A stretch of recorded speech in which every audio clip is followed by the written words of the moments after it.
frigid death. Ow! Shock and all.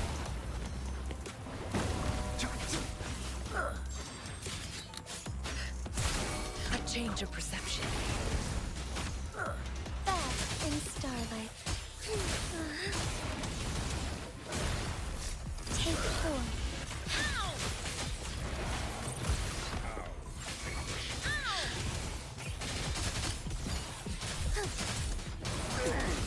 Let it end. Try me.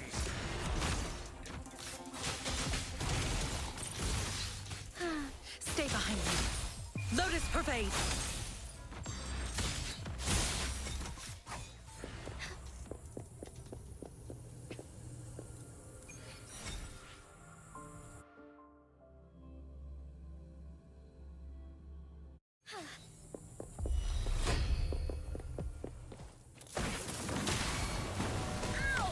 Stay behind me. A change of perception. Thunder guide us. Fluorescent shadows, take form. Evil be cleansed. Onwards.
Onwards.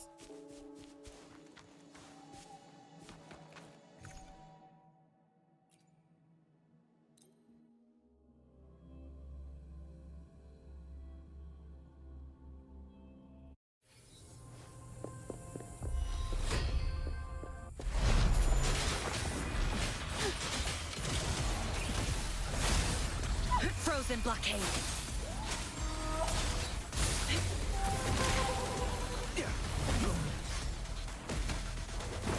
Hear the thunder! Light coming up. Shock and... Stay behind me. A change of perception. Take form. Thunder guide us. Let it end. Stay behind me. Shackles be gone.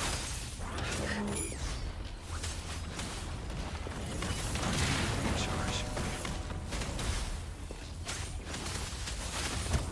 A change of perception.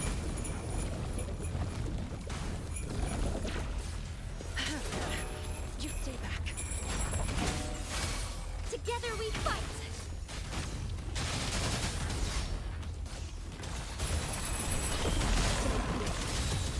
Sacred light.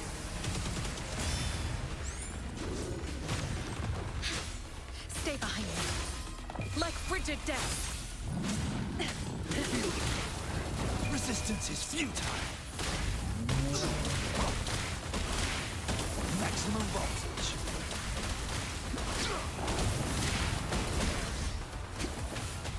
Hear the thunder!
Oh. Did you smell the dried fish I have?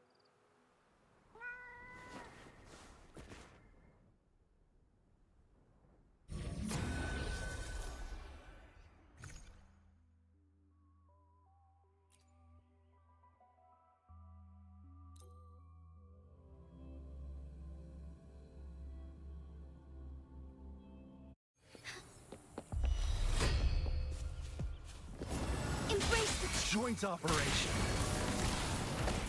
Stay behind me.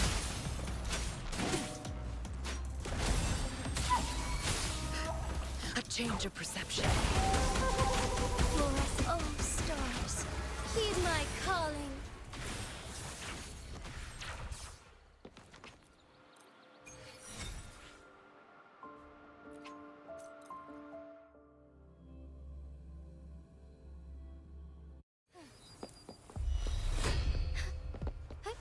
Onwards.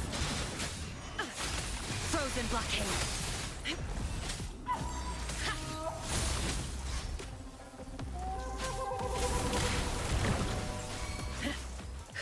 A change of perception.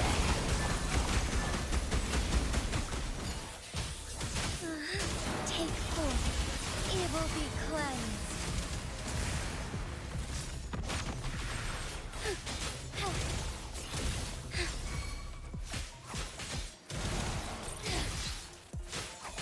Bath in starlight. Thus it ends. Onwards.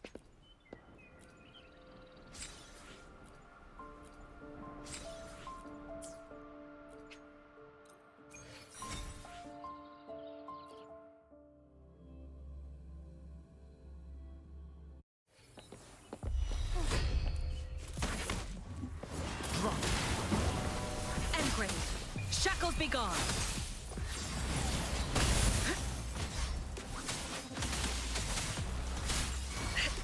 A change of perception. Fluorescent shadow, heaven ordains. Banish all vice.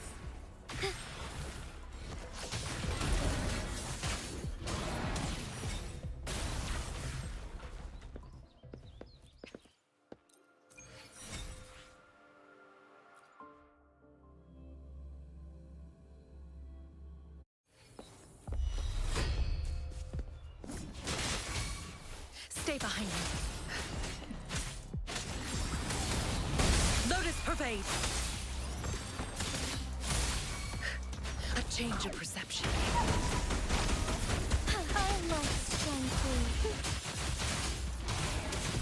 Evil be cleansed. Stay behind me.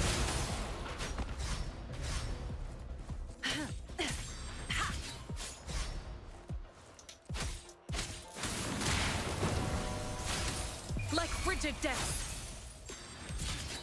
A change of perception. Bath in starlight. Oh, stars, heed my calling. Onwards.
overwhelming power.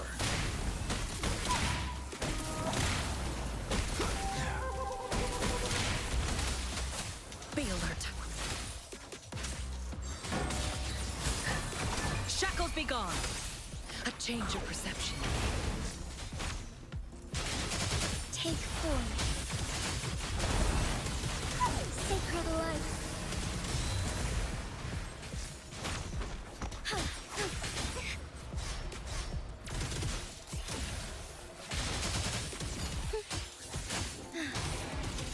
Evil be cleansed. Stay behind me.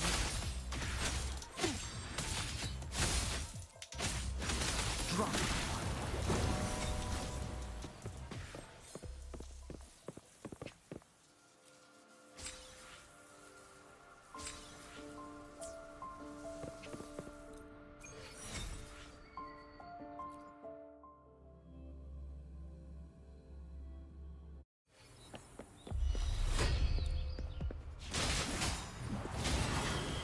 Oh, stars, heed my calling.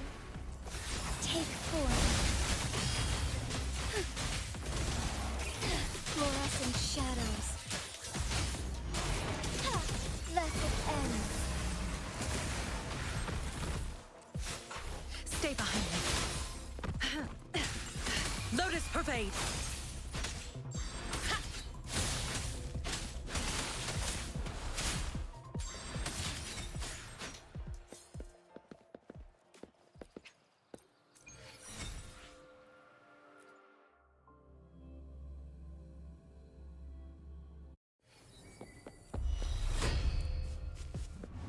Fine harmony. Engrave. A change of perception. Our lights shone through. Evil be cleansed.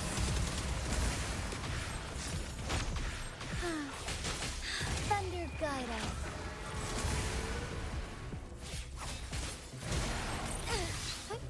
Onward.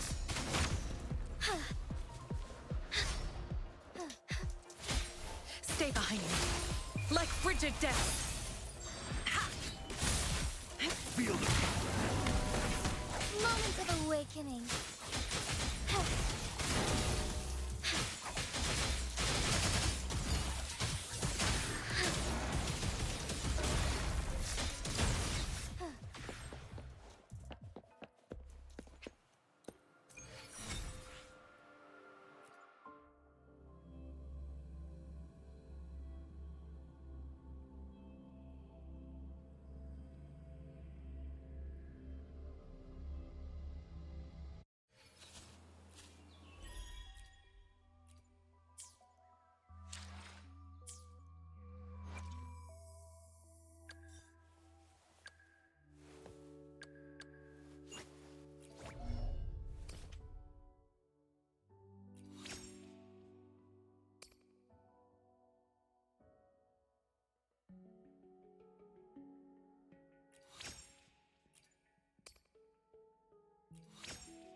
May I pray for anything specific for you?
Onwards.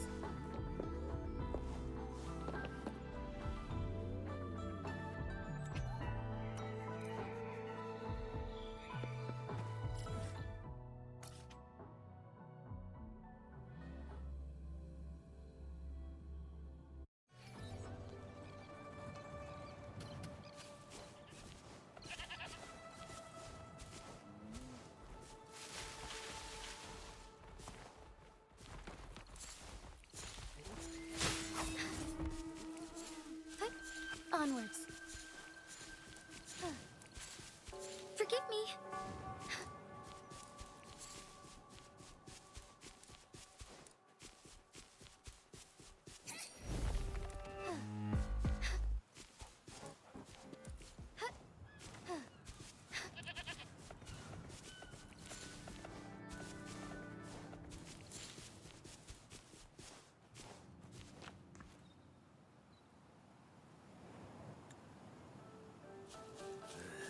Shot it.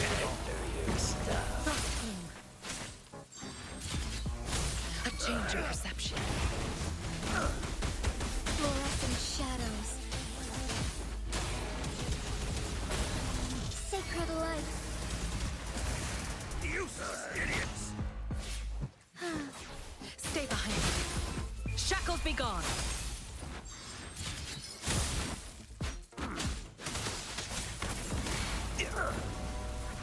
Stay behind me. Engrave.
Add astro.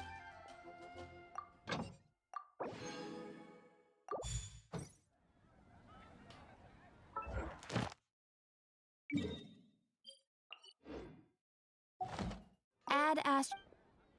Thank you for completing.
Let's go.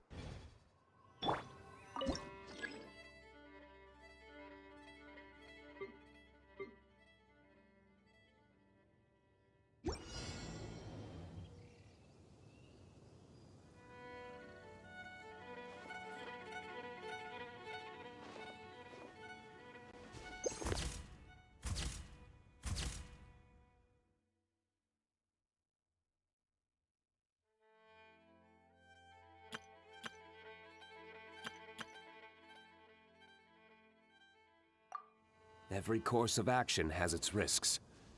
Be careful.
What's the news?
Let's go.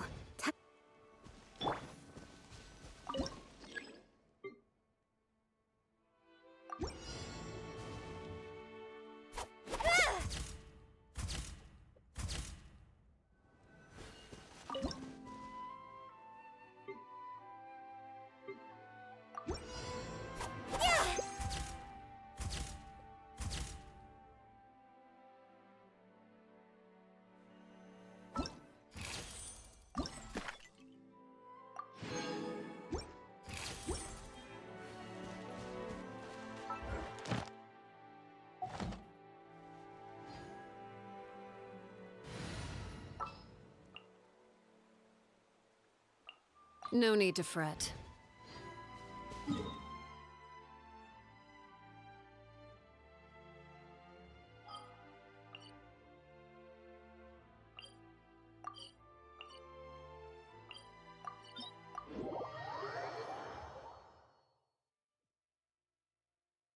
Only in the grip of winter do people truly...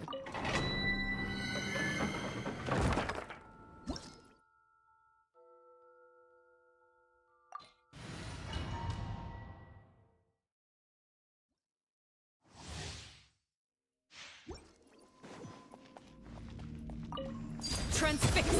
Everlasting as the moon! Overruled! Teamwork is dreamwork! Huh? This is order. Solidify. Rain Cutter! Rain outlines your fate!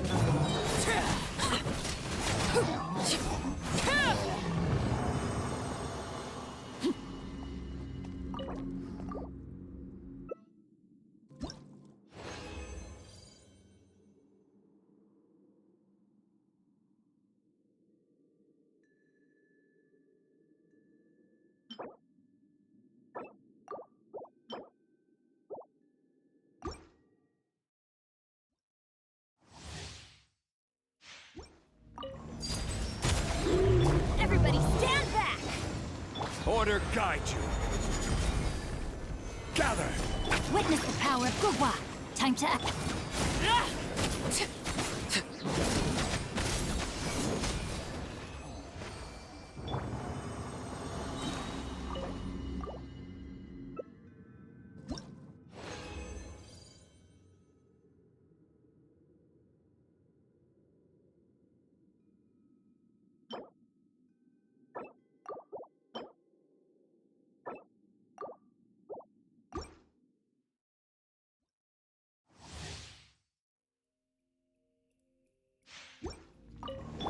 Transfixed! Teamwork is dreamwork! Huh? This is order. Solidify. Rain Cutter!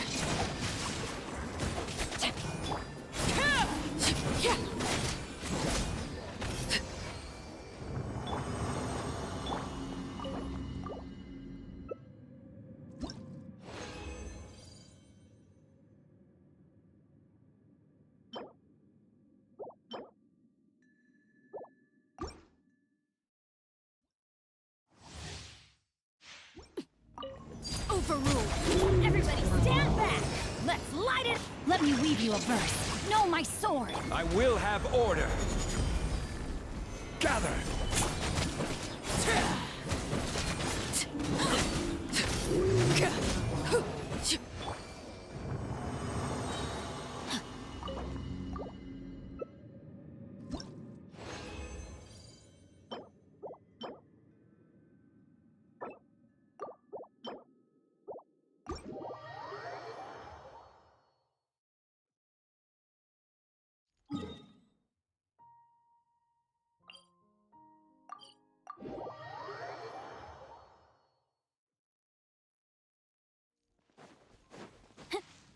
Time to act.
about a cup of joe?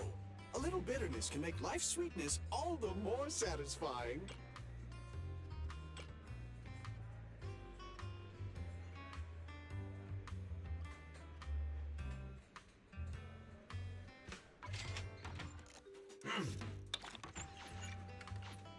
You know, coffee is not a must, but a calm and relaxed mindset sure is.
You want to test my hammer?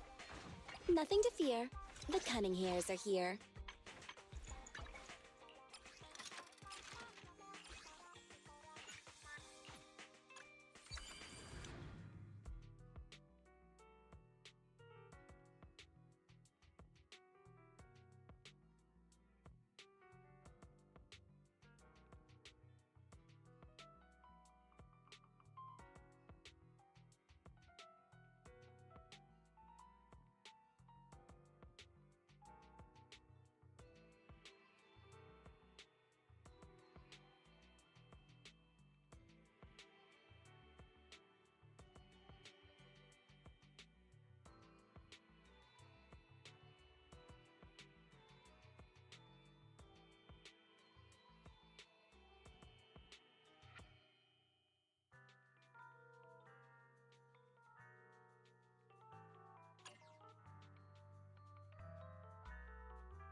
I see. You're weak spot.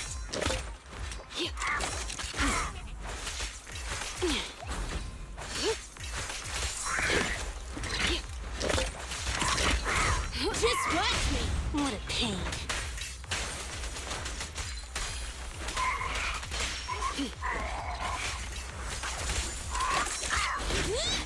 That's it.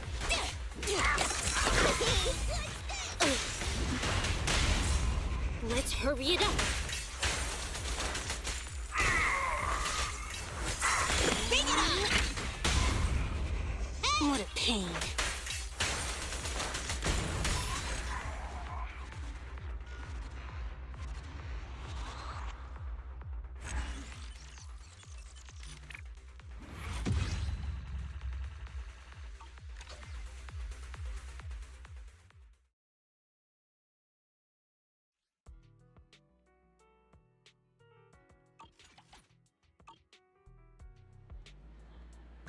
Hey, don't look down on me.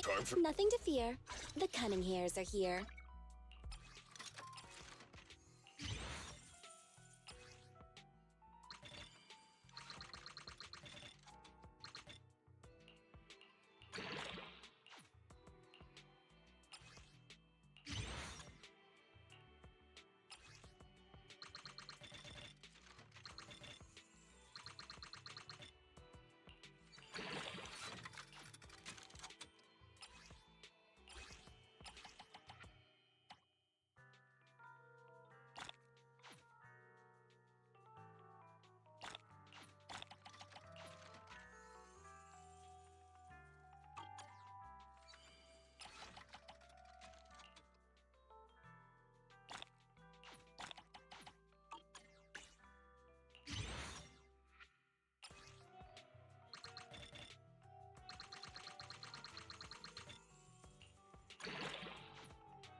Need something?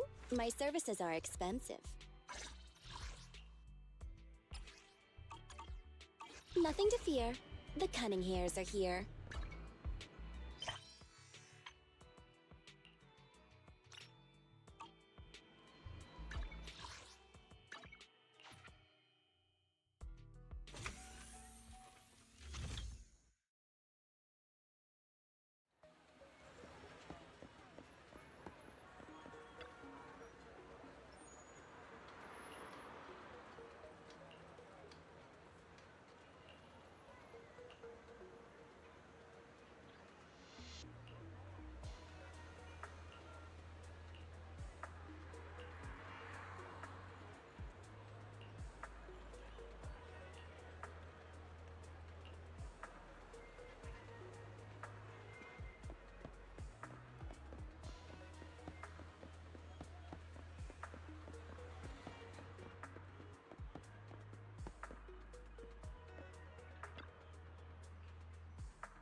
Your paper!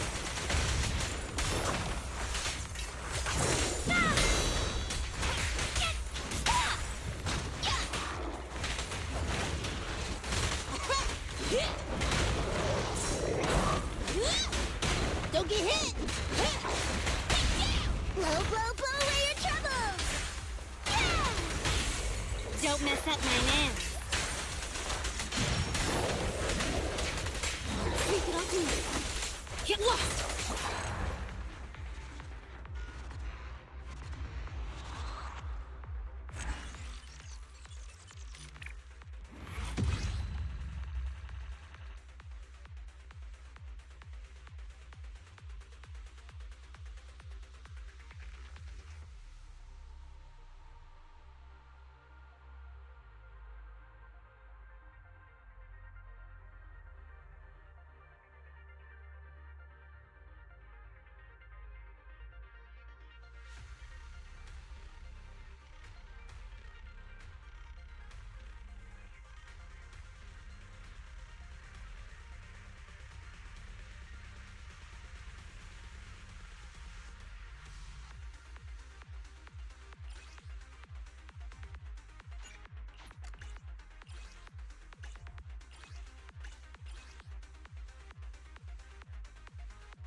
You want to test my hammer?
intercepting sword technique.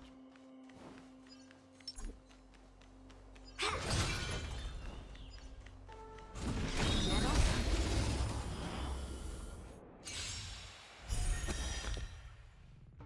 Descend to Earth! We're in trouble now.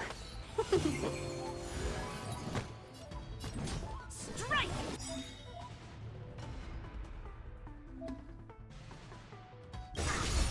Melt! Lead through clouds! Naughty child. Nap time. Welcome, customers. Yeah! Ugh.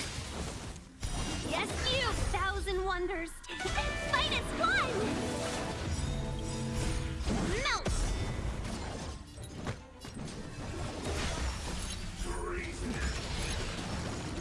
Mountains fall! Let's be friends. Yeah! Just a little something. Think nothing of it. Thank you for your help. Right on time.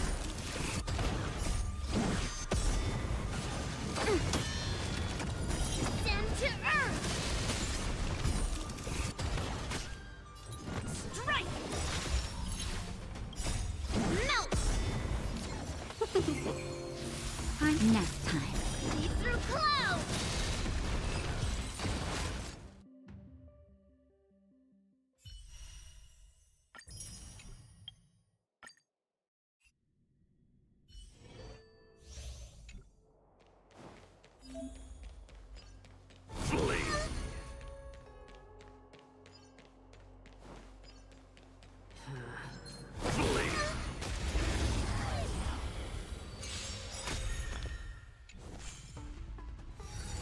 Just a scratch.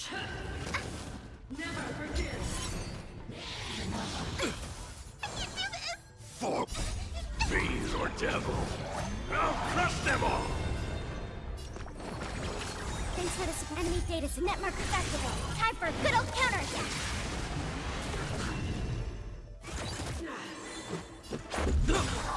I'm here. Rules are made to be broken. Get them!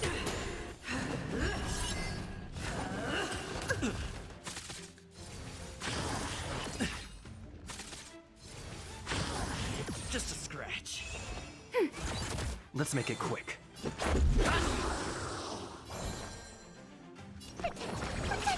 Much better.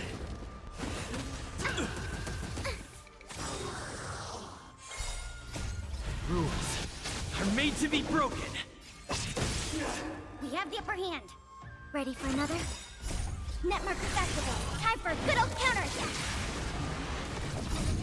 Fiends or devil, I'll crush them all. Let's go. Get them.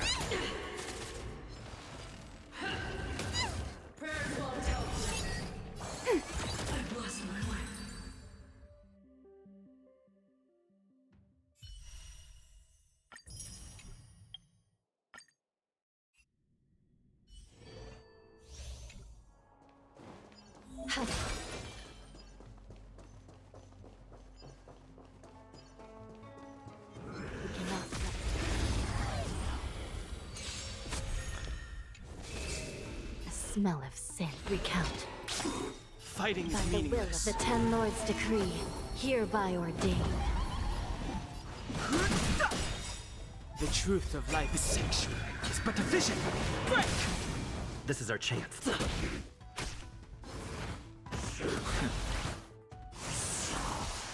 I shall be the judge.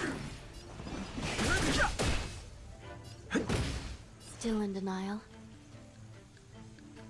Recount.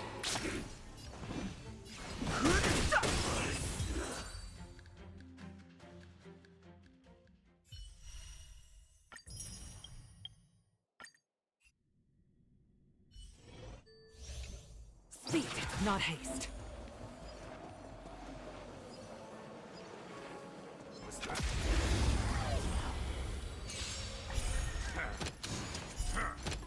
Stay the course. Gale force! No The wind interest in is rising. conflict. Bolt! From the blue!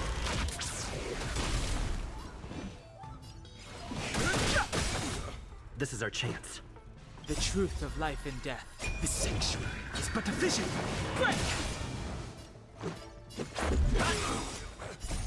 Rules are made to be broken.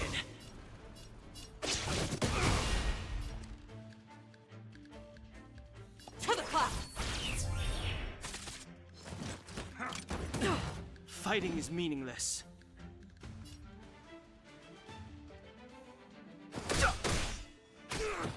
Let's make it quick.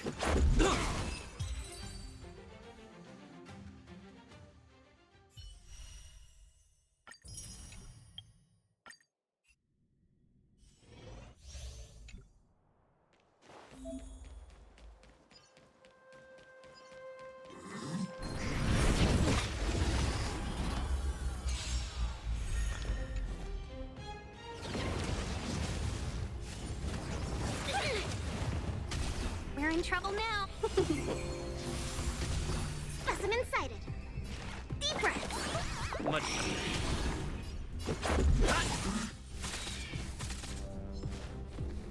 Just a scratch. Gotta stop the bleeding. Rules are made to be broken. To travel. Much better. Let's be friends. 1,000 wonders. Fight is fun! Let's go.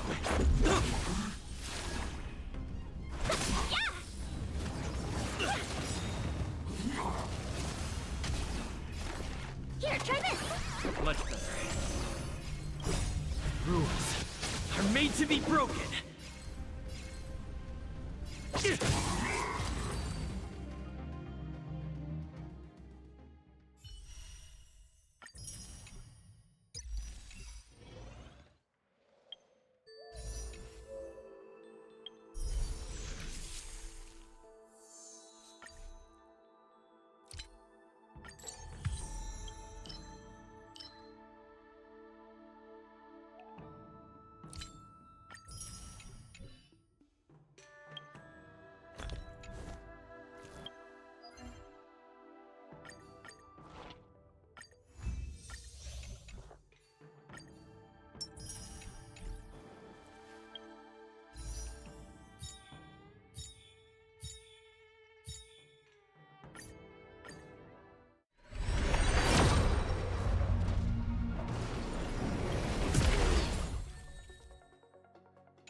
The heavens are vast. The kite flies where it wishes.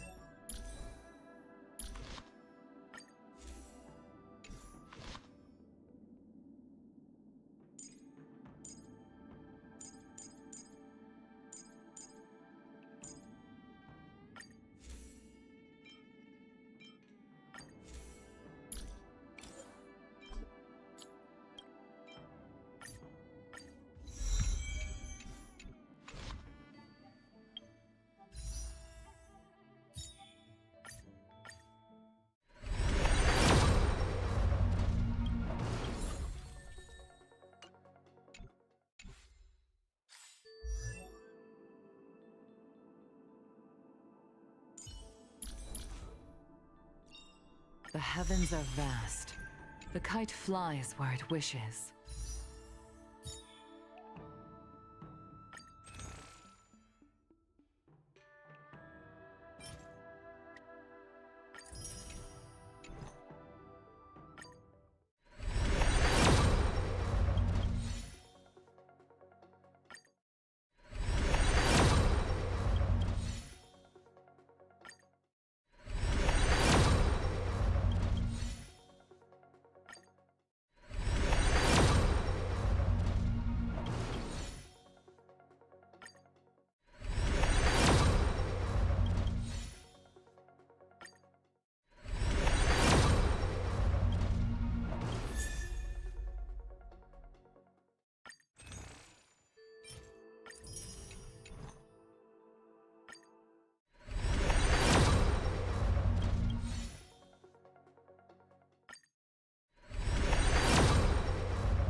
New adventures, new friends.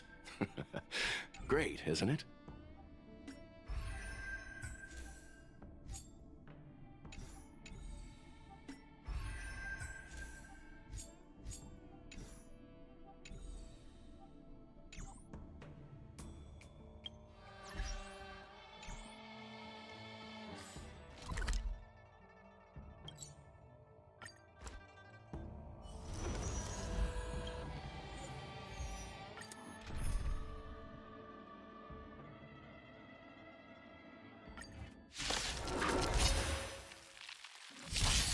Lend me your strength. To guard and defend. Crush them. The fight is set. Receive divinity.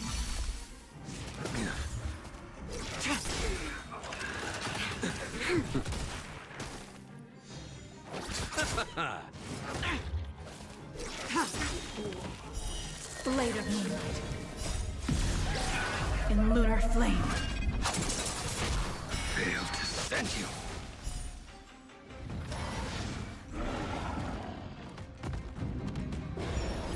Lend me your strength. Savor it for me. Bloom. Repay. The dead return!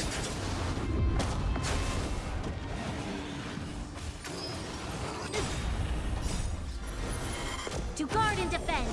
Crush them.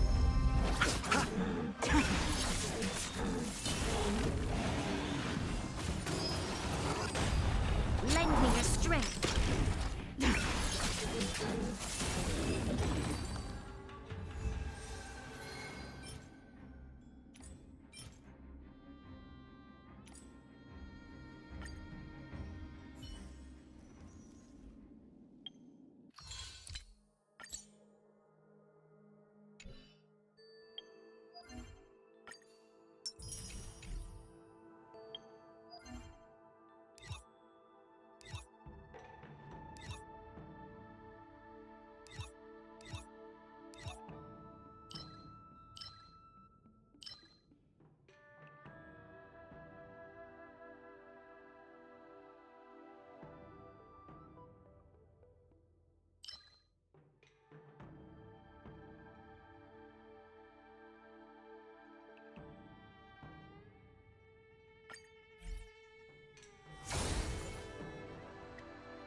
Beauty is eternal.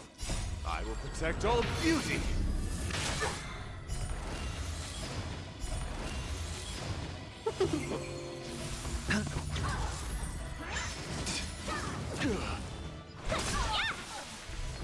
Feeling spiffy? Wretched and fleeting. I will protect all beauty.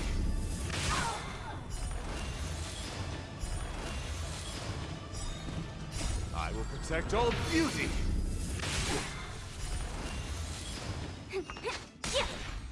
Can you find the answer? Fight is one!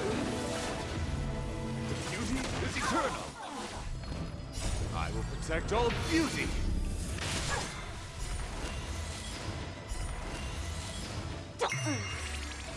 Wretched and fleeting. I will protect all beauty.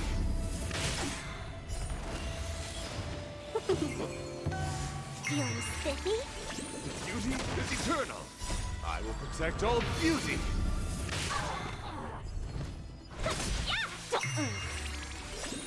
Can you find the answer?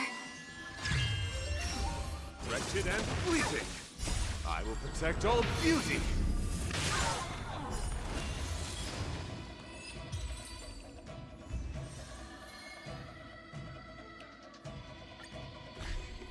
Feeling spiffy?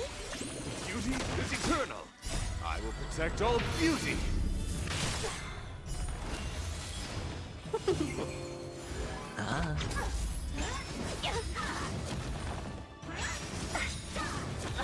paid for that. Fight is one! Wretched and fleeting. I will protect all beauty.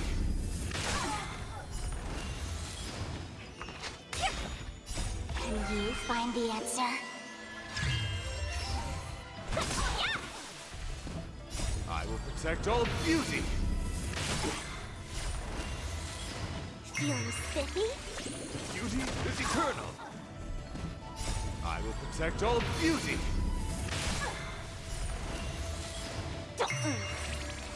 Wretched and fleeting. It's on me.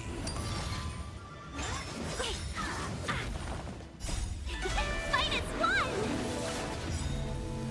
I will protect all beauty. Feeling spiffy? Can you find the answer? Beauty is eternal. I will protect all beauty. Wretched and fleeting. I will protect all beauty.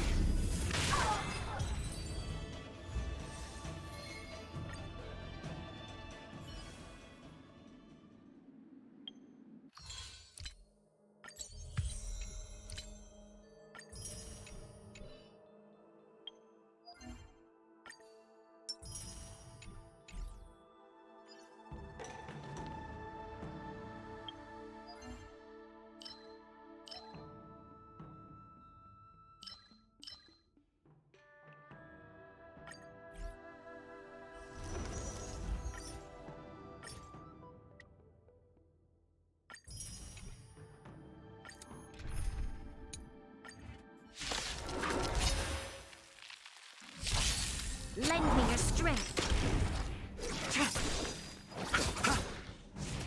Troublesome. Too little. Troublesome. Bloom. The dead return! The fight is set. To guard and defend. Crush them. Blade of moonlight. In lunar flame. Failed to send you. Too little.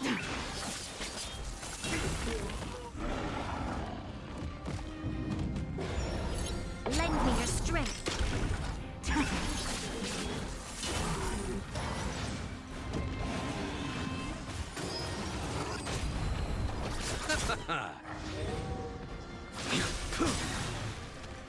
Savor it for me.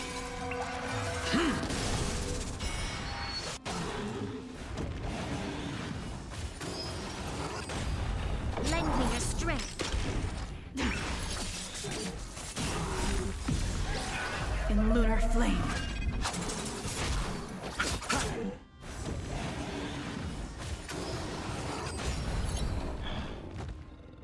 Lend me your strength.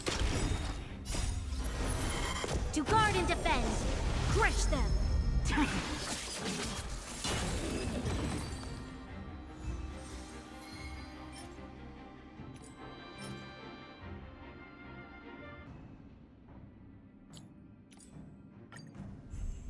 Lend me your strength. Your end approaches. Receive divinity. The dead return! Too little. Bloom. Try harder. Too little. Failed to send you. Savor it for me.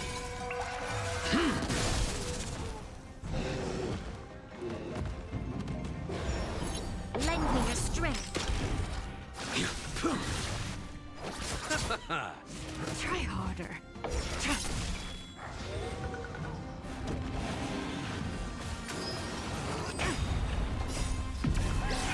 In lunar flame. Blade of moonlight.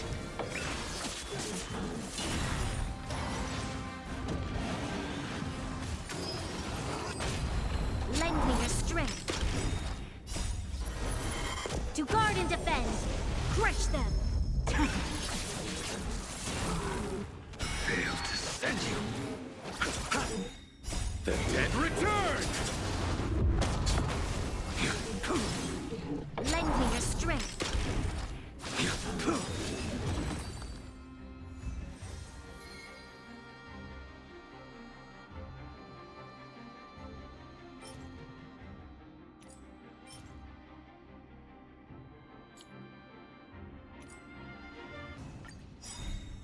Lend me your strength. Savor it for me. Receive divinity.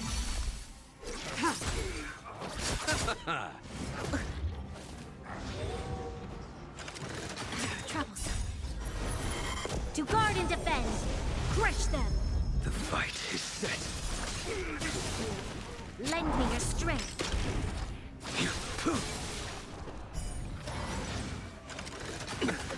Failed to send you.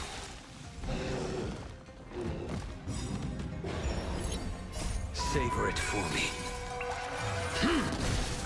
Lend me your strength. Bloom. Repay. The dead return!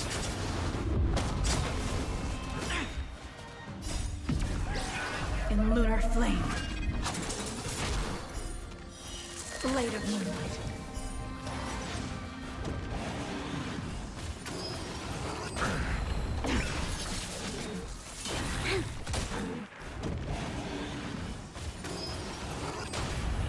Receive divinity.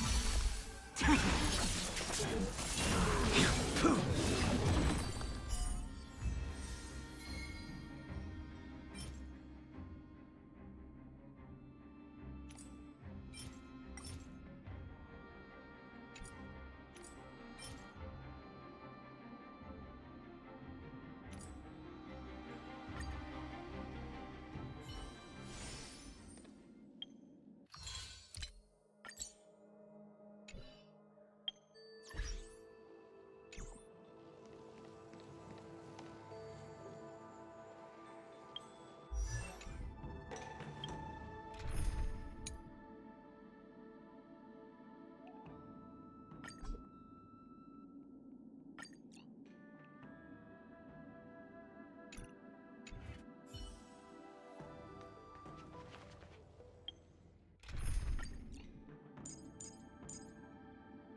What's that, Pom-Pom?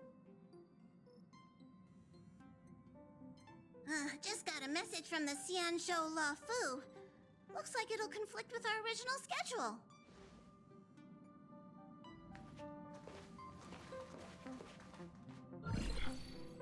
It's been a while, my friends on the Astral Express. How's your trailblazing expedition going? Soon, the HSR will be holding the Luminary War Dance. Those who have aided the Luofu in overcoming the crisis are cherished allies of the HSR. Thus, on behalf of the Seat of Divine Foresight, I'm extending an invitation to attend the ceremony. Your presence would be greatly appreciated. Well, things are getting lively. We've barely recovered from the family's Charmony Festival, and we're already being invited to another special event.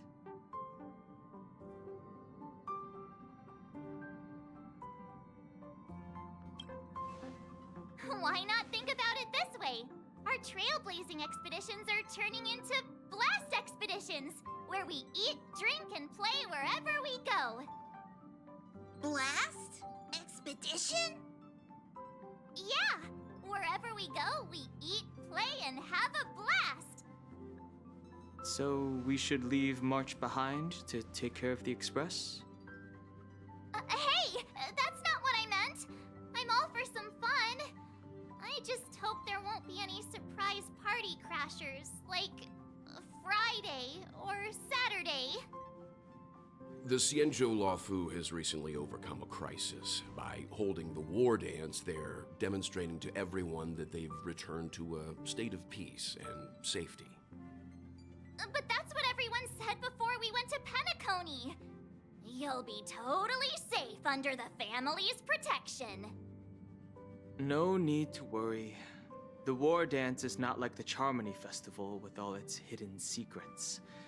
It's just a festival to honor the Rainbow Arbiter and the Cloud Knights, who fought against the abominations of abundance and protected the Xianzhou ships. Aside from star skiff performances, it's mostly martial contests. Nothing too different from the Taiki and Roboball contest we've seen before. What do you think, Himiko? Since we've accepted Miss Black Swan's proposal, we should probably head to Amphorius for refueling. There's certainly no rush. This trailblazing expedition is quite unique, and the Express needs to be fully stocked and prepared before moving on to the next stop. With Madame Herta's help, I was planning to deliver some Leviathan fossils from Kalinga Abyss to Ron May, member 81 of the Genius Society. It could earn us some favors before we set off. However, it may take a few weeks. Aw, so that means we're not going to the Luofu. Being an adult means maintaining relationships, whether we like it or not, March. Since we've been invited, it's only right for the Astral Express to attend the ceremony. So, here's the plan. Pom Pom will take everyone to the Xianzhou Luofu. Mr. Yang and I will meet up with Ron May and fulfill our promise. Meanwhile, you, March, and Don Hung will represent the Express and attend the war dance. What do you two think?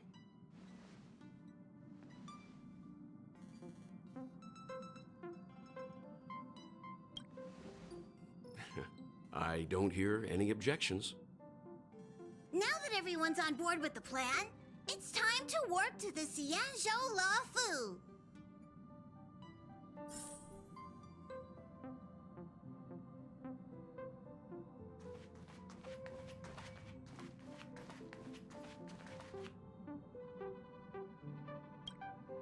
Kalinga Abyss? What does she expect to find there? Current research on the Leviathan merely proves how little we know about such life forms. That's why geniuses are interested in that field. Science is all about uncovering the unknown.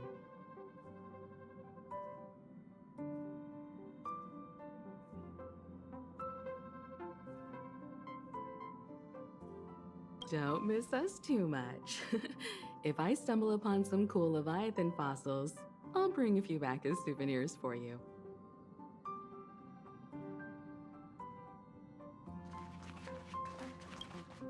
Kalinga Abyss? That's why geniuses...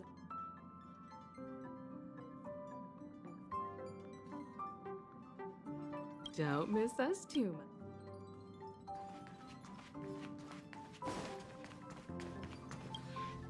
Himiko really knows how to convince people.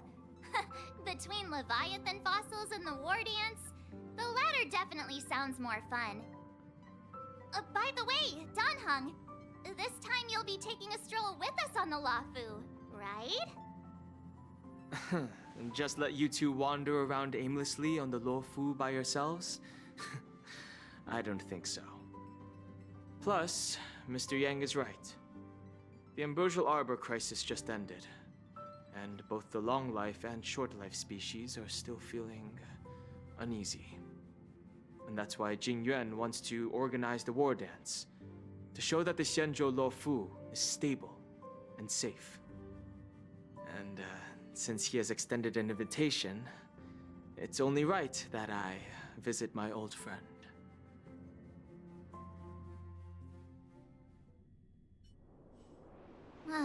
Coming back to this place brings back so many memories, you know?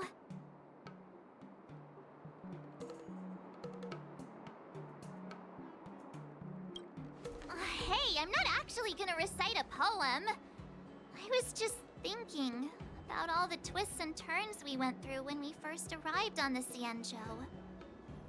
This time, we're not being forced or enticed or chasing after wanted criminals. And we didn't have to sneak in through the cargo dock. This trip has been incredibly smooth. Quite unusual, I must say.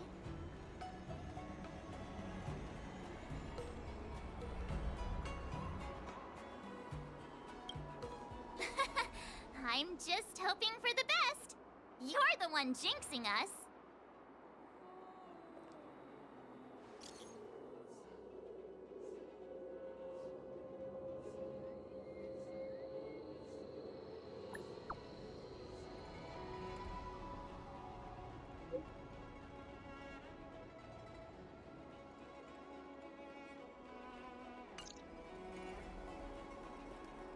Is the Starskiff Haven always this crowded? Oh, there's so many people here.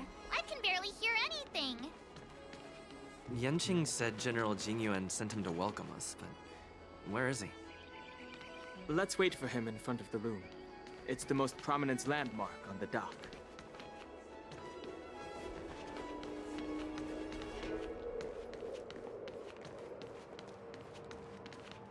Hey, you guys! Hold on a moment.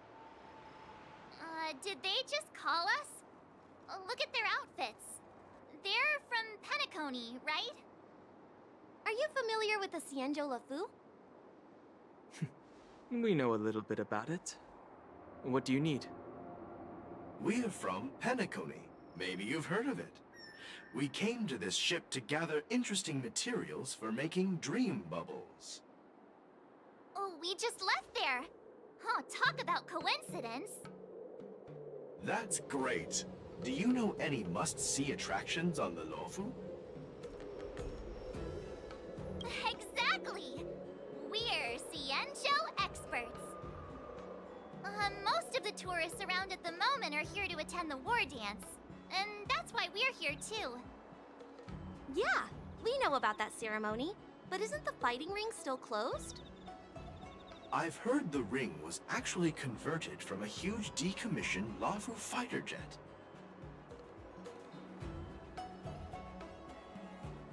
The Radiant Feldspar is bigger, I guess. But for now, all we can do is wait until the war dance starts in a few weeks, before we can board it. We've still got work to do, so we can't just sit around waiting for it to start. That's why we're asking you about some must-see attractions. We're looking for unique experiences that you won't find on Penacony. Our clients love these kinds of dream bubbles the most. You're the expert here. Give them some suggestions.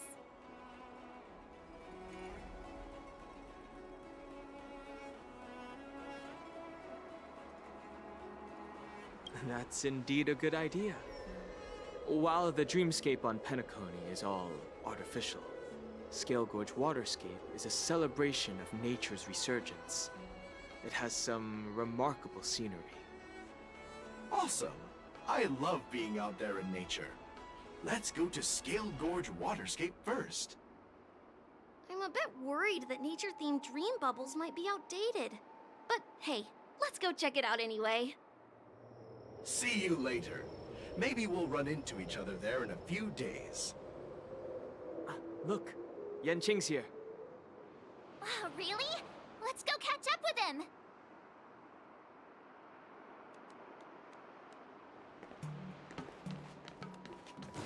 I'm gonna throw up. There you are! Everyone, this way!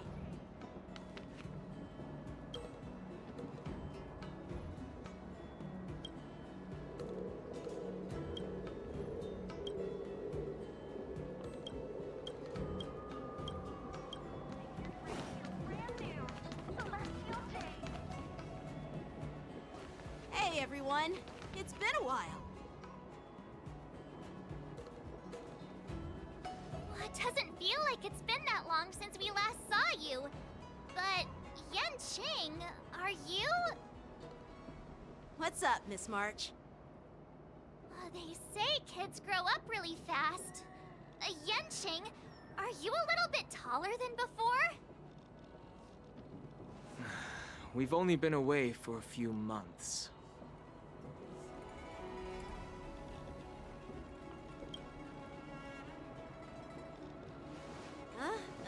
What are you doing?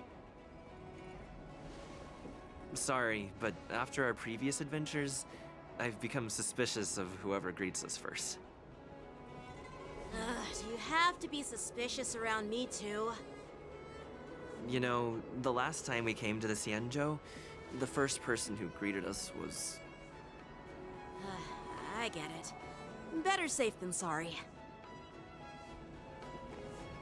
Seriously, I've never seen the Luofu so lively before. I was a bit worried that holding the war dance right after the Ambrosial Arbor crisis might be too soon. But seeing the bustling Starskiff Haven, I understand why General Jing Yuan chose this timing. Yep. There's people from other delves and travelers like you three who have come from afar. With the war dance coming up, there's a huge number of visitors pouring into the Starskiff Haven. The Cloud Knights are working hard to keep the security tight. The General said this ceremony would help the Xianzhou Luofu recover from the crisis. It's a way to showcase our martial spirit, reassure people, boost morale, and attract visitors from other planets to promote trade and peace. By the way, the Xianzhou Alliance places great importance on this ceremony too. The Xianzhou ships, the Zhuming and the Yaoqing, have both sent messengers to offer their blessings.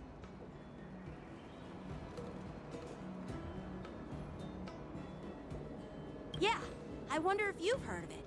It's known as the Star Forge, and it's responsible for providing more than half of the Cloud Knight's armaments. The Xianzhou Zhuming boasts skilled craftsmasters, and General Huayan is a top-notch craftsman himself. If only I could get a sword forged by him, I'd be on Cloud 9. By the way, Yanqing, where are we headed next? I'm sorry for talking your ear off. The General wants to catch up with you at the Palace of Astrum. He's been eager to hear about how the Express has been doing. It's funny how he tries to act all mature, but whenever it comes to something he's interested in, you can really see his childish side.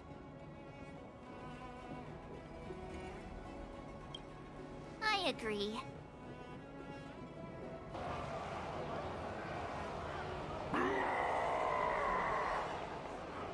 All units, assemble quickly! Get ready to protect the crowd! You just mentioned security, and now all of a sudden something's gone wrong. Excuse me, I need to go check out the situation.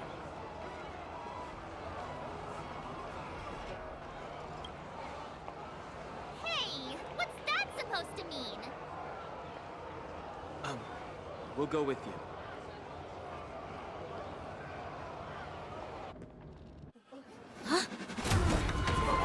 Watch out for this!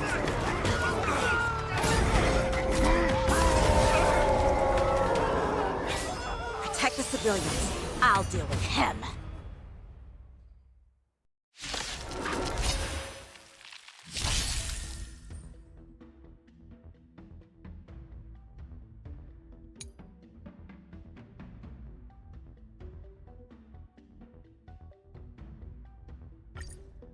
Existence. Why are there Boris in here? This ends now. It's nothing. Dreams do come true. The mood is set. Let the show begin!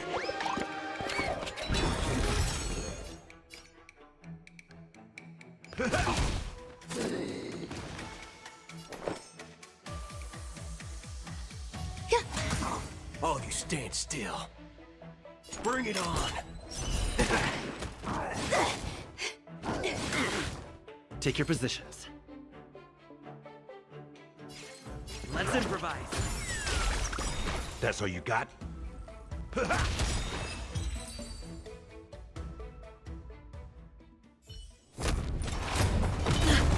Not good.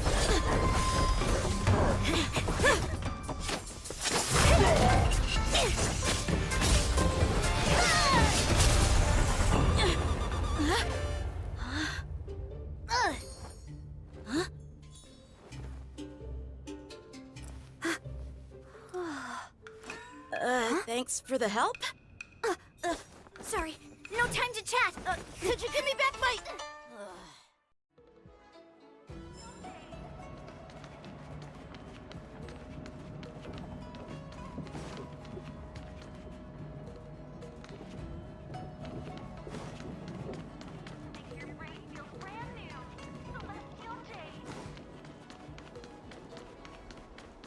Wait, my sword!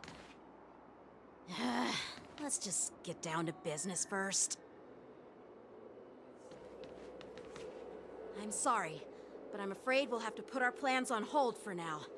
I need to find out what's going on.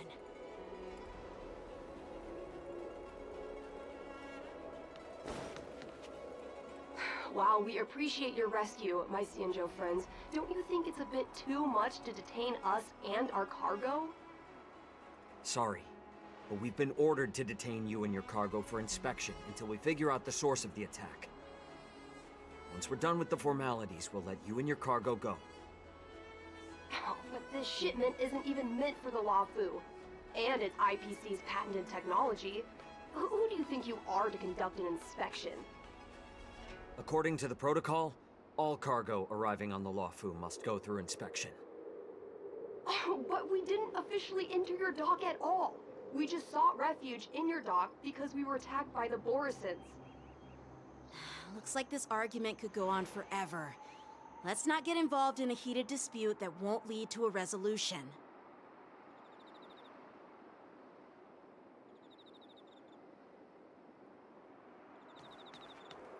How dare you detain our ship? Who do you think you are?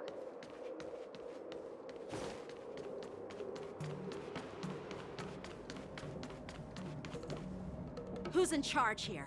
I need some answers. It's my fault. We let our guard down for a moment. I take full responsibility. With the war dance approaching, safety should be a top priority.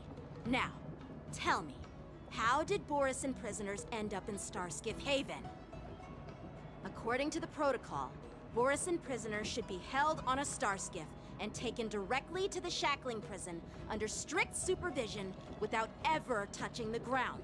Who allowed a prisoner transport ship to dock at the passenger terminal? Please don't blame this, Captain. This incident involves the Zhu Ming's diplomatic vessel. Who are you? I'm Liu Jun, an officer of the Patrol Defense Squad. Thank you for your help, Lieutenant Yanqing. The situation unfolded rapidly, and it shouldn't be held against the captain. Here's what happened.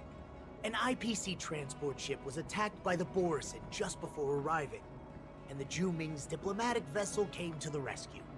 They fought off the Borisin pirates and imprisoned them on their ship. So, an IPC ship was attacked by the Borisin near the Luofu, and the Zhu Ming envoys saved them? Sounds complicated. Honestly, it gives me a headache too. Zhu Ming diplomatic ship, adhering to standard procedure, docked at the passenger terminal to hand these criminals over to the Luofu. You know, with all the outsiders flooding onto the Luofu, the Starskiff lanes are under immense pressure. The Borisin desperados decided to put up a fight before the prisoner transport Starskiff could get there.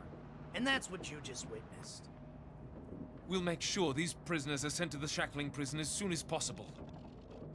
I see. It's an unusual situation indeed. I'll report it to the security department of the Realm Keeping Commission and ask for their cooperation in handling the aftermath. Maybe I should gather more details from others so that the Seed of Divine Foresight can have a better understanding of the situation.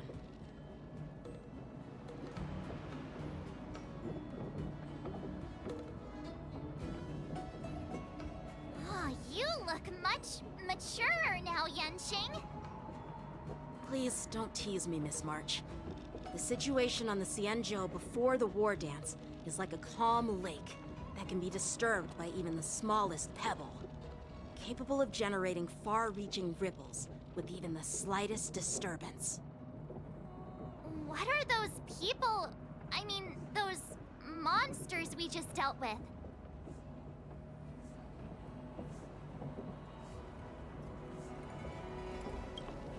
Yeah, those werewolf monsters are known as Borisin. They are abominations of abundance, and we've been fighting them for a very long time. The Borisin have been a powerful force for a long time, plundering and enslaving many worlds. The threat they pose is just as terrible as the Swarm disaster, and the Alliance even had a fierce war with them 3 decades ago. Their presence has faded over the years, but who would have thought? According to that officer, they attacked an IPC ship near the Xianzhou Luofu. Such a brazen attack seems quite unusual to me. Yeah, that's what I find strange too. It seems like the IPC and the Borisin have some serious grudges. Well, enough with the chit-chat. The General wants me to take you to the Palace of Astrum. I'd love to chit-chat a little longer, but there are some things that can't be left unchecked. Is it a serious matter? Maybe you'll need our help in hunting down the Borisin? Thank you, but it's no big deal. By the way, that young lady who just appeared, she took my sword. I'm thinking of filing a lost property report at the Realm Keeping Commission to see if I can get it back. I doubt she did it on purpose.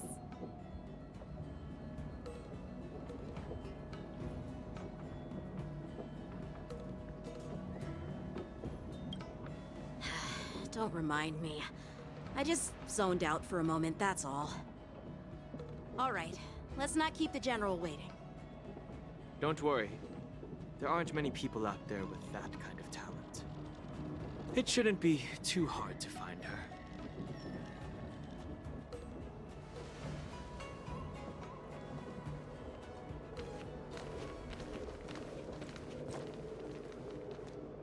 There sure are a lot of troublemakers around.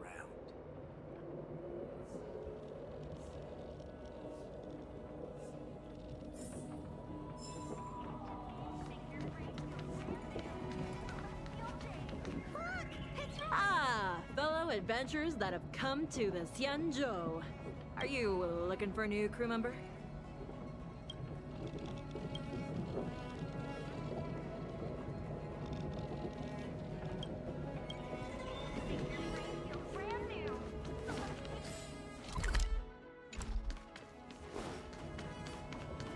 Success.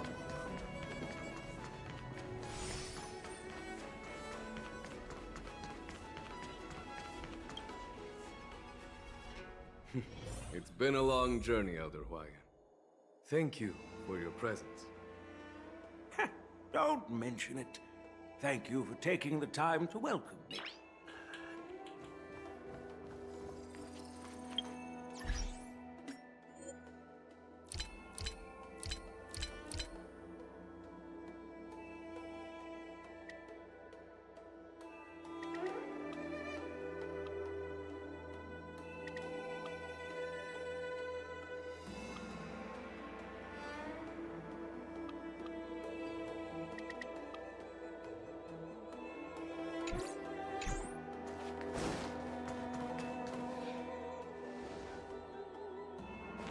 General, I brought our guests from the Express.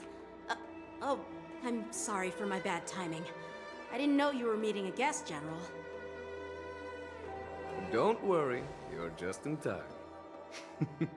It's been a while, my friends from the Astral Express.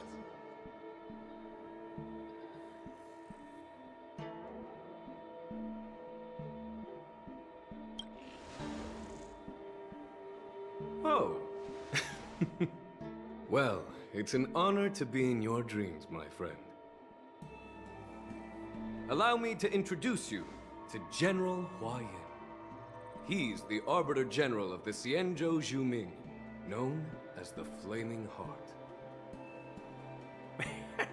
No need to be so formal. I'm just a tourist here, no different from other tourists who've come to attend the ceremony. Elder Hua Yin is not only one of the Arbiter Generals, but also the Furnace Master of the Artisanship Commission. Besides his martial skills, he excels in forging various weapons. Such talents are unique, even among the Arbiter Generals. Be it Arbiter General or Furnace Master, these are merely titles given to me long ago. I've retired several times already, but with the current change in circumstances, the Marshal has called me back to duty, and I had no choice but to answer the call. Well, in the end, I'm to blame. Living such a long life naturally brings its share of disapproval. It's an honor to meet you, General Hua Yin. It's my honor to meet you, General Hua Yin.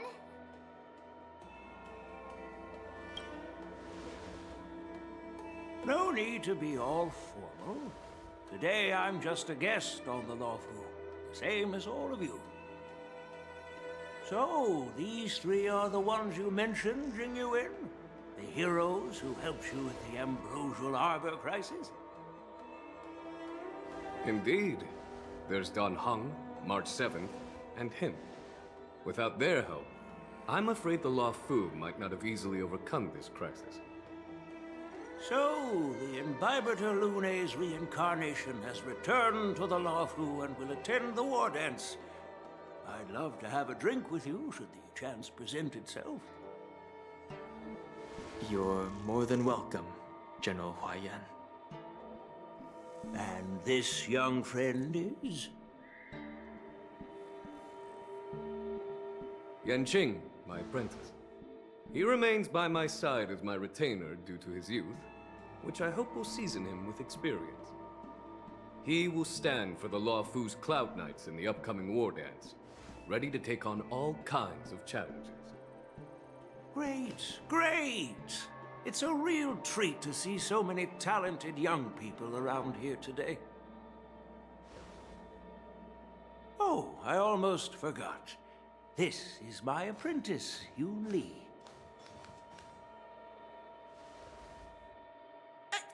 It's you! Oh, it's you. Hello. Oh, you two already know each other? Guess we don't need any introductions, then. What a coincidence!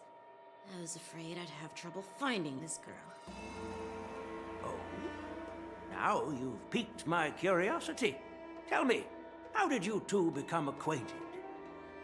She helped me capture the escaped Borisin prisoners at the Starskiff Haven. Allow me to express my gratitude for you. But when you left, you took my flying sword with you. Your flying sword?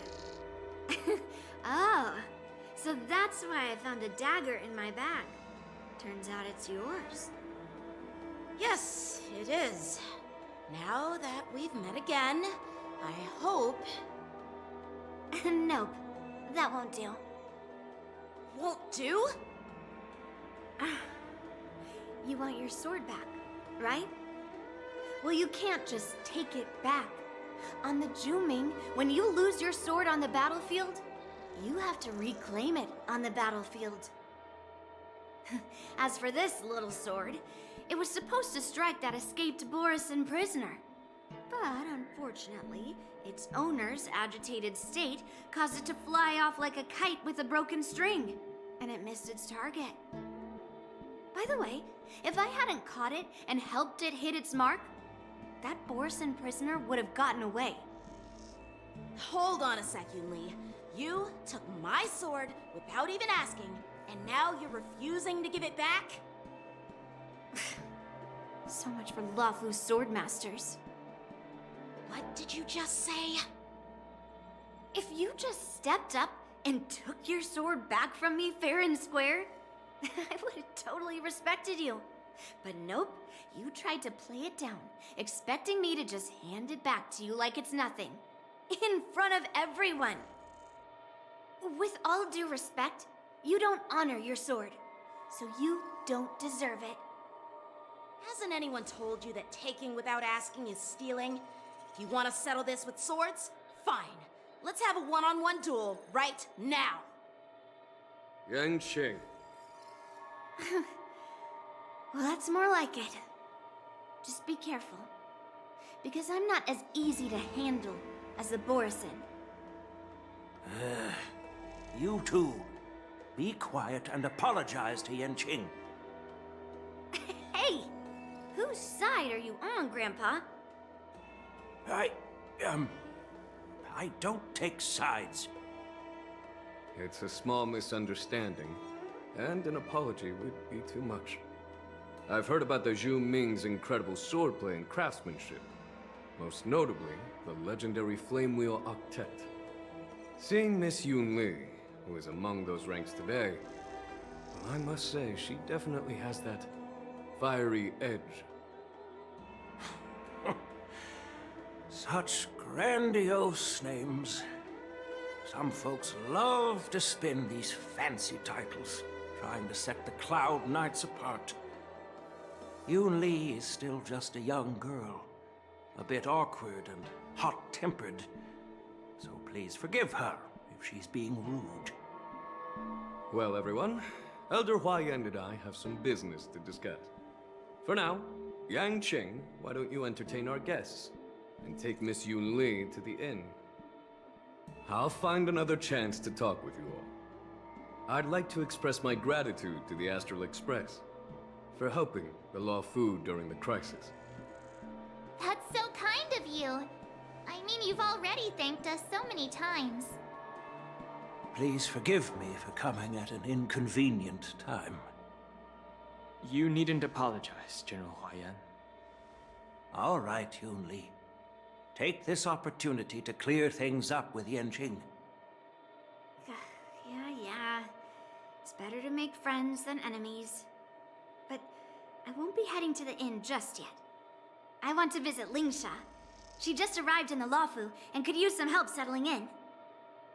Yang Qing, once you've helped our guests get settled, go to the Artisanship Commission for me. I've heard about the attack and the detainment of the IPC ship. Qingzu sent word that the IPC members are protesting and wish to have their cargo back. See if you can calm them down. Don't get aggressive. Just make it clear that the Xianzhou Luofu has no intention of violating their rights. I'm on it.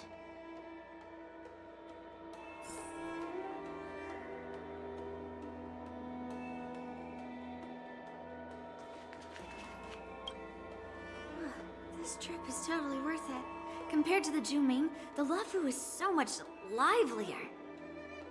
But it's a shame the Luofu swordmasters don't seem that great. Glad to meet you too. Are you here to participate in the war dance?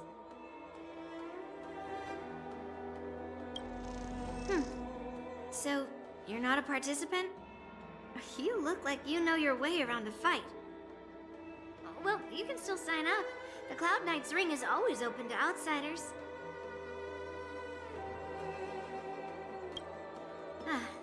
That's how outsiders refer to my peers in the Zhuming Cloud Knights and the Artisanship Commission.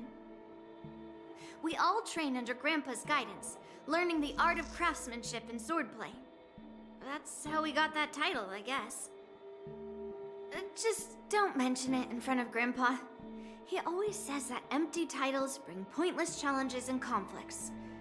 We Zhuming swordmasters pride ourselves on the success of the group over the individual.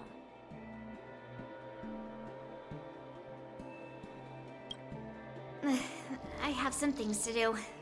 Besides, little Yanqing doesn't seem too happy about me tagging along. Yeah, you're right.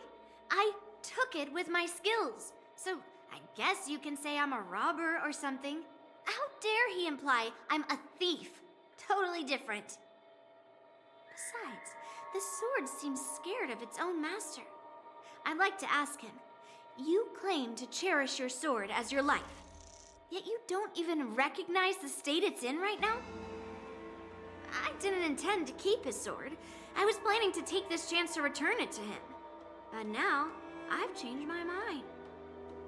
I'll give that poor flying sword some proper maintenance.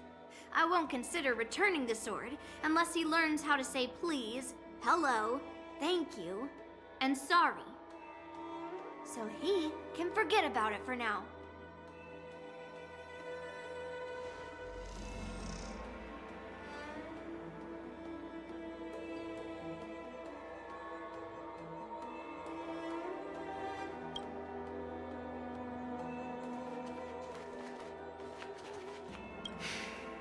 I'm sorry for Yang Qing's rudeness.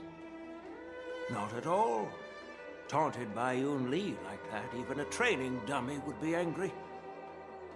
You've taught your apprentice well. If it were me in my younger days, I'm afraid I'd have drawn my sword and fought.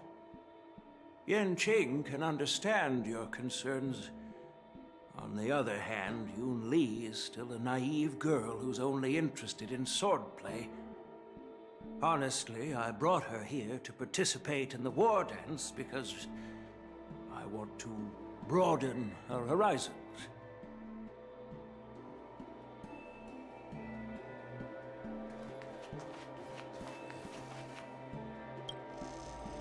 Hey, Don Hung.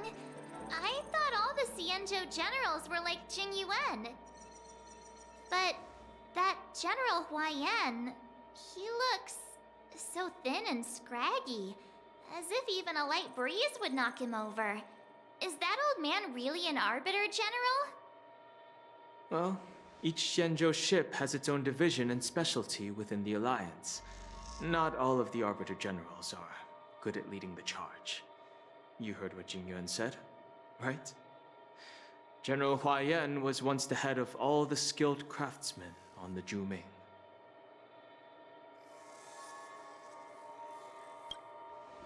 Don't you find it strange? Do Xianzhou people age? I rarely see any old people on the Xianzhou ship. And when I do, they're usually travelers.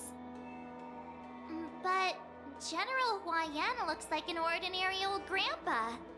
Is he really a Xianzhou general? Good question. He's right there. So why don't you ask him yourself? Nah, I'd like to live a little longer. We should leave. General Jing Yuan asked Yan Qing to entertain us, so obviously, he has important matters to discuss. Let's not waste any time here.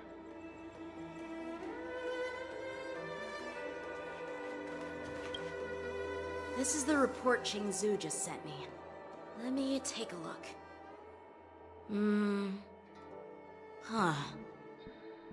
Looks like the General has given me a tough challenge. He wants me to try and help put the IPC's mind at ease. Well, it's not exactly a test. As Cloud Knight officers, we not only learn the art of war and martial arts, but also occasionally have to handle diplomatic disputes. It's just, you know, talking things out isn't as straightforward as duking it out with weapons on the battlefield. This is especially true when you're up against the IPC, with their non-stop corporate babble. Well, let's not worry about that for now. Shall I take you to the inn?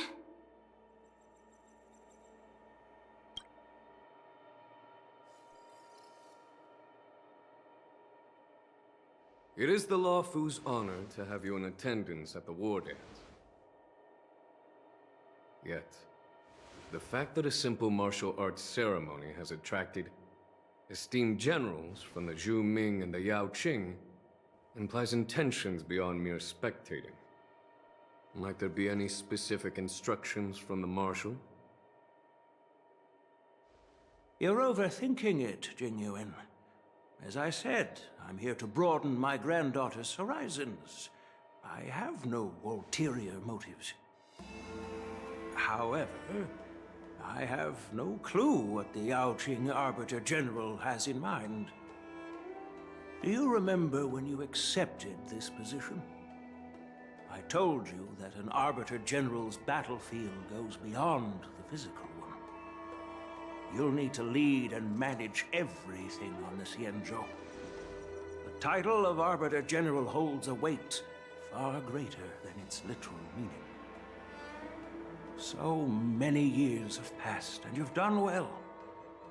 However, longevity for the Xianzhou people can be a curse. Living too long means that every mistake you made will lurk in the shadows. And one day, they'll eventually catch up to you. The Marshal knows everything that has happened on the Luofu. As for the Merlin's Claw of the Yaoqing, she has come specifically for you. Speaking of which, why hasn't she arrived yet? They say the Merlin's Claw strikes like lightning. Being late isn't her style. That's not true, General Huoyan. She's been here a while, but I'm sure you've heard of her unbridled nature. As soon as she disembarked from the star skiff, she mentioned having something to attend to, and simply disappeared. You must be the messengers from the Xianzhou Yaoqing, I assume. We are Jiaoqiu and Moza, retainers of the Merlin's Claw. It's an honor to meet you in person, Arbiter Generals. Now this is interesting. A guest who doesn't come to visit but sends a message instead. What does she mean? Tell me, what could be more important to her than coming here?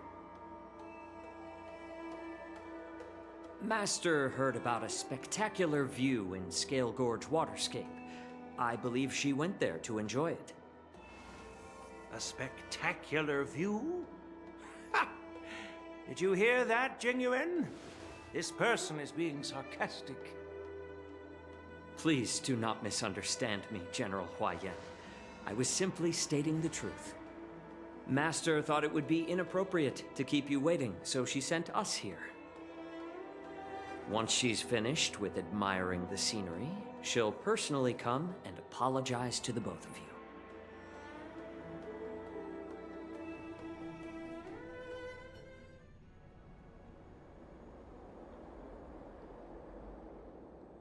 Drat, I forgot to ask Yun Li to return my sword.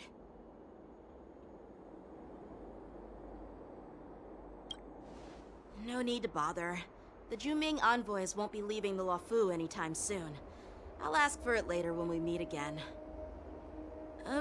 By the way, I don't know if it's just me, but the general seemed a little reserved. Could it be because of Elder Huoyan's visit?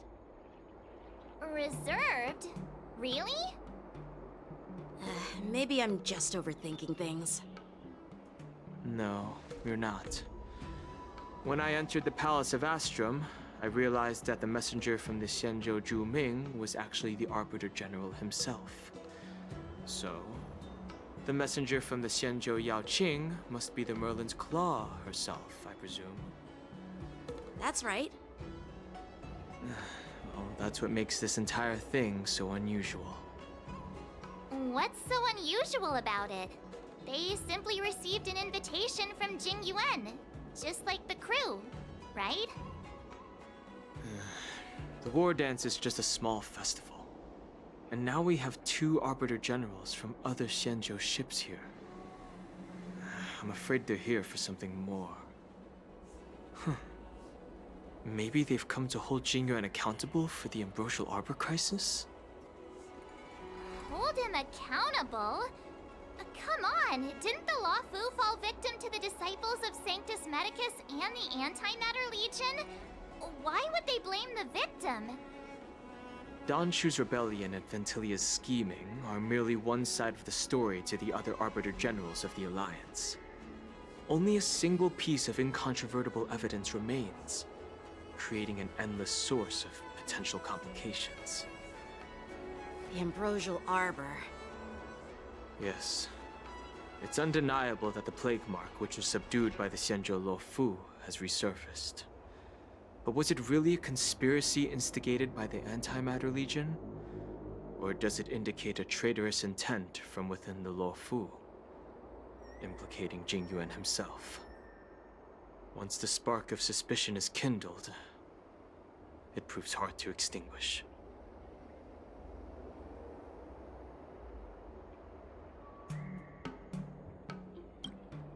The General must have had that in mind when he invited us to attend the war dance. What was I thinking? Seriously, here I was looking forward to a carefree and enjoyable trip. But it seems wherever we go, drama is just around the corner. Aw, I was so excited. I thought those Arbiter Generals were just here to see the ceremony. By the way, I heard that an alchemist from the Juming diplomatic ship has arrived, and rumors say that she's to be the new Cauldron Master of the Alchemy Commission on the Luofu. An alchemist from the Juming serving as the Cauldron Master on the Luofu? While it's not unheard of, the timing itself... Thanks to your words, Mr. Danheng. Now I finally see the underlying tensions. The General is under tremendous pressure right now, but I was completely oblivious to his troubles. How naive of me. Come on, don't think like that. Leave the adult matters to the adults. Even if you wanted to do something for the General, it's not like you can do anything. Did I say something wrong? Again? Miss March is right. I don't have the skills to share the General's burdens at the moment. Still, I'll do my best to follow his instructions. Let's go. Once I've taken you to your accommodations, I need to go to the Artisanship Commission to handle the IPC's protest. He looks like he has a lot on his mind. We can't just let him go alone. Why don't we accompany you to the Artisanship Commission? This is too much trouble. While I appreciate your kindness, dealing with the IPC's workers could be tricky. I'm afraid this will cause trouble for the Express. No worries. We're pretty experienced in dealing with the IPC. You've heard of the 10 Stone Hearts? We've dealt with quite a few of them, right?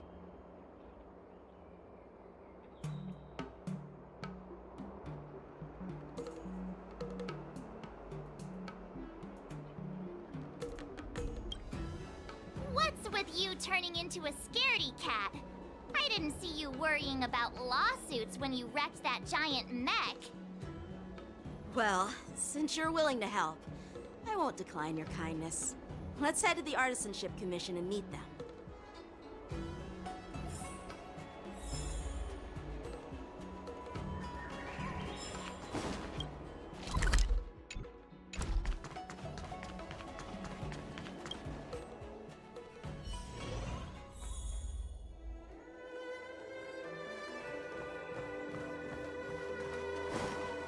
Just bought a new Starsky.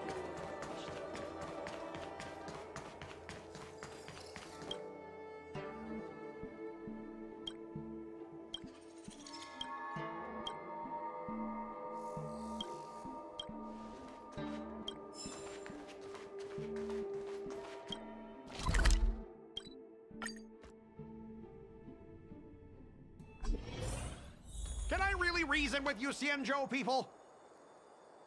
I think I get it now. In your words, this is called looting a burning house, right? But I am trying to reason with you here.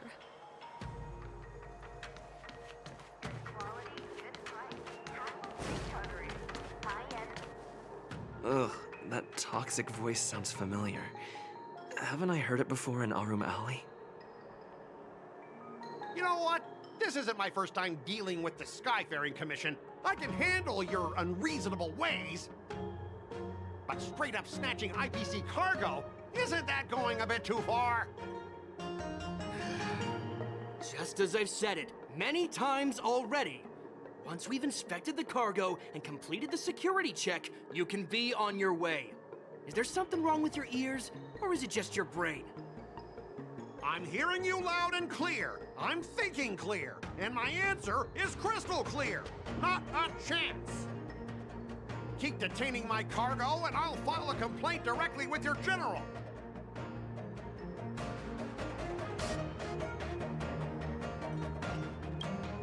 You jerk! Who are you calling a dog?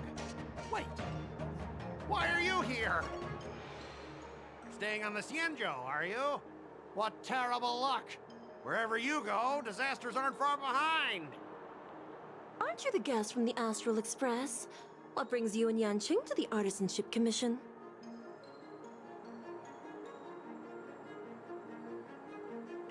Trouble caused by the IPC?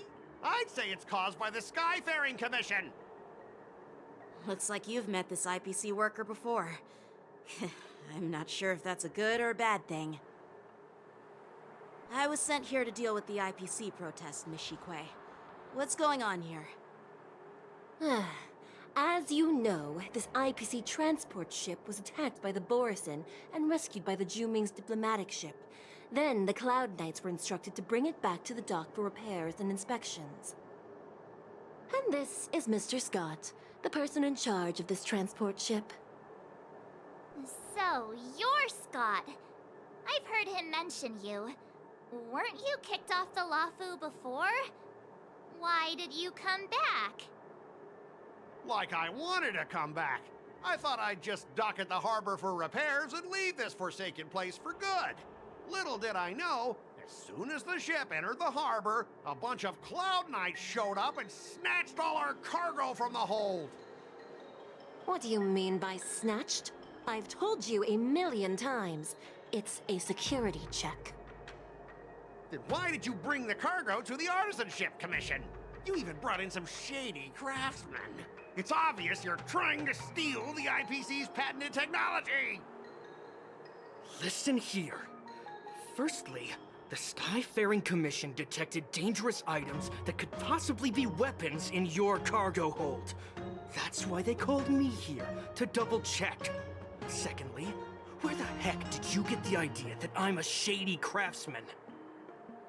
Even if there are dangerous items, what do they have to do with you? It's not even being shipped to the Luofu. We'll just fix the ship and be on our way. We won't unload our cargo here. But you'll have to stay in the port for several days before your ship is repaired and you can take off again. How can we just leave unchecked items sitting here? I understand, but we don't need to disassemble the cargo if it's just a security check, right? In most cases, we don't.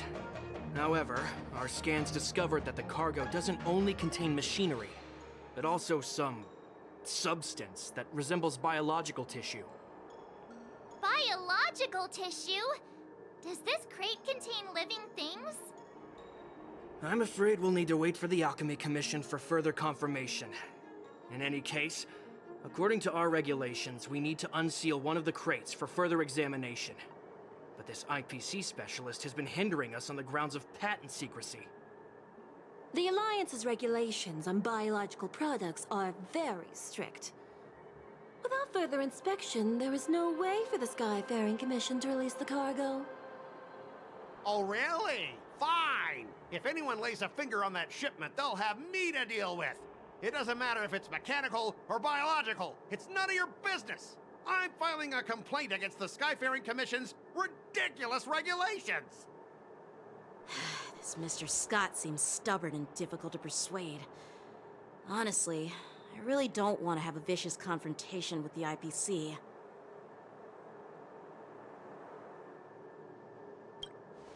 I heard how you helped Aramali. The IPC representative back then was Mr. Scott, right? Since you've dealt with him before, it looks like I'll have to rely on you again. What are you guys whispering about over there? Just hurry up and give us back our cargo.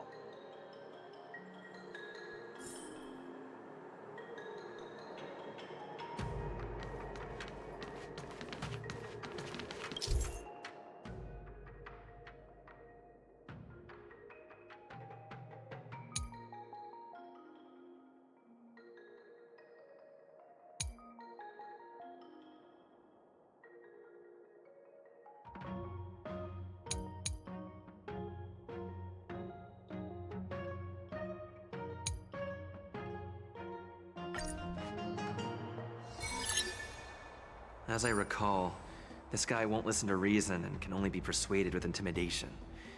But he does seem to follow rules to some extent. Let's use that against him. Speaking of regulations, we have our own laws and regulations too. According to Article 4 of the Xianzhou Alliance IPC Trade Consensus, the Alliance and IPC shall never infringe on each other's intellectual property rights.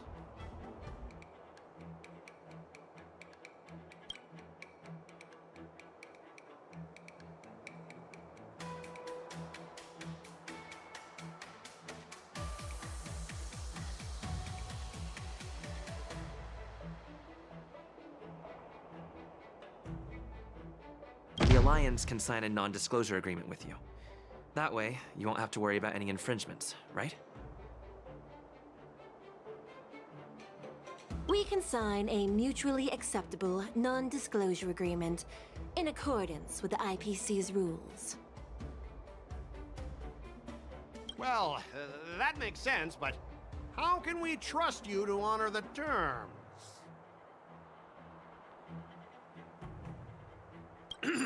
Even if we set aside the secrecy of intellectual property, these prototypes built by the Intelligentsia Guild are incredibly valuable, beyond your wildest imagination. If anything goes wrong, you won't be able to pay for it even with your lives.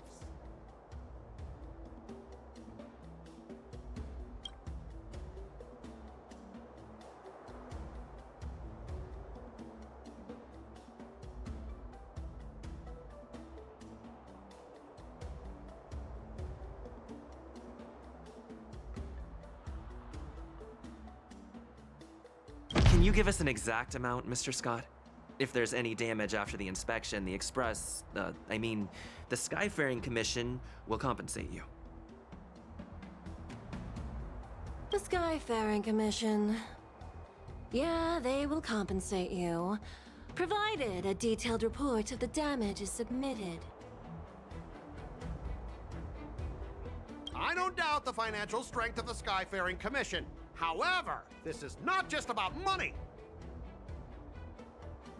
Besides, the cargo on this transport vessel belongs to the Intelligentsia Guild. If you want to inspect the cargo, shouldn't you at least call in a member of the Intelligentsia Guild to be present?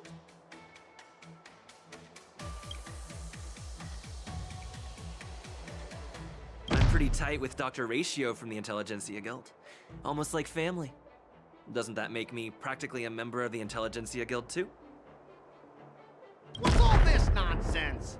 Even if you were married to him, you still couldn't represent the Intelligentsia Guild. We both need to follow the regulations, because that's how the IPC and the Xianzhou operate, right? As an IPC worker, I have to abide by its regulations. If I make an exception and allow you to inspect the cargo, it'll spell disaster for me.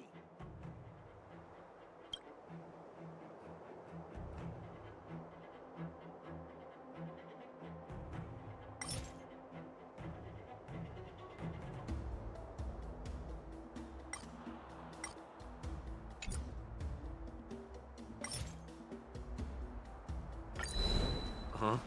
Your logic is too confusing for anyone to follow. Maybe you should learn the art of communication from a monkey before you continue spouting nonsense.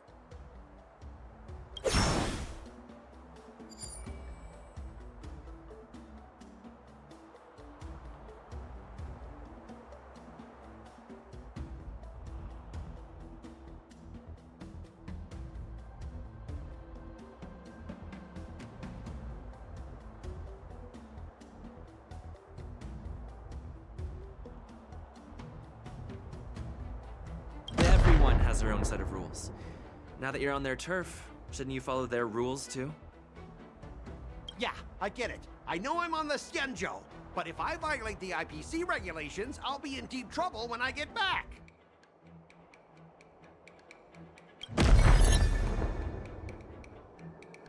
Well, you guys sure know how to argue your case. Fine, I'll allow you to do the security inspection. It's just that, I need some time to sort things out. This is a big deal. Let me talk to headquarters first. So, Mr. Scott, are you just stalling for time and planning to leave the Xianzhou as soon as your ship is repaired? to avoid the Skyfaring Commission's inspection? Well, IPC staff are free to come and go, as long as they don't break any laws. Yeah, you've got some insight there. Who are you again?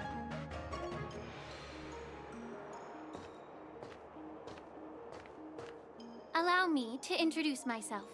I'm Lingsha, Cauldron Master and head of the Alchemy Commission on the Luofu. Could she be? Yeah, she's the new Cauldron Master assigned here from the Xianzhou Juming. I received a report from the Artisanship Commission about cargo containing samples of unknown organisms. It said they needed help from the Alchemy Commission. I had nothing better to do, so I came myself. It's fine, Mr. Scott.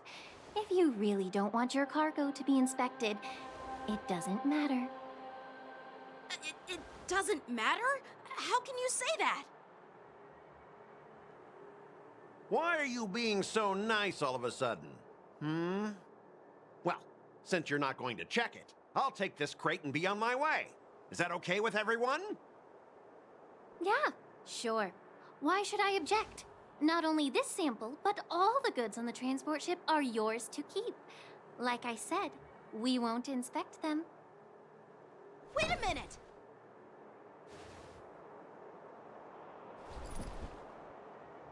Well, that's more like it. If only the young displayed a more reasonable attitude, we could have sidestepped that altercation just now. Our ship will leave in a few days once the engines are repaired. Your ship can leave whenever you want, but I'm afraid I can't say the same for your cargo. According to the import and export regulations signed between the Xianzhou and IPC, all biological shipments can only leave the port when they have confirmed to be of no threat, or when all biological activity expires. Since we can't determine if your shipment is safe for the environment, I guess we'll have to wait for its biological activity to expire. Let me check the previous cases. Normally, it'll only take around 47 star calendar years. Only 47 years? Why so surprised? You're still young and full of energy. I'm pretty sure you'll live a few more decades. Have some confidence in yourself. Ha! Typical of a long-life species. Your words are dripping with sarcasm.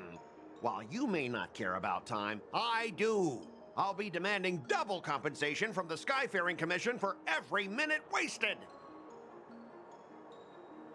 Sure thing, Mr. Scott. You seem pretty confident that your career and life will last long enough to witness this victory unfold.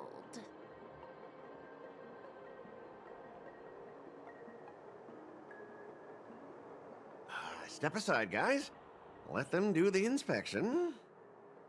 But, Mr. Scott... Come on, we're already in enough trouble. Just let them do the security inspection. And if needed, I can always grovel before the Intelligentsia Guild later. I'm just using my head for what it's apparently good for, right?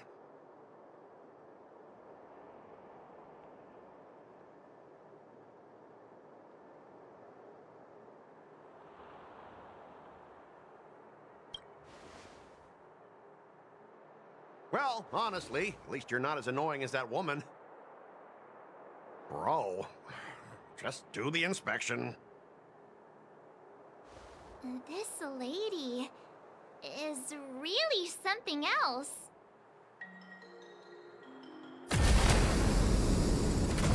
Is this the IPC product? Listen up.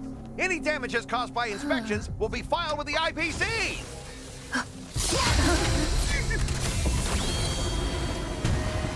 Turn it off.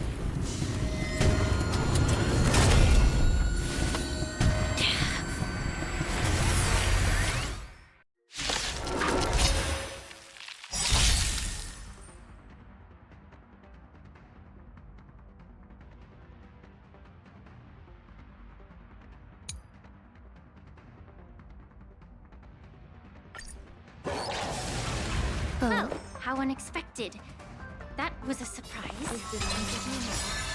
Every petal, all will be swept away by the wind. There's no those promote gun. Those dig a grave. Nice second, my friend. Indulge yourselves! Bring it on. There's your reward.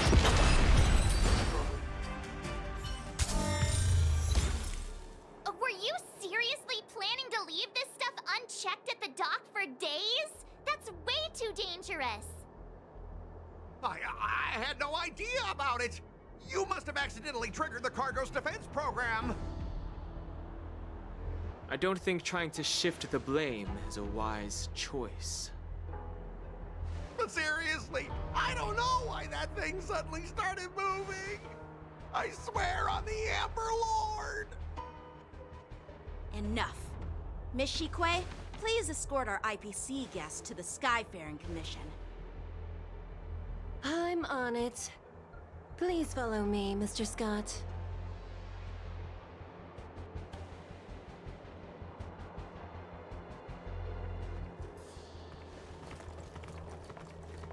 Gentlemen, our preliminary inspection shows that there is indeed hidden biological tissues inside. Just like the craftsman feared. I can't even tell if it's ingenium or biological in nature.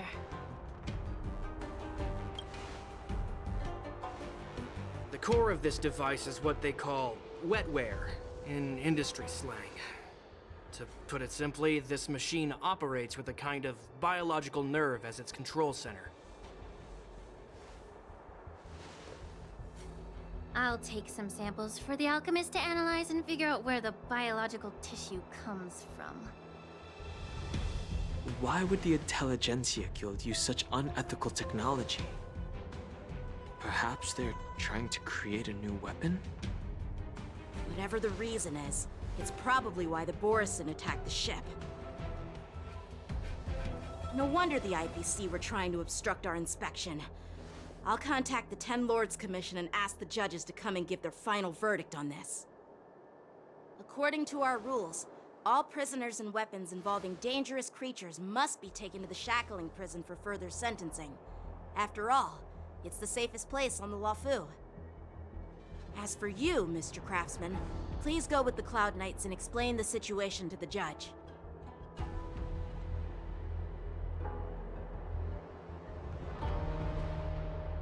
I had a feeling that the IPC members would cause trouble, but I didn't think they'd be this tricky.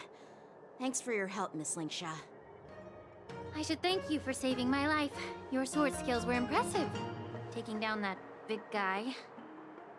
I thought the General's retainers were all burly martial masters.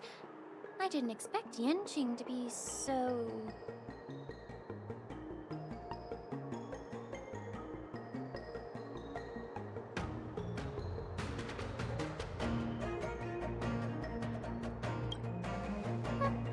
Can't argue with that. As for you, you must be the guests from the Astral Express, right? Saving the Luofu from that crisis. It's so impressive. It wasn't a big deal. Really. It's still early. So why don't we get some tea at the Alchemy Commission? We can discuss your suggestions for revitalizing the commission. I'd be happy to accept your invitation. And you three are coming too, right?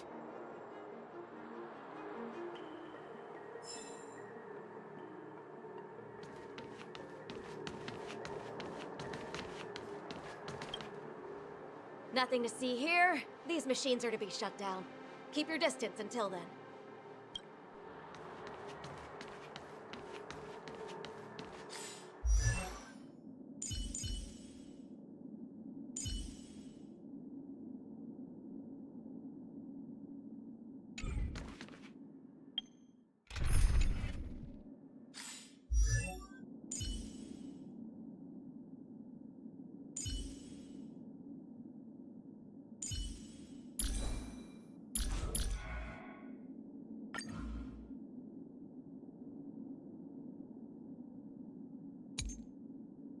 The beauty is eternal. Wretched, fleeting. Until I see that light once more, I will protect all beauty in the universe. For Adrilla. I will protect all beauty in the universe. Flesh wound. The beauty is eternal. Wretched, fleeting. The beauty...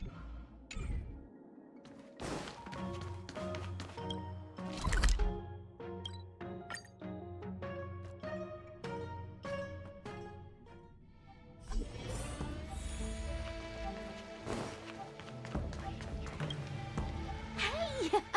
You're back! Why didn't you say anything in the group chat? I'm on duty. Let's catch up later.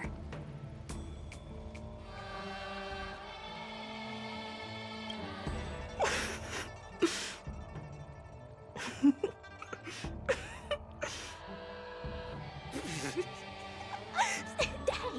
I'm warning you. I'm carrying out my secret duty. It'll be annoying if you keep cracking jokes like that.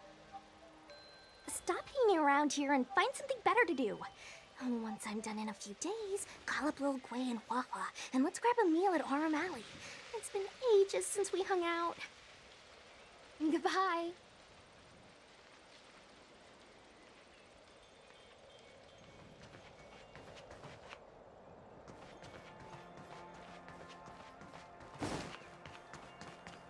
I'm here to pay my The news is spreading pretty fast.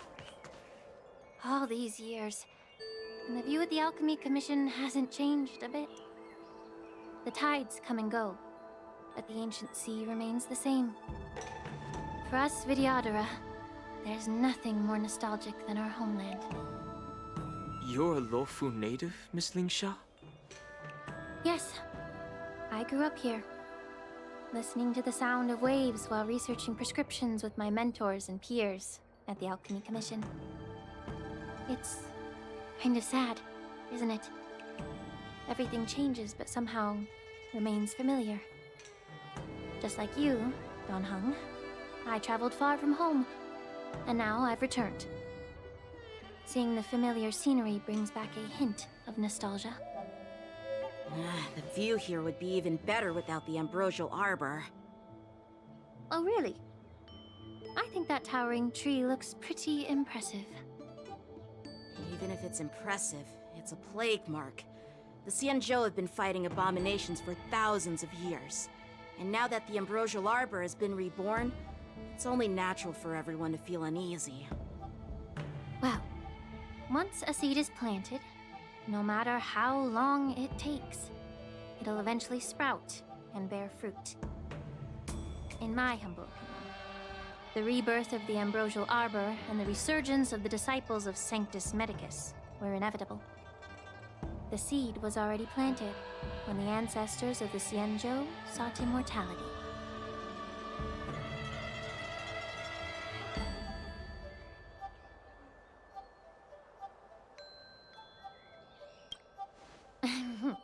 My bad. Well, since you went through the entire ambrosial arbor crisis firsthand, Dan Heng and Lieutenant Yanqing, I'd like to discuss something with you. What would you like to discuss, Miss Lingsha? I was lucky enough to be chosen by the Alliance to come in and clean up all the old grime in the Alchemy Commission. Honestly, the Alchemy Commission is riddled with problems and has reached a point where fixing it seems impossible. I'm looking to remedy this problem, but was wondering if you could provide any insights. Well, even though I'm a Vidyadharan like you, I'm an outsider, just like my companions here. I can't really say much about a remedy, but I do have a piece of advice, Miss Lingsha. The Vidyadhara and the Alchemy Commission on the Luofu have always been intricately connected. If you cannot distance yourself from these ties, Miss Lingsha, changing the situation within the Alchemy Commission may be quite challenging. I I may not know about politics, but I do know that the disciples of Sanctus Medicus have been operating within the Alchemy Commission for years. If you're determined to root them out, maybe you should discuss it with the General. I see. Thank you for your valuable insights. While the Lux Arrow from the Rainbow possesses unparalleled power to sever the Ambrosial Arbor, it can't sever mortals' desire to prolong their existence. Just like how the Cloud Knights can eliminate the remnants of the disciples of Sanctus Medicus, but are unable to calm the hearts and minds of the people within the Alchemy Commission. Our Xianzhou forebears knew this well, and that's why they entrusted the duty of guarding the roots of the Arbor to the Vidyadhara. However, the Vidyadhara are still only mortal beings. 30 years ago, my mentor served as Alchemy Commission's Cauldron Master. She recognized the emerging undercurrents and sought to cleanse the source of the disturbance. Unfortunately, even though she was skilled in the art of healing, she didn't understand the human heart or how to eliminate the sickness lurking within the depths of the Alchemy Commission. In the end, she was framed and exiled to the Juming. I was also implicated and had to leave the Luofu. And guess who arbitrated the case and handed down the sentence? None other than General Jing Yuan himself. What? You heard it right. The ones responsible for the corruption in the Alchemy Commission are not just the remnants of the disciples of Sanctus Medicus, but even the Divine Foresight himself.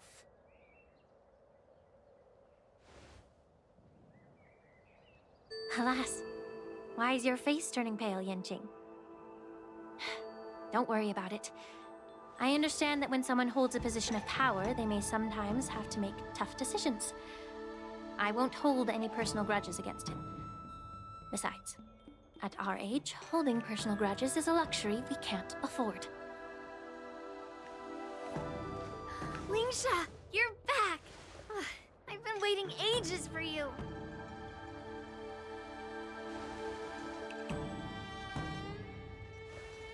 Yunli! Why aren't you with your grandpa? What brings you to the Alchemy Commission? Well, let me take this opportunity to introduce you to Yanqing. What a small world. You stole my sword! Give it back! I see. Let's skip the introduction part then. Why do I keep bumping into you? Are you stalking me or something? Of course not. Unlike you, Miss Yunli, I have important things to take care of. You, on the other hand, seem to have all the time in the world to wander around without returning my sword. Grandpa used to say that a sword reflects its master. I talked to your sword, and it told me that you've been distracted. You hesitate when you should strike, and you struggle to stay calm when your sword is unsheathed. Now that I see you again, I realize your sword was right. It wasn't me who took your sword. It was you who lost focus. Do you really expect me to believe that nonsense? I've been taking it easy on you because you're a guest from the Juming, but you're not taking the hint. Don't people from the Juming know you're supposed to return what you've borrowed? Just look at this flying sword. Even if I gave it back to you now, it'd just be taken away again in a few hours. You know the Cloud Knight saying, a Cloud Knight must never let slip their weapon, yes? Well, sure, I can give it back to you now, but on the battlefield, that's a whole different story. Poor flying sword. Fine!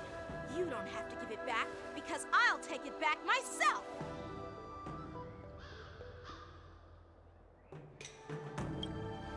Between these two, who do you think is tougher, Dan Heng? Don't get me wrong. I'm just curious. Get ready to separate them. It is my first day at the Alchemy Commission. A brawl is definitely not how I imagine celebrating it. Well, since you don't approve, I won't draw my sword here. I didn't mean it in that way. Since you've already drawn your swords, you'd be disappointed if you didn't get to test one another, right? I've received reports that the delves near the Alchemy Commission are still infested with abominations. Seems like my predecessors left quite a mess. So, if you two want to determine who's better, why not focus on them instead of each other? Clearing out some abominations? Sounds boring. It's the Cloud Knight's duty to eliminate those abominations. You don't have to ask me twice, Miss Lingsha. I'll help you get rid of them. Oh, you think you're the only one who knows how to behave? If Lingsha needs anything, I'll gladly draw my sword and help her out. It's so heartwarming to see both of you being so sweet and caring. So then, shall we get going?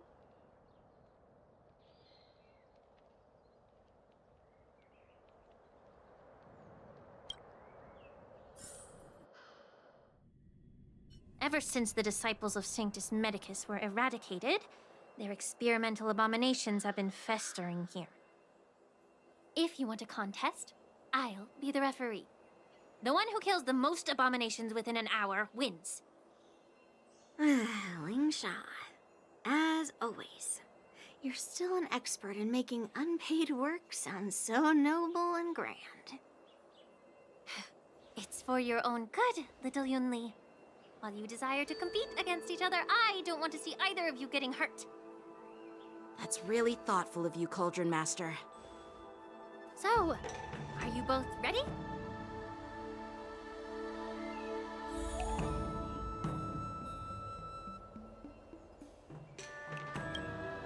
Ugh. Looks like my predecessors left quite a mess. Let me say it again. The one who kills the most abominations within an hour wins. Be careful when you draw your swords, and make sure you don't hurt each other. Can we start now, Lingsha?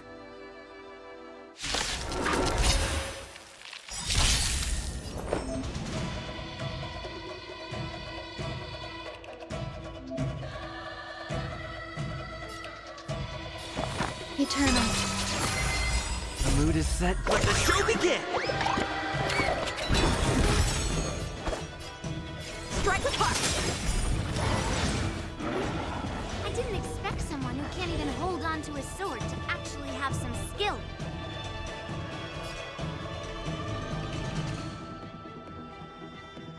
Dreams do come true.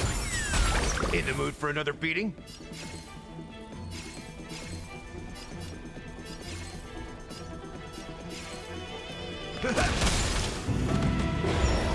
Time for swordplay!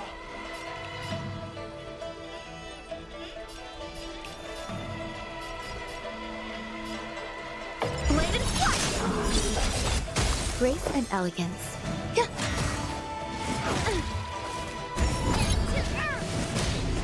got style with those moves, but you're not striking where it counts. It's such a shame to see you misuse your sword.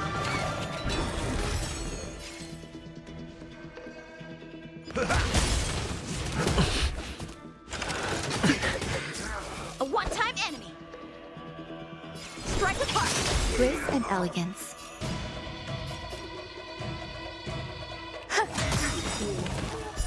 Every petal, all will be swept away by the wind. Take your... Let's improvise. Step up, let's see ya.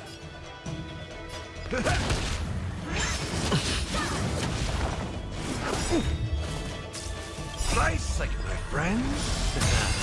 Indulge yourselves!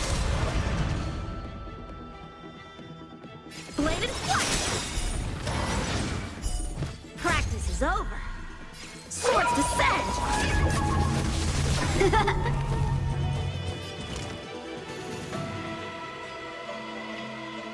It ain't over. Existence is unity.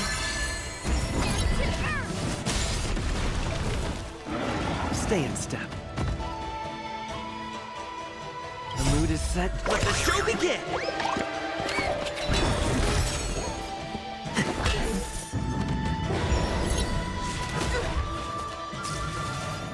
Strike apart!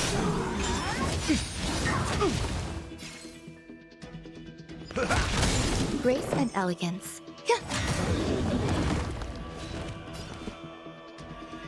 Dreams do come true. A one-time enemy! Bladed flight!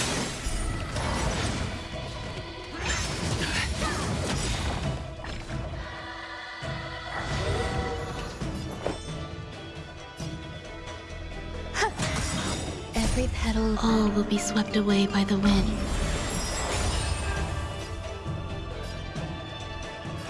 Time to mix things up. I can breathe easy again. Still the same line.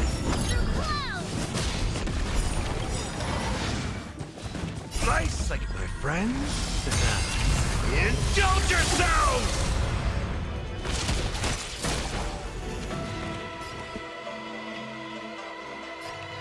Let's improvise. A one-time enemy! Strike apart! Grace and elegance. Existence is unity. Take your positions. The mood is set. Let the show begin!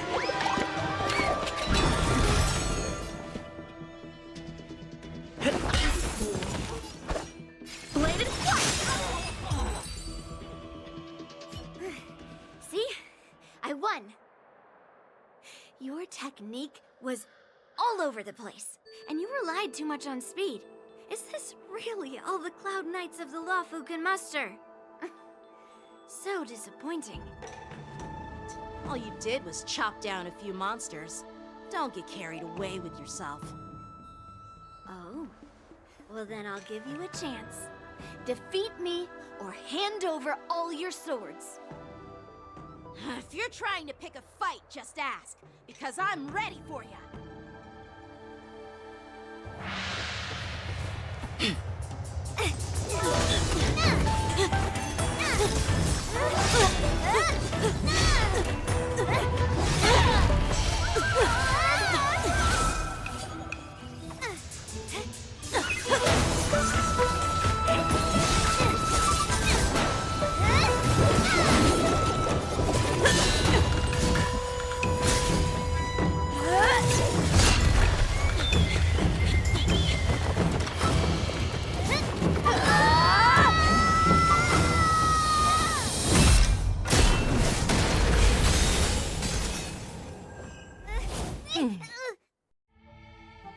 Well fought, my young friends. However, both of you have shortcomings. One of you focuses on dodging and weaving, while the other relies on brute strength, trying to take down targets with a single strike. Who are you? Me? I'm just a patient seeking medicine from the Alchemy Commission. A passerby, if you will. I thought I'd see my fill of impressive fights during the war dance. Yet here I am, able to witness a remarkable fight at the Alchemy Commission, of all places. Well, the Luofu is never short of surprises. However, I have a small suggestion for you. Why don't you settle this dispute fair and square in the war dance's ring? That way, you can resolve your differences with a proper duel and put your grudges behind you. Grudges? No, not at all. Yunli and I, we were just sparring. Sparring? You summoned your flying swords and she swung her sword with full strength. No grudges between you. I don't believe it. Aha! What brings you here, Lady Fei Xiao? Have you finished your health consultation with the Dragon Lady? Fei Xiao? Grandpa always talks about you. Could it be that you're... The Merlin's Claw of the Xianzhou Yaoqing? Looks like I'm quite famous on the Sanzhou Luofu, too. Of course, everyone has heard of the great general. Known to all, and unbeknown to none. Great General? Isn't that title a bit too narcissistic? I don't like it. Ooh, I heard there's a dozing general on the Luofu, so I came up with a humble nickname for myself. The Lacking General. Lacking in worries, regrets, and rivals. Sounds much better, right? Yeah, that's a befitting title that sounds both humble and impressive. Now that the sparring session is over, Yanqing and Yunli, shouldn't you politely thank General Fei Xiao for her guidance and bury the hatchet? Here's your sword. Keep it safe. Or it might get taken away again. By the way, we haven't settled the score yet. I'll defeat you fair and square next time we fight. This is how she apologizes? Now that I finally got my sword back, I should report to the seat of divine foresight. I'll take my leave, General Fei Xiao.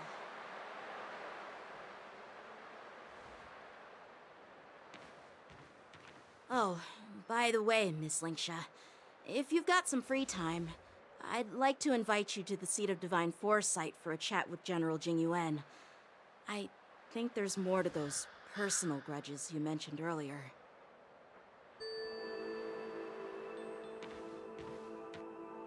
Thanks for stepping in, General Fei Xiao. Otherwise, I'd have had to knock them out with my incense. Not at all. Just doing what you asked. How about we call it even as payment for the healer lady's consultation?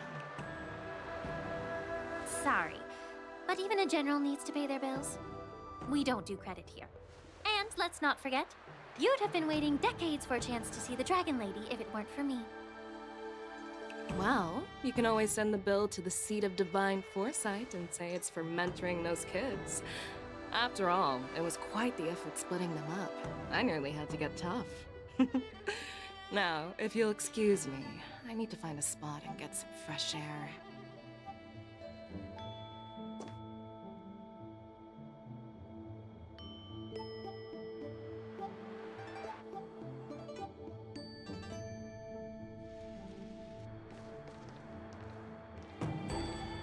Back already? You've met with Jing Yuan and wandered around for a few hours. So, what do you think? It appears that the Divine Foresight is using this war dance as a show of strength to convince everyone that the Luofu is prospering after the Ambrosial Arbor crisis. But...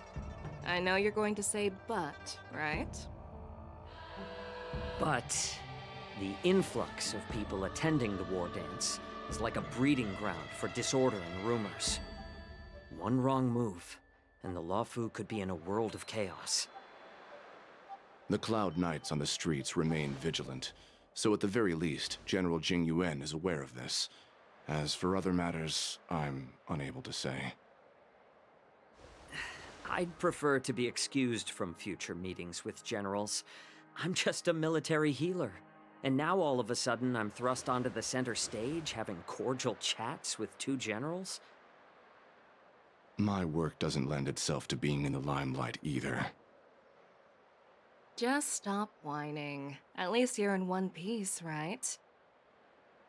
Before getting in touch with General Jing Yuan, I wanted to put aside my assumptions and see his momentum.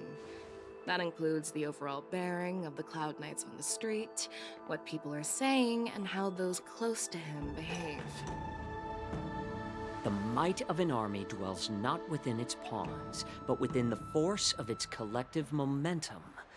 Recognizing this fact reveals the true measure of power. Thanks for enlightening me, General. A perfectly clear statement turned confusing thanks to your translation. You've made me lose where I was now. Anyway, this is how I operate in battle, so you might as well get used to it. Are you treating General Jingyuan as your enemy? The longest-serving general of the Xianzhou Luofu. Do you think he'd have only a few enemies? By the way, General, you met the healer lady, yes? Could you show me the medicine she prescribed you? Well, the healer lady couldn't do anything about my condition. She just told me to enjoy some tasty food. So not even the famed healer lady could help? Don't worry. I'll fulfill my promise and find a way to cure you. Actually, I've found some leads. Well, life and death, Jiao Chou. It's all predetermined. Upon starting my military career, I made a pledge that the rest of my life would be dedicated to being the Xianzhou spearhead, hunting down the abominations of abundance till the end of my days. As long as I can fulfill that deep-seated desire, I don't care how long I live. You asked if I view General Jingyuan as my enemy. No. My real enemy has always been myself.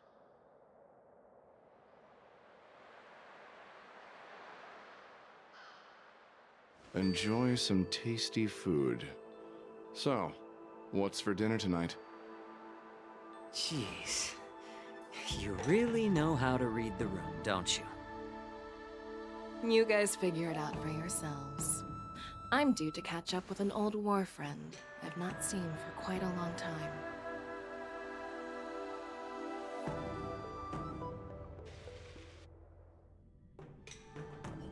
Hey! Was that the Yaoqing general who just dropped in out of nowhere?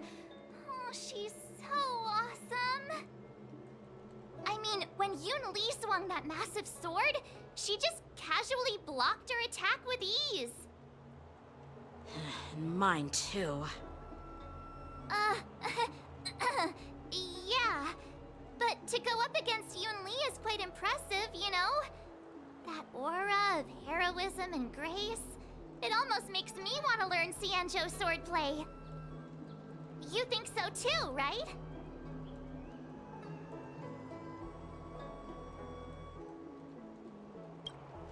Can't you put a little more enthusiasm into it? Thanks for the kind words, Miss March. The war dance is coming up, and I've been chosen to represent the Cloud Knights in the ceremony. I've had my fair share of defeats lately, and even though I know there are always more skilled swordmasters out there, seeing General Fei Xiao's skills today has made me feel a bit uneasy again. Don't underestimate yourself. After all, generals won't fight in the ring during the war dance. Just remember the state of mind you had when you single-handedly took on me and Blade, putting life and death aside. With that mindset, you can prevail against most challengers. I see. Thanks for the advice, Master Dan Heng. By the way, now that today's events are over, General Jingyuan wants to invite all of you to the Seat of Divine Foresight. He has something important to discuss.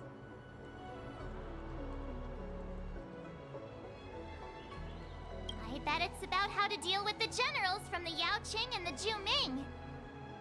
I really don't want to get caught up in grown-up games so soon. I just hope Generals Fei Xiao and Huaiyan can see the truth. We don't need any more chaos on the Luofu before the war dance.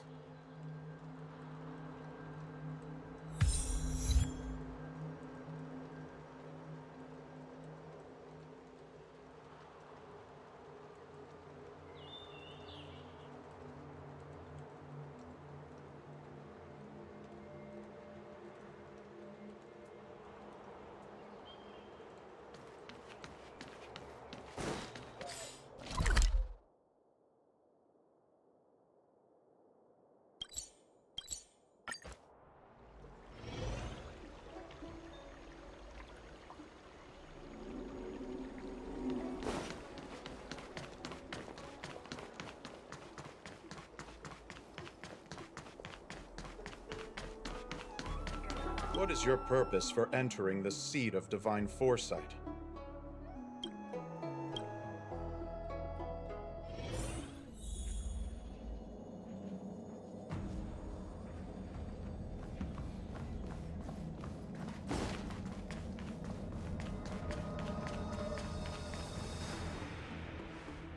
Earlier at the Palace of Astral, I introduced these guests from the Astral Express to you, Elder White.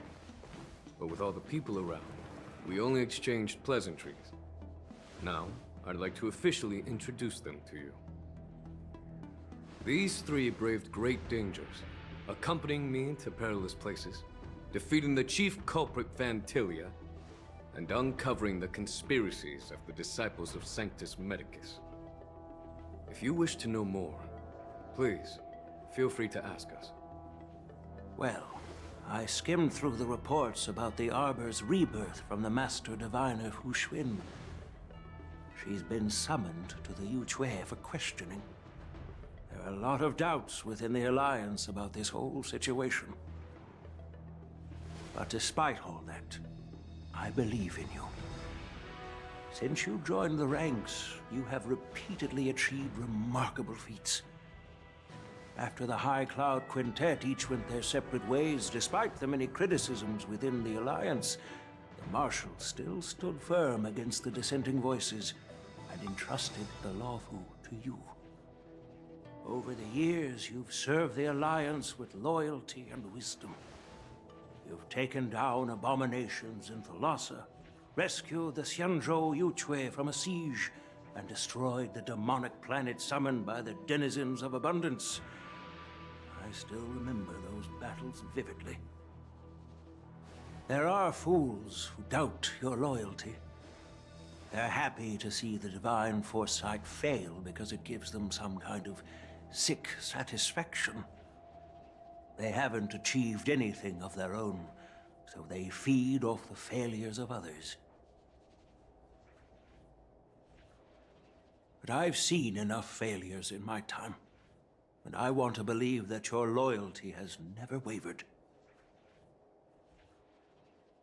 So, General Fei Xiao of the Yaoqing is the only one investigating the Ambrosial Arbor crisis on behalf of the Alliance? No. I am too. This old man's words always catch me off guard. The Marshal ordered me to come to the Xianzhou Lawfu, but the document only says, attend the war dance and listen to Fei Xiao's questioning.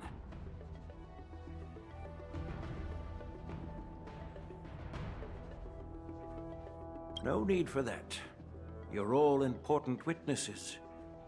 The Marshal is well aware of Jing Yuan's purpose in holding the ceremony, and understands the situation he is facing. She mentioned it because she believes both issues are important. Thanks for your kindness and sincerity, Elder Huayan. But is it appropriate to tell everyone here about the Marshal's orders? By introducing the Express's witnesses to me alone, aren't you aiming to discern the intentions behind both my actions and Fei Xiao's? Whether there's any discord between us? Well, since I'm being open and honest with you, I encourage you young folk to do the same. As for the Ambrosial Arbor crisis, all I need to do is listen. General Fei Xiao will be the one asking the questions. To be honest, I'm more concerned about the timely start of the war dance. Oh, by the way, I've prepared a gift for the war dance.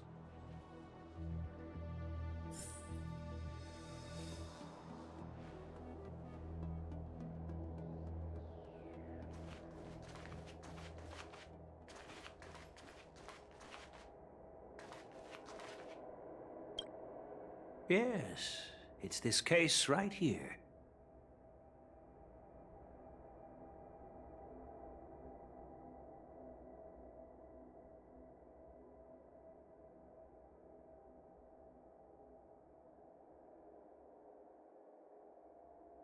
There will be numerous contests and celebrations during the war dance, and the main event will be the Ringmaster's Challenge. The host will dispatch a skilled warrior to take on challengers from all over the cosmos, showcasing the excellent martial arts of the Xianzhou Luofu. When you mentioned that the Astral Express would be attending the ceremony, I thought the High Elder of the Luofu would be the Ringmaster. You humor me, Elder Huayan. The healer lady is just a young lady who knows nothing about martial arts. How can I assign her as the ringmaster? I'm no match to you when it comes to joking. What's this box for? Why don't you open it, General Huayan? This sword case is intended for the War Dance's award. It's empty now, but in a few days, a precious sword will be delivered and stored inside. I don't mean to boast about our skills, but this sword represents the pinnacle of the Zhuming's craftsmanship. It has a legendary history, full of heroic tales from foreign lands, tales that are too detailed to be summarized in just a few words. Since the delegation delivering the sword hasn't arrived yet, I'll just leave the case here for now. I've been wondering who would be worthy of such a sword. And then it hit me. I can award it to the champion of the Ringmaster's Challenge. The ceremony's champion is sure to be a perfect match for the sword. Moreover, I hear that Yenqing is an excellent swordmaster, and that he will be representing the Luofu as the Ringmaster, so it seems like a perfect gift for him. Thank you for your generosity, Elder Huayan. If you want to give me a sword, just say the word, Grandpa. No need to beat around the bush. You've got confidence, my girl, but I don't think you can best Yenqing. I know you're all about swords, Miss Yunli. It's just a shame that it's the sword that ultimately chooses its rightful master. Yeah, and even if someone gets their hands on such a precious sword, it'll probably end up in someone else's. The outcome of our duel at the Alchemy Commission is still up in the air. Since you're interested, why don't you represent the Xianzhou Juming and challenge me in the ring? That's exactly what I had in mind. Nobody knows who's gonna come out on top. It could be me, could be someone else. It'll probably be me. But whatever happens, it won't be him.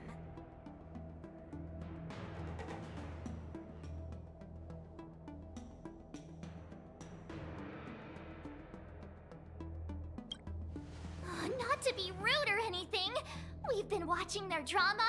I'm dying to find out who beats who. Quiet down. We have other guests here. I've prepared this sword to add some excitement to the ceremony, not to have you two squabble. It's not a good look for the Alliance. While you both seem confident that you'll win, you need to remember there can only be one winner and one loser in the ring, which could lead to hard feelings. Actually, I have an idea. We don't know who the winner will be, and it might not be either of you. But if you're eyeing that prize, you'll need to work together. I want you to take on an apprentice who will take part in the war dance and win at least one match. How does that make sense? In my humble opinion, while a Cloud Knight is commendable by securing victories, it's even more so to pass on your skills and spread the way of swordplay. I'd be greatly pleased if this apprentice could represent the Express in the war dance by displaying their Cloud Knight flair and prowess. Well, Elder Huayan's idea is quite interesting. Imparting swordplay skills requires teamwork, and both the winner and the loser will learn a valuable lesson regardless of the outcome. The question is, whom should the two of them take as an apprentice? Huh? Who? Wait, me? I noticed just now that Miss March seemed quite interested in the outcome of your sword fight. So I thought, why not teach her the art of swordplay? Oh, wait! Are you serious, General? Why am I being dragged into this all of a sudden? I've never practiced swordplay before. I'm a total newbie. You really think I can learn it? Well, you'll probably realize I have no hope and give up on me. And that'd be so embarrassing.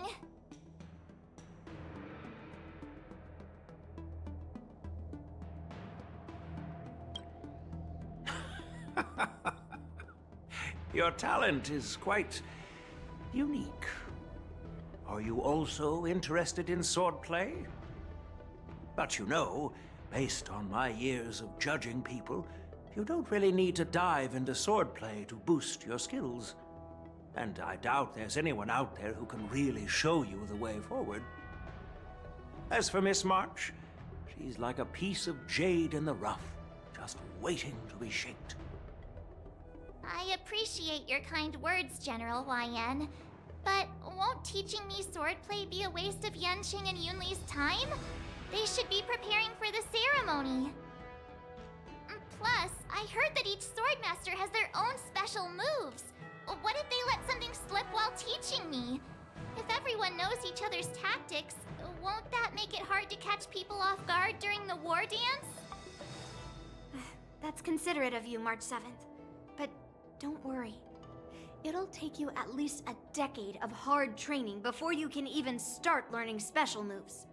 No need to freak out. A few Juming swordplay tricks will mean you'll be more than equipped. Really? Looks like March's curiosity has been piqued. The whole point is to know each other's moves. Defeating your opponent in just one move? How boring would that be? Plus, what really decides a swordsman's fate isn't some special move. It's the solid fundamentals. So Miss Yunli has already agreed. What do you say, Yanqing? General, I haven't graduated yet. How can I be qualified to teach swordplay to others? So you're admitting your defeat, huh? If you're not even confident to teach, why don't you let me be the ringmaster instead? Yanqing, teaching an apprentice is also a way of honing your own skills and gaining insights. You've been an apprentice for years. It's about time you looked at swordplay from another perspective. I see, General. Then count me in. Now that Yanqing has agreed too, it all comes down to Miss March giving her nod. It's up to you to make the final decision, March.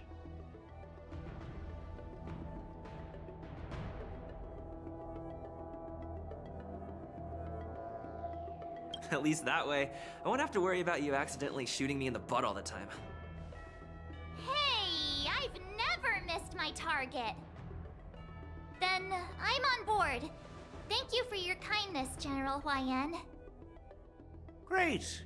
Starting tomorrow, Yanqing and Yunli will teach you the basics of the Cloud Knight's swordplay. Yunli and I will head out and purchase some sword practice equipment for Miss March.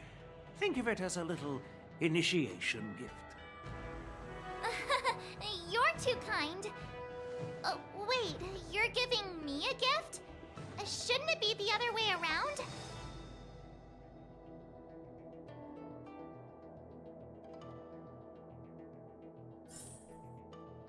General YN's gone.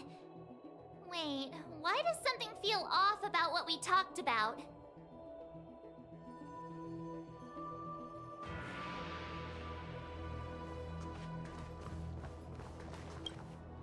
I think we strayed off topic.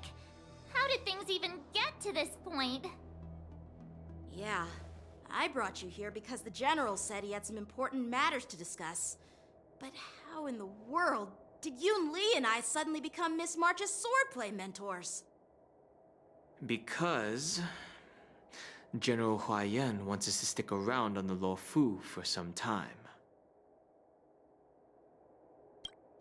But from his point of view, we're no different from all the other tourists who may leave at any time. Since the crew's actions were mentioned in the Luofu's operations log were given to the Alliance, he probably wants to see firsthand if we're as capable as the report claims, or if we're just some made-up excuse to save face. And he wants to see it for himself during the war dance, which is why he even dragged Yun Li into this. What began as a simple contest between two sword masters has now evolved into you two collaborating to mentor March. Elder Huayan is still that tricky general who likes to give everyone a headache. My apologies. Truth be told, I invited all of you to the ceremony because I wished for you to act as my witnesses. I apologize for not disclosing this information earlier. In the coming weeks, I'll also invite all of you to a meeting with General Fei Xiao, where you may need to answer her questions and clear up any doubts she might have. So please, be prepared for the meeting.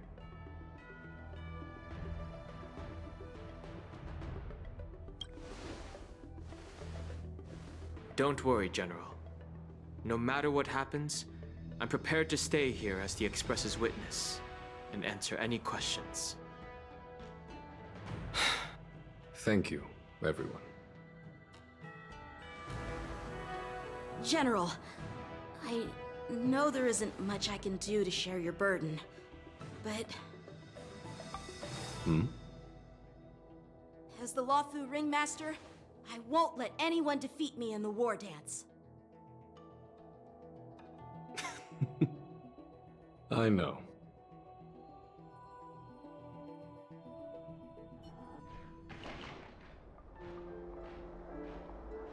The illustrious Merlin's Claw waiting for me? And for so long, too? It's quite an honor. It's been a while, General Fei Xiao. It's been 30 years since we last saw each other. Right, Yukong? Yes. Back then, you were the vanguard of the Yao Qing's Verdant Knights, and I was a pilot of the Luofu's Rainbow Orbit Fleet. Who would have thought that upon meeting again, you'd be a general, and I'd have given up flying?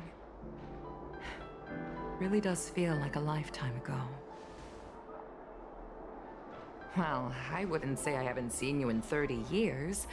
After all, your great victories are announced through the Yellow Bell resonance system every day.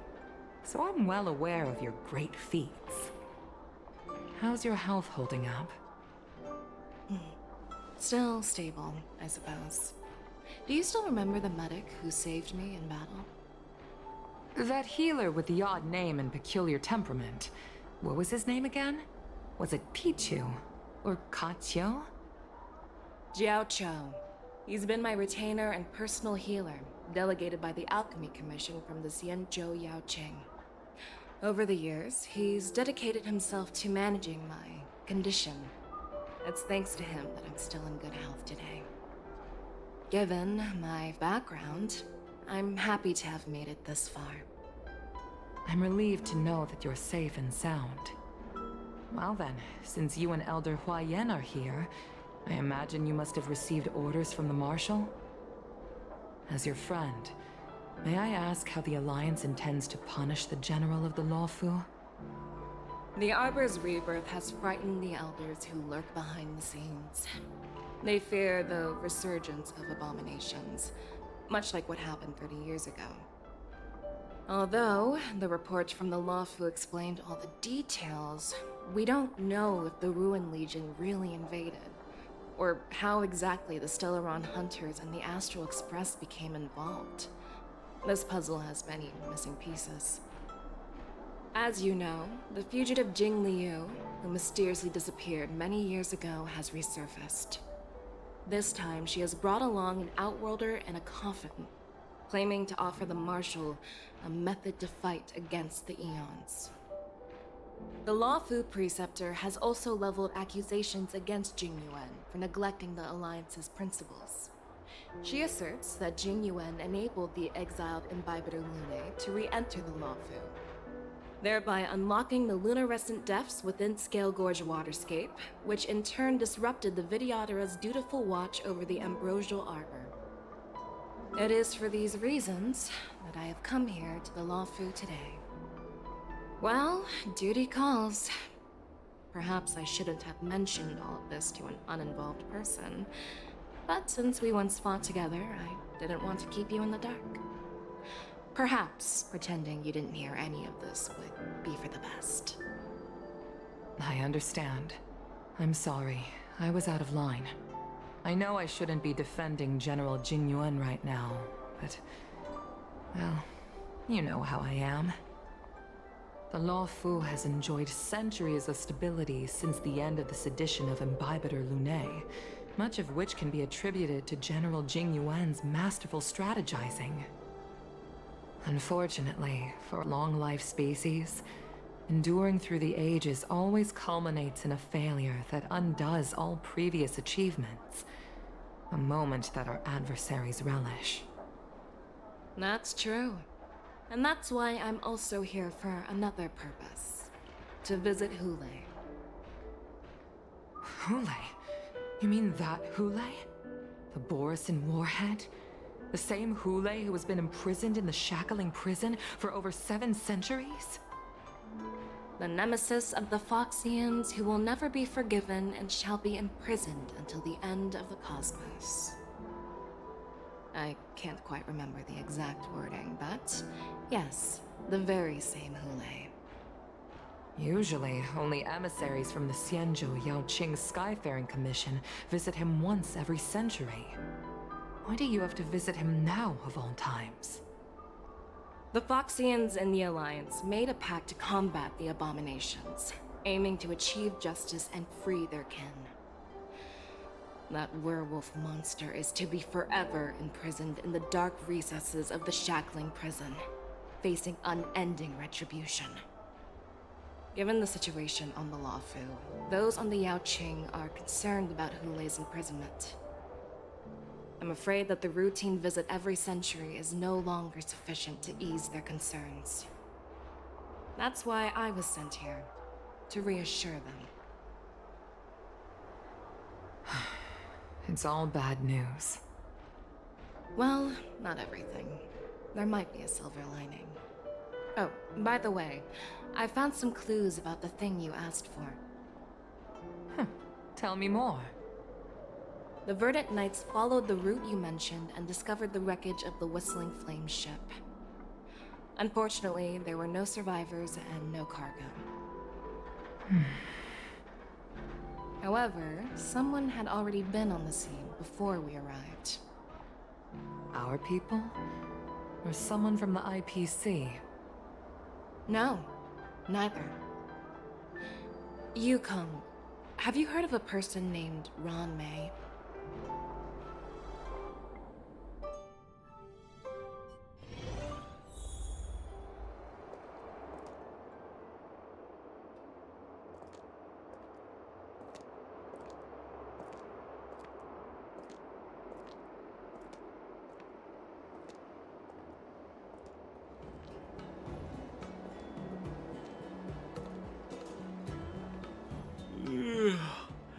I'm still feeling sleepy. Did I oversleep? Where did March and Donhum go?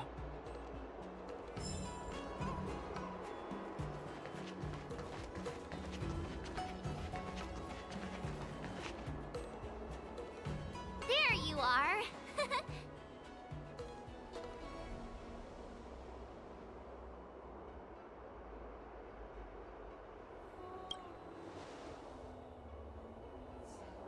It's an honor to learn from you, Master Yanqing. Oh, in all those immersions and novels I watched, when apprentices want to pay their respects to their masters, they usually bring fancy gifts, kneel, and bow. I'm really sorry, but I haven't prepared anything yet. Hey, why are you blushing, Master Yanqing? This is, the first time someone has called me Master. I need to, get used to it.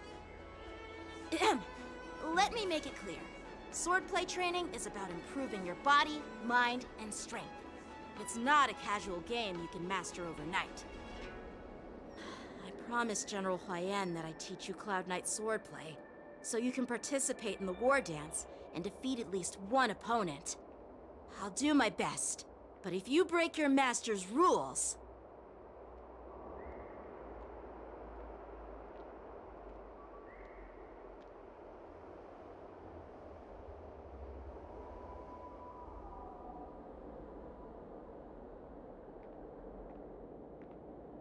Is it too late for regrets?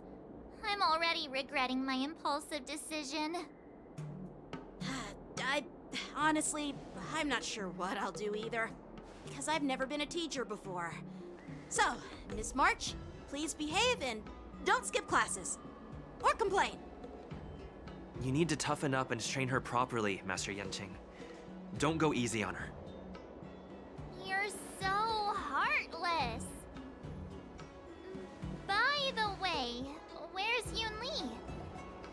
I've found a quiet spot in the back garden of the Palace of Astrum for our first lesson together.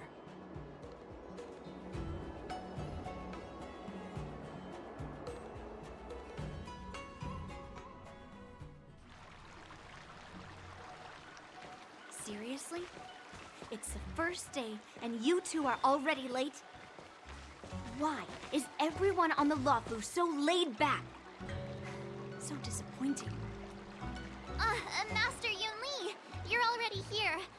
Sorry for keeping you waiting.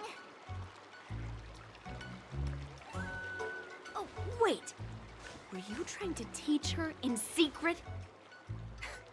That's sneaky. I'm just showing you what Luofu etiquette is all about. She might be my apprentice, but it's customary for the master to personally escort their apprentice to the place of learning. As the host, I'll be teaching Miss March the essence of Luofu swordplay, after which she'll emerge victorious in the war dance ring. You won't be complaining about Luofu swordplay then. Stand aside, rookie. Let me show you how we Zhuming swordmasters treat their apprentices. Quickly, over here, Miss March. This is a reverse mentorship gift from me to you. I hope you put it to good use. What's this? Xianzhou clothing? It's so beautiful! Sword practice requires precise movements. This outfit is tailored to fit perfectly and allows for smooth movements. I even added some small accessories. I put a lot of thought into it. You're awesome, Master Yunli! See? See? How can you compete with me? I'll teach March 7th the essence of Zhuming swordplay so she can win the contest with my sword skills. Actually, I've prepared something too. Huh? You have a gift for me too, Master Yanqing? Since you want to learn swordplay, Miss March, you'll need suitable weapons. So, I went out of my way to prepare a pair of swords overnight. Unfortunately, I didn't have time to ask the craftsman to customize the swords for you. But I did my best to choose ones that look nice and are suitable for a beginner. I hope you like them, Miss March. Thank you, Master Yanqing! Bet you didn't see that one coming, did you, Yunli? The real competition is just getting started. I'm so lucky to have two great masters. But why does it feel like things are getting a bit weird?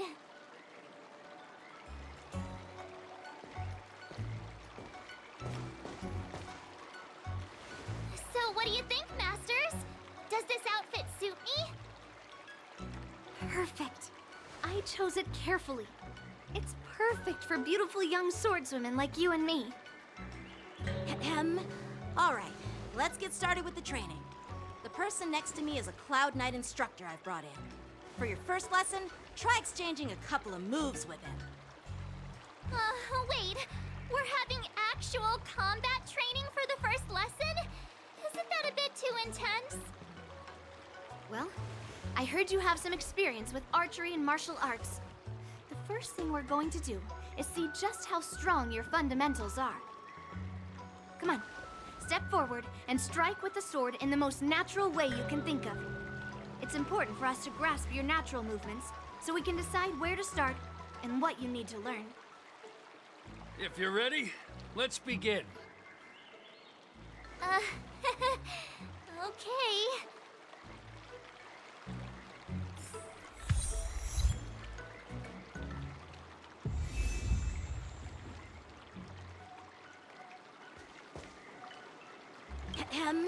All right, let's get started with the training. The person next to me is a Cloud Knight instructor I've brought in. For your first lesson, try exchanging a couple of moves with him. Well, I heard you have some experience with archery and martial arts. The first thing we're going to do is see just how strong your fundamentals are. Come on, step forward and strike with the sword in the most natural way you can think of. It's important for us to grasp your natural movements so we can decide where to start and what you need to learn.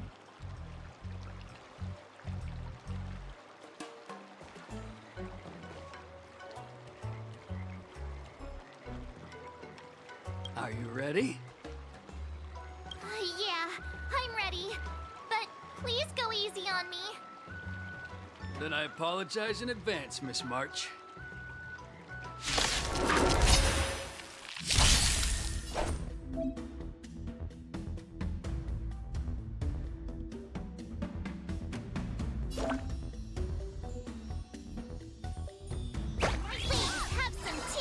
Close attention, Miss March. Lawfu swordplay is all about being swift and agile in your movements. Strike a punch! Yes, you! Practice is over. Swords descend! Ignore him. Strength is everything. Right on time. Like this? Well done! How many can you block?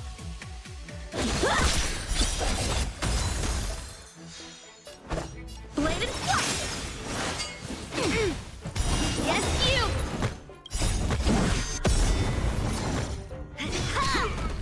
I could take it. Here you go, Master!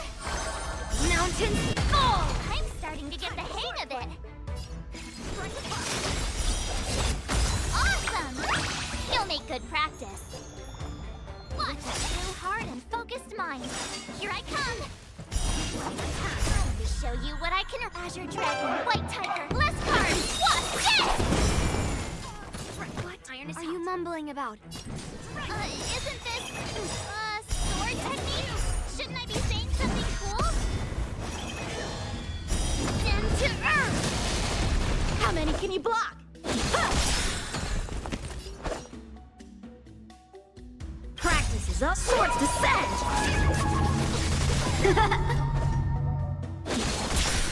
Ready to shine. Nice job! Right on time. Leap through clouds! Oh, I get it! Alright, check out this move! Time for swordplay. Bladed flight! Like, yeah! Yes, you!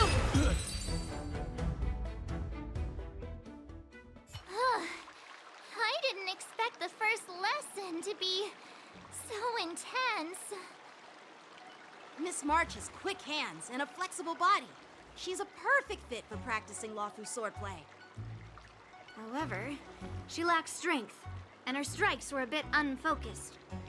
But don't worry, that's totally normal for beginners. Once she starts practicing Juming swordplay, she'll make heaps of progress.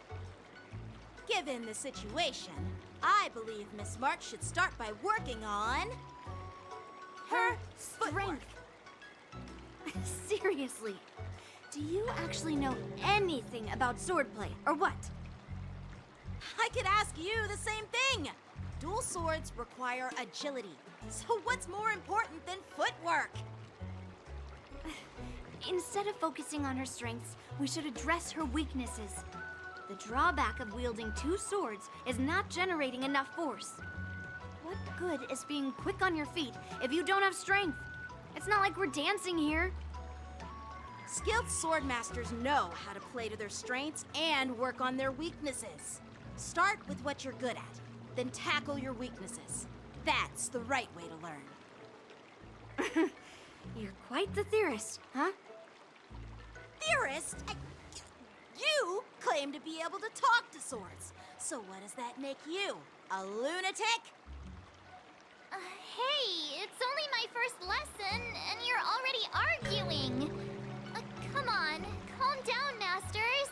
I'll have to improve both my footwork and strength anyway, so it doesn't matter which one comes first. But it does matter! Just listen to me, March 7th! Aww.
Dear Himeko, Mr. Yang, and Pom Pom, we're all good here on the Xianzhou Luofu, so no need to worry.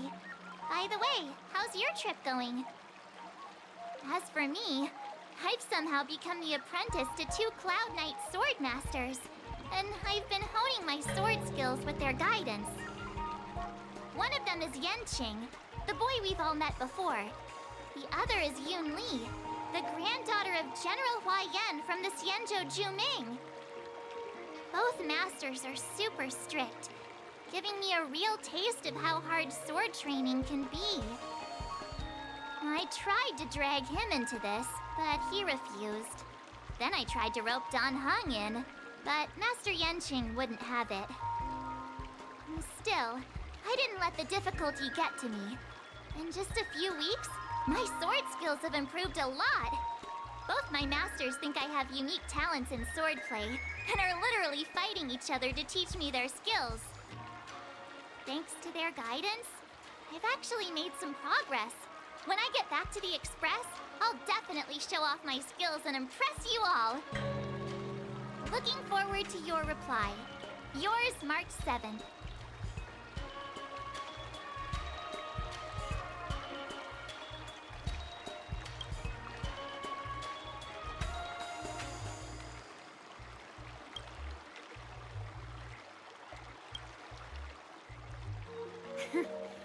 Well done! Let's call it a day.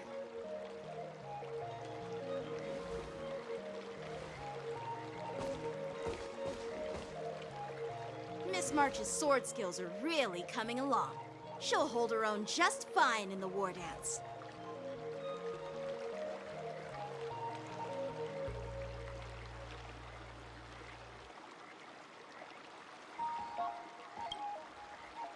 Just you wait and see. I'll show off my skills in the ring and win a match. I'll make both of you proud. Can you believe it? March 7th has actually become a pretty decent swordmaster in such a short time. Now I understand why Grandpa always had a grin on his face while training me. Are you sure he wasn't laughing at you? Oh, shut up! It's all thanks masters. Miss March, you're really getting the hang of wielding dual swords. If you're keen on advancing, trying out different Xianzhou blades can improve your touch. Oh, let me see. Which sword is the most powerful? Single sword? Great sword? Or maybe a flying sword? There's no such thing as the most powerful sword. It's all about the skill of the sword master. Yenqing wields several flying swords, while I only wield one. But remember how I kicked his butt at the Alchemy Commission? First, you didn't kick my butt. Second, you'll never kick my butt. Third, how about we settle this right now and see who kicks whose butt? Yeah, I'm up for that. And if I kick your butt, you'll drop out of the war dance. Deal? Why are you two arguing again? I thought things had been improving between you lately. There was talk that the leading disciples of the Luofu and Juming generals were supposed to face off in the war dance, but for some reason, they suddenly teamed up to train an apprentice of their own. Turns out, the rumors are true.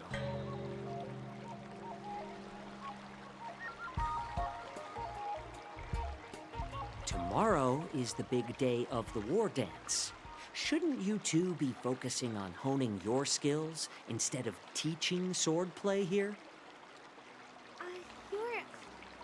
You're... Oh, that's right. You're the pink-haired box from the Yaoqing.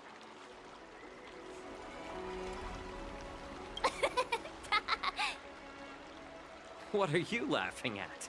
You've got pink hair too. I'm Jiaoqiu, the healer working for the general of the Xianzhou Yaoqing. Ah, got it. So, you're the participant attending the war dance on behalf of the Yaoqing, and you were trying to sneak a peek at our training? Sorry for the misunderstanding. I don't know anything about martial arts.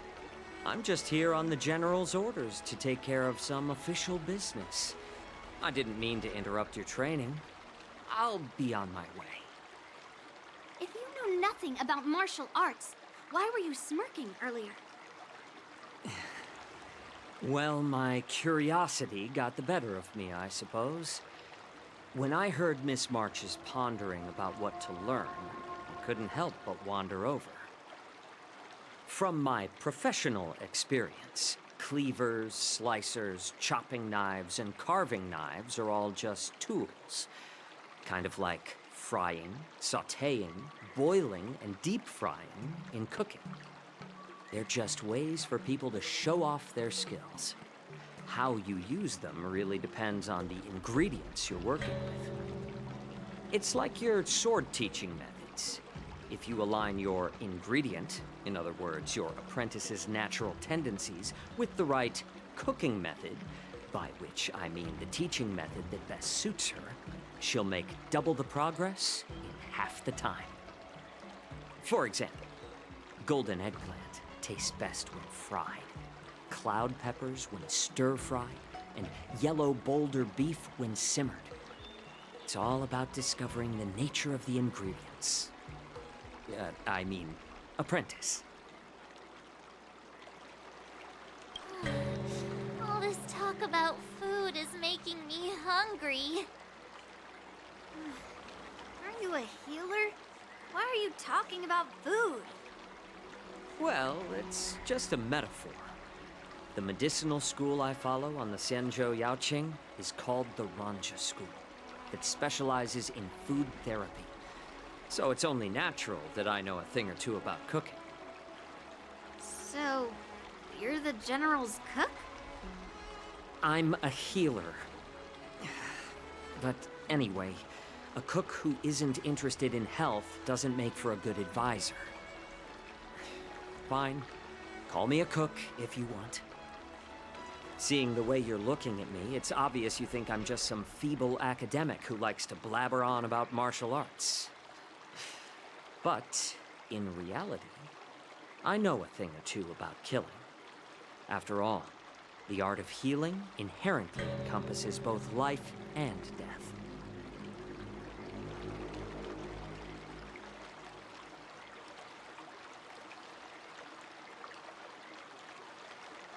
Seriously? Trying to save face in front of kids? Ugh. Do you recognize this bottle of medicine in my hand? No? This is called tumble dust, an extract from an exotic flower named Yabra. Ugh, is it poison? Well, it depends on how it's used. With just one drop, it's able to numb a patient's body during surgery, making them painless throughout the entire process. However, increase the dose or the potency, and it'll slow the metabolism, making the blood thin and resulting in the loss of all senses. Even long-life species cannot escape its effects. This thing can save lives or take them. It's more powerful than the swords in your hands. That may be so, but still, I prefer settling things with a sword than, you know. Huh. Looks like I did get you all wrong. You're not a feeble scholar, but a sinister and despicable one. Hey, why the insults all of a sudden? I'm just sharing some medical knowledge here, not persuading you to poison anyone. Seems like you get real excited when talking about poison. I can't tell if that's an honorable thing or sinister. Picture this. 2 individuals. The one standing is full of malice. The other lying down is honorable and righteous. How can the one who's lying down label the one standing as sinister? In the throes of combat, where life and death hinge on a singular moment, every idea fades into nothingness. The only thing that matters is staying alive. Surviving the battlefield reshapes all notions of worth, be it integrity or treachery. In my eyes, their significance is negligible. Perhaps you've underestimated Yunli and me, Mr. Jiaoqiu. We may be young, but we've seen our fair share of war. Well, then you should know that the war dance is nothing more than a contest. So why are you so focused on it? When I was appointed as the ringmaster for the war dance, I asked the general, we Cloud Knights are supposed to charge into the fray and slay enemies. Why do we have to swing swords in a ring just to please an audience? And this is how the general replied. To unsheath your sword in a ring is no different than on the battlefield, as your sword reveals the might of all Cloud Knights.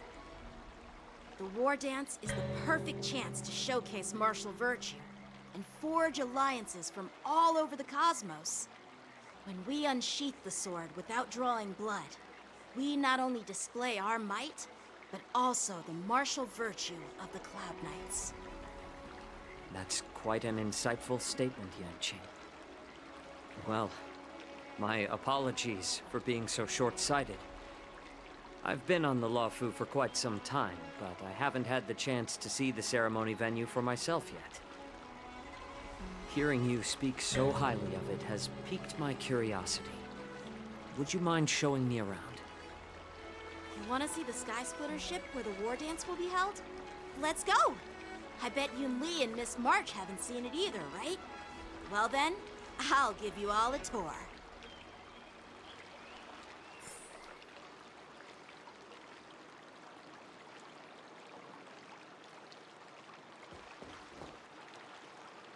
Surviving the battlefield reshapes all notions of worth, be it integrity or treachery. In my eyes, their significance is negligible.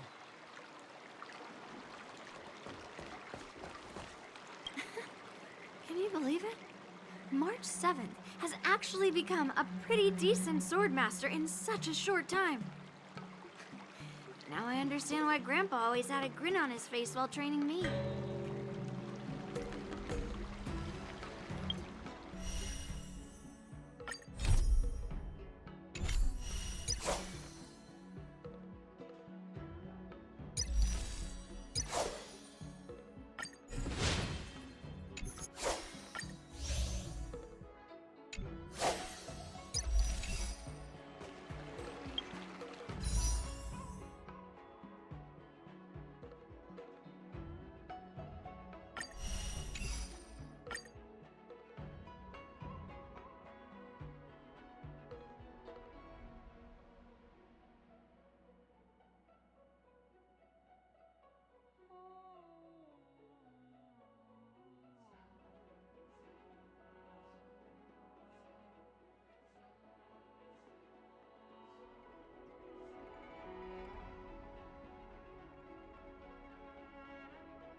In the obscure prophecy of Dream, a star from the heavens has enlightened my path.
Today me is even more awesome than yesterday me.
let's go. I'll give you a tour of the Sky Splitter.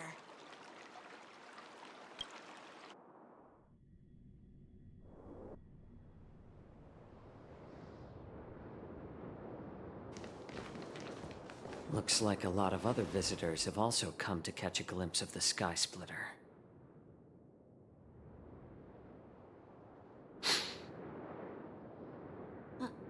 What's up, Mr. Jiaoqiu? No, it's nothing.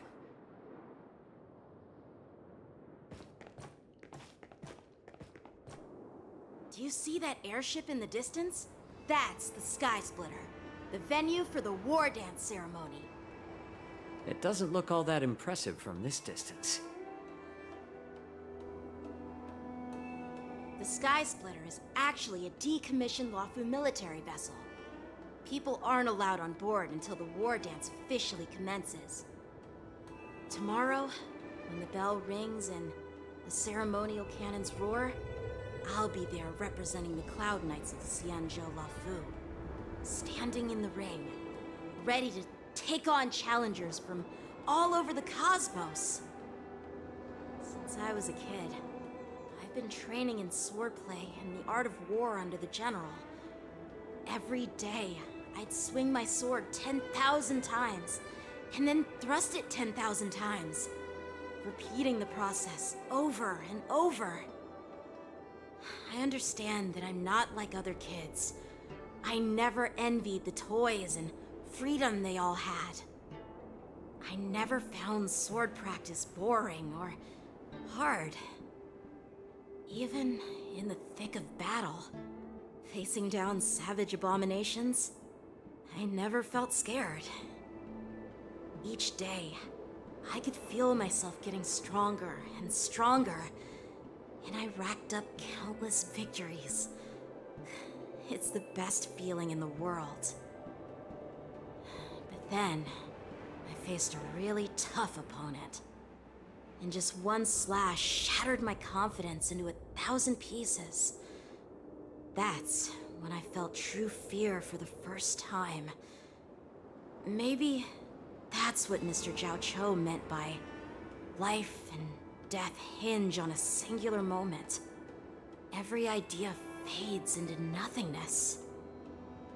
After that, I had to pick up the pieces and try to put myself back together. But no matter how hard I tried, I couldn't seem to find my old happy self again. I often ask myself, why do I wield my sword? If defeat is inevitable, why do I continue to fight? Is it to reclaim the joy of victory? To meet the General's expectations? Or to secure my honor among the Cloud Knights? While the General could teach me the art of swordplay, he couldn't teach me why I should keep on going. He said the reason must come from within myself. I've been struggling to find that reason. But after talking with you, Mr. Jiaoqiu, I think I already have that reason in mind.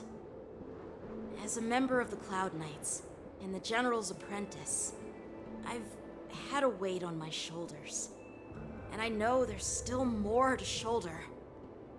But when I wield my sword, it feels like I'm letting go of everything.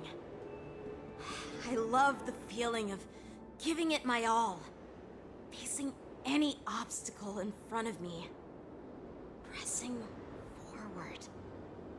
That's why I wield my sword. Oh, Yanqing.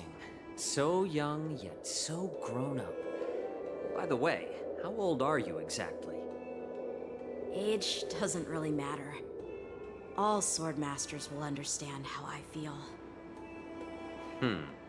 I get it. Looks like all the kids on the Luofu live tough lives. So, how about you, Miss Yunli? It's not polite to ask a girl her age, no matter which Xianzhou ship you're on. I'm not asking your age. I'm asking if you have a dream like Yanqing has. You don't talk like a cook. You sound more like a TV host or something. Need I repeat myself again? I'm a healer. Well, I don't have a dream like Yanqing does. The only reason I'm participating in the Ringmaster's Challenge is because I made a promise to my grandfather that I'd win the precious sword he's contributed to the war dance. Sounds like that mind of yours is just filled with swords. I bet you've got nothing better on your mind. My father was a craftsman on the Xianzhou Juming. Because of his foolishness, many innocent people fell victim to the cursed swords he forged. Since I was a kid, it's been clear to me that not everyone deserves to have a weapon in their hands. Giving them a sword is no different than being cruel to the innocent. So, whenever I come across someone unworthy of a sword, I can't help but want to take it away from them. Given that Yanqing is the war dance ringmaster, I'm stepping up to challenge him. To ensure the precious sword doesn't fall into the hands of an unworthy master. Hey, what do you mean by an unworthy master? I see. It's not easy for kids on the Juming either. Well, it's better to have a reason for wielding a sword than to be lost and confused. I've saved countless Cloud Knights in my life, and there are plenty of exceptional warriors, just like the two of you. What happened, Mr. Zhao Cho? Oh, nothing. I was just reminded of some old friends and old tales. Judging from my professional perspective as a healer, both of you possess remarkable vitality. Your energies flow like raging fires and mighty gales. The upcoming fight will definitely be impressive. Well, we've seen the Sky Splitter and toured the Stargazer Navalia. I guess it's time to say goodbye for now. What? You're leaving already? But you haven't asked me about my dreams. I've been working hard too, you know. It's getting late, Miss March. Unlike you lot, I'm a grown-up bound by responsibilities and duties. The tasks entrusted to me by the General won't complete themselves. By the way, Yanqing, is it normal to have so many people wandering around in an automated area like the Stargazer Navalia? Actually, this is a restricted area. But since you're all guests, I made an exception, so you could take a look around. I understand. Well, I'll take my leave. I wish you both the best of luck in the ring tomorrow.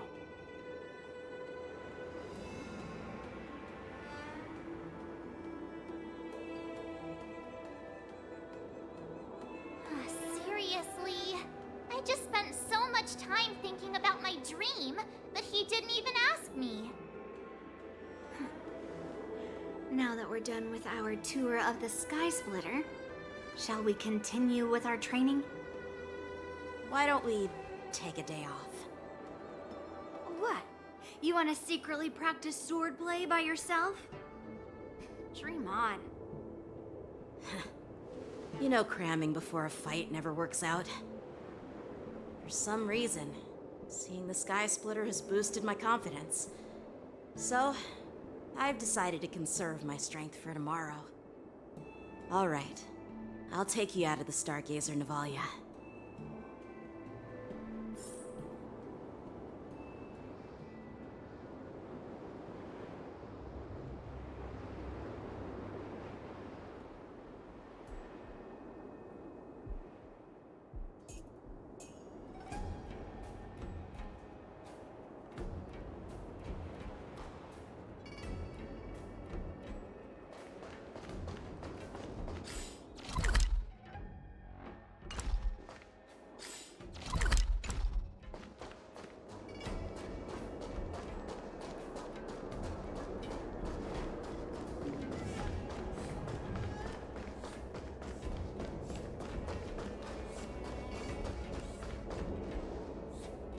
Just shut up, Red Fang.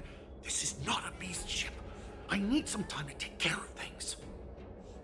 You willingly donned the skin of a lowly beast to join this mission, dedicating yourself to our glorious cause. And now you're telling me you can't handle it? Do you realize how many ships we need? I'm doing my best, all right? It takes time to figure all this out. When the guns go off tomorrow, all eyes will be on it. That'll be our only chance. How's that? Who's there?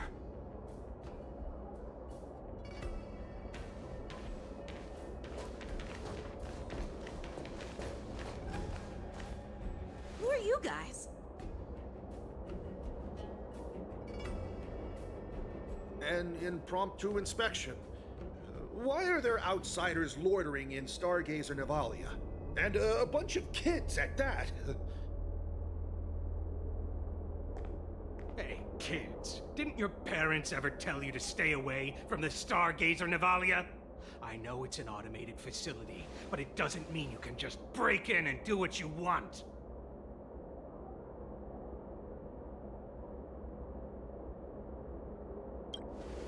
First of all, I'm an adult. Second, I didn't just break in. Yeah, we flew here on a star skiff. Like, whoosh! Well, I'm not trying to tell you off, but this place is off limits to the public, you know? Big sis, let's go. I want to play in Everhunt Plains.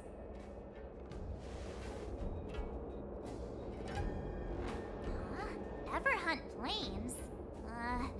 Yeah, sure. Big Sis will take you there.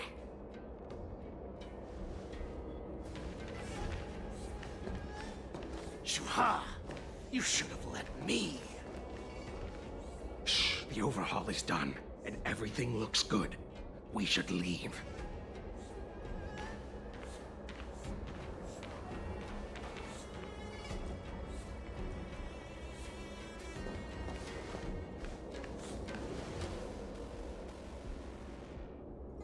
Could you repeat what you just said, Yenching? What did I say? Big sis, let's go. I want to play in Everhunt Plains. Come on. Can't you read the room? Something is definitely off about the 3 people we just met. Yeah, anyone could see that. I just wanted to hear you say it again. That pink-haired fox tried to say something. I'm pretty sure he sensed something fishy. Since he's not familiar with this place, he just dropped us a hint. But you didn't seem to be paying attention at all. I knew that from the beginning.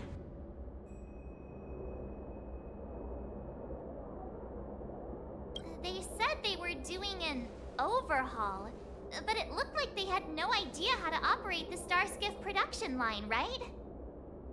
And it's suspicious how they suddenly finished their overhaul and walked away as soon as they laid eyes on us. A Clout Knight, a member from the Skyfaring Commission, and a craftsman. They're from various departments, and the reason for the overhaul seems legit. But one of them blurted out some weird language just now. Did you hear that? I have a feeling that if we secretly tail them, we'll definitely catch these guys in the act. Follow my lead, and be careful not to blow our cover.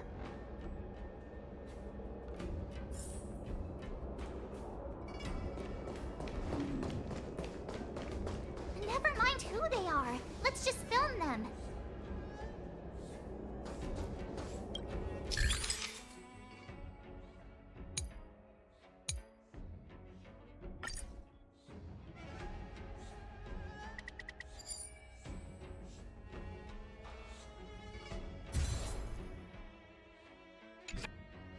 We should have just killed those lowly beasts. Those little brats won't take up much space. There are boxes all over this place. Just dump them into one and no one will notice. Cut the theatrics, Gulak. Even the slightest slip-up could interfere with Lord Moktok's plans. So where are we heading next? to check the freight skiffs. We've got a lot of preparations to do. Also, don't forget to take those crates with you. Weapons, supplies. We've got to be well prepared. Otherwise, we're screwed. So, are they smugglers? What exactly are they up to? I have no clue, but they seem to be moving those crates. I've got an idea. We can hide inside the crates and follow them.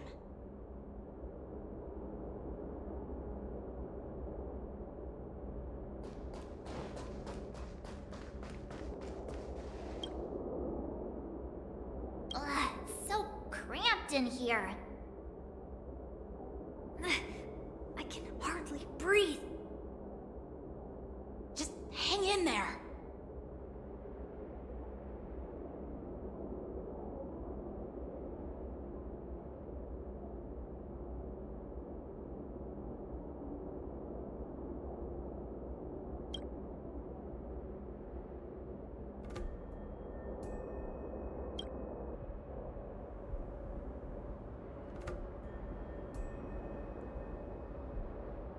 Let's just put the cargo here for now, all right? Then we'll move on to inspect the ships. Lord Moktok said that as soon as we're done, we're to board the freight skiff and leave this place. Don't worry, I've changed the shipping schedule. You two, come with me. Is it just me? I keep smelling that stench of lowly beasts everywhere we go. Don't be so paranoid.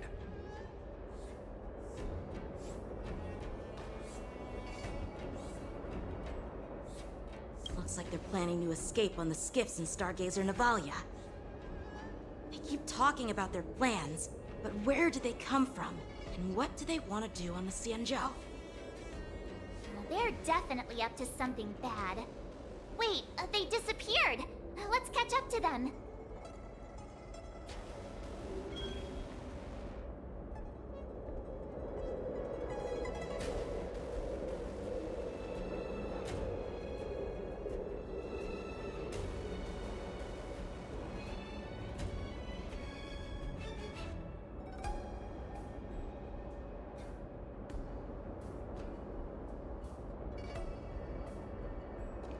Tread softly, breathe quietly, and make sure to keep an eye on them.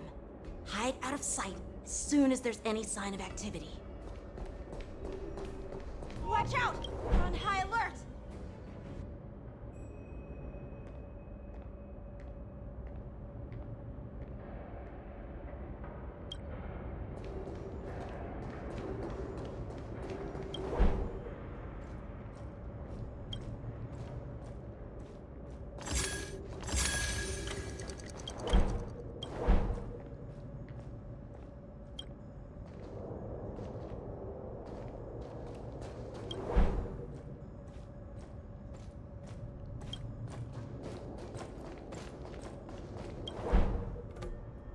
Don't be so paranoid. We're running out of time. Get over here! Shuhard, I'm coming!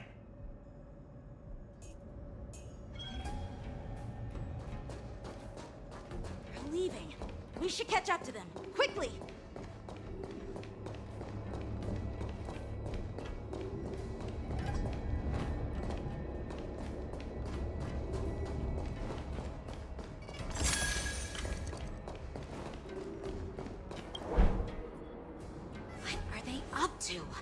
They're all wearing official uniforms, but I'm pretty sure they're not members of the Skyfaring Commission, the Artisanship Commission, or the Cloud Knights.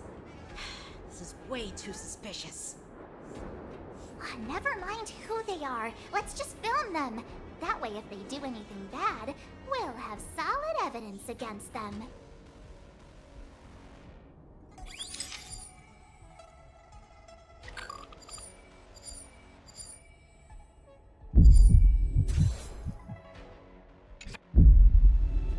Look at this. A freight star skiff with enough room to fit at least 20 of my men. I'll let the others know and have them prepare more star skiffs. Once we're past the checkpoint, there will be beast ships waiting for us. Lord Moktok is ready. The revival of our ancient bloodline all hinges on this operation. What did he just say? Beast ships?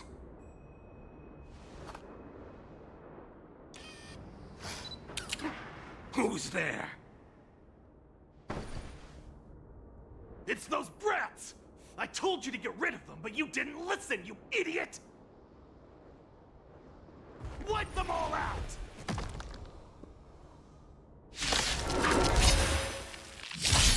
Orson? Adusa! Die, you low beast! Existence is unity. Let's do it! Nice, like my friends? Indulge yourselves!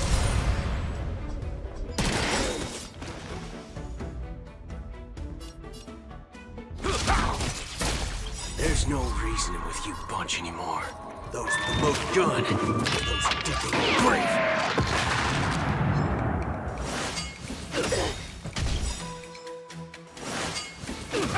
Every petal all will be swept away by the wind.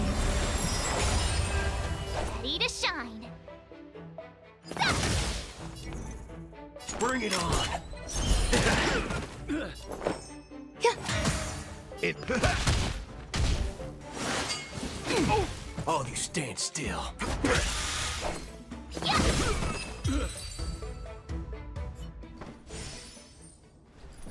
How is this possible? How did these Foxians change their appearances like that? They're not Foxians at all. They revealed their true form. They're Borisin, just like the bandits I defeated on the IPC ship. Wait, that means...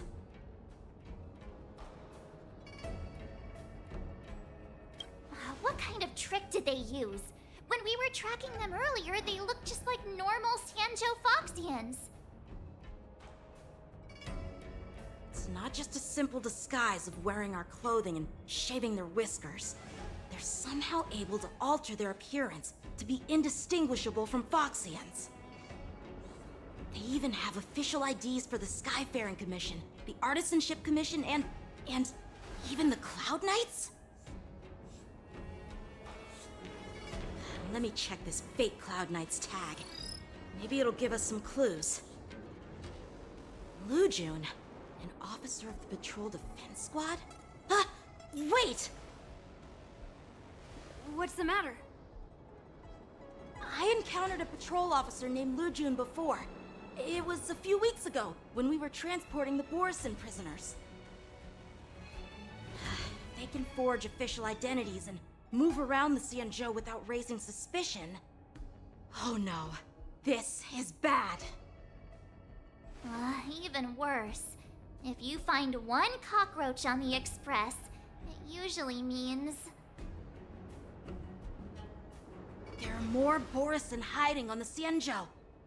I bet their plan is much bigger than just stealing information. We've got to report this to the Seat of Divine Foresight.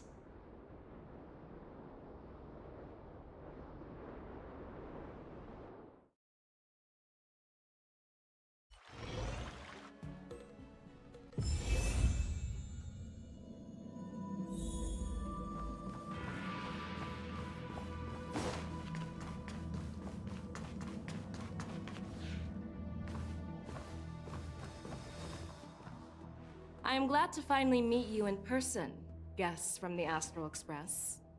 I'm Fei Xiao, the General of the Xianzhou Yao Cheng.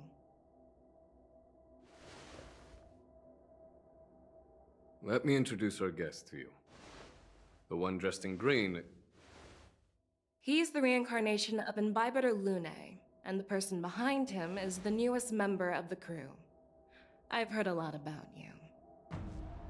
Outside the reports from the Law Fu, the Skyfaring Commission of the Yaoqing has also gathered plenty of information about both of you. I've been eager to meet you face to face for reasons that I'm sure General Jing Yuan has explained, right?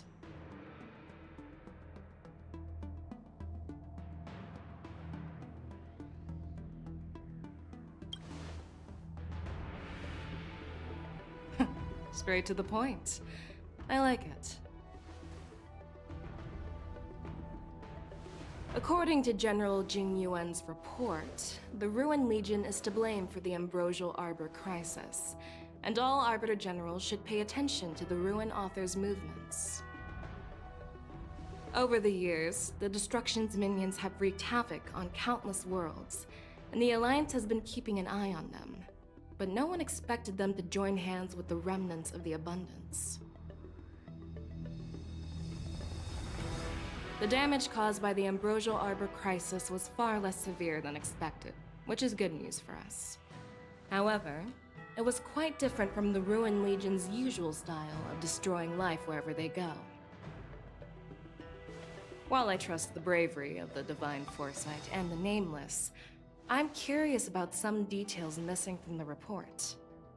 I'd like to take this chance to have an exchange with both of you. Let me be clear, the questions I'll ask might not reflect my actual thoughts, so please don't take offense if any of my questions seem a bit harsh. Please go ahead, General. But keep in mind we can only answer based on what we know. And perhaps you already have the answers to your questions in your heart. You have a clever tongue. I like it. The Merlin's claw is quite articulate. Right now, her intentions are unknown, and Jing Yuan wants us to be honest. Maybe I'll just stick to the facts we know. Let's cut to the chase. Before the crisis struck, the Astral Express was guided here by a Stellaron hunter, a wanted felon, in an attempt to resolve the Stellaron crisis. However, everyone in the cosmos knows of the Stellaron hunter's reputation. So, why did you place so much trust in them? Could it be that some of you have a connection with them?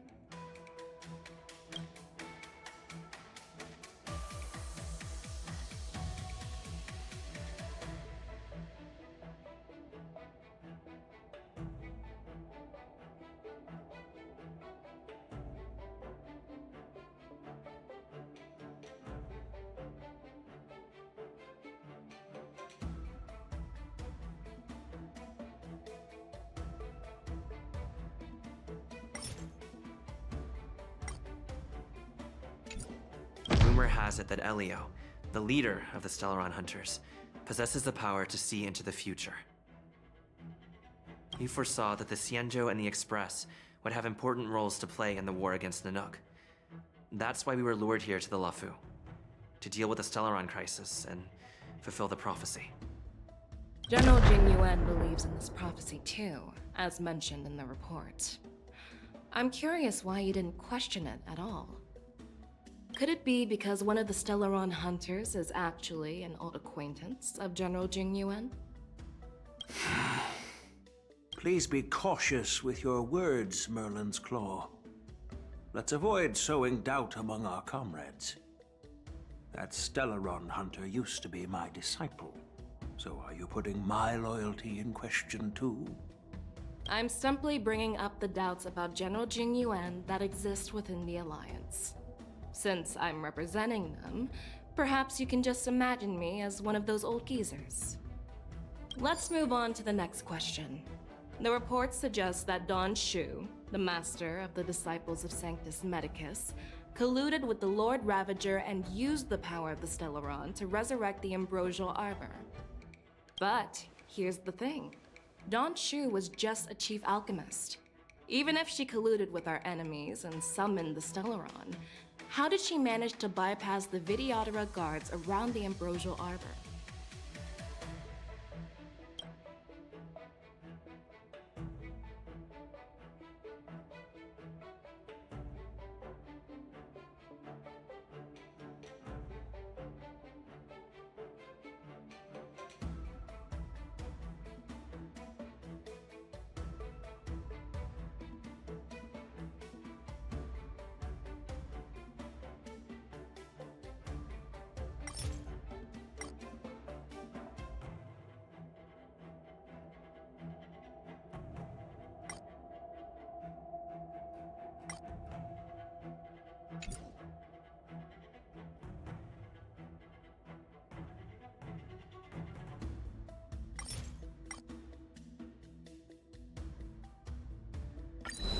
Could you please give us another chance? I'd like to answer that question again. No problem. But remember that a debate is like a duel. The more you hesitate, the farther you are from victory.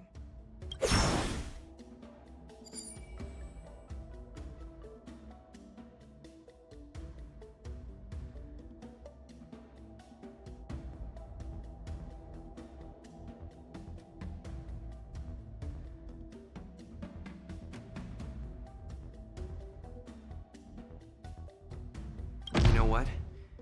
Maybe I do have a connection with Stellaron hunters. Oh, now that's interesting. Looks like you're quite close to the Stellaron hunters. However, I must warn you that they are wanted felons. While I appreciate your honesty, being honest about this topic might make you look suspicious to some, you know? Let's move on to the next question.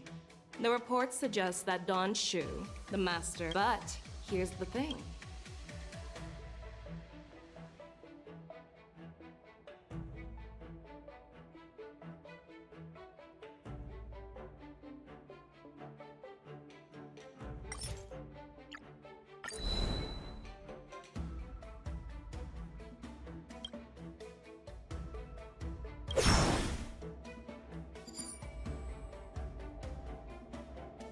If the Luofu hadn't exiled Dan Heng, leaving the Vidyadhara with no leader, they wouldn't have fallen into chaos, and there wouldn't have been the opportunity to bring the Stellaron to the roots of the Arbor unnoticed. Invibator Lune was exiled due to his own crimes. Now, Dan Heng, as his reincarnation, is free from his sins. However, why did he risk trespassing on the Xianzhou Luofu before his exile was lifted? I was concerned about the safety of my companions, so I acted brazenly. I admit I was reckless at the time, but he returned despite everything. Now, let's consider the outcome. The Arbor was resurrected, and the Luofu required a High Elder to repair the seal and suppress the plague mark. It's hard not to think about the stakes involved, right?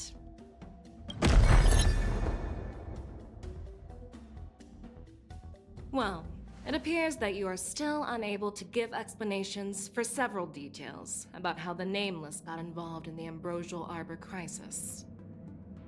Generals, I am finished with my questioning.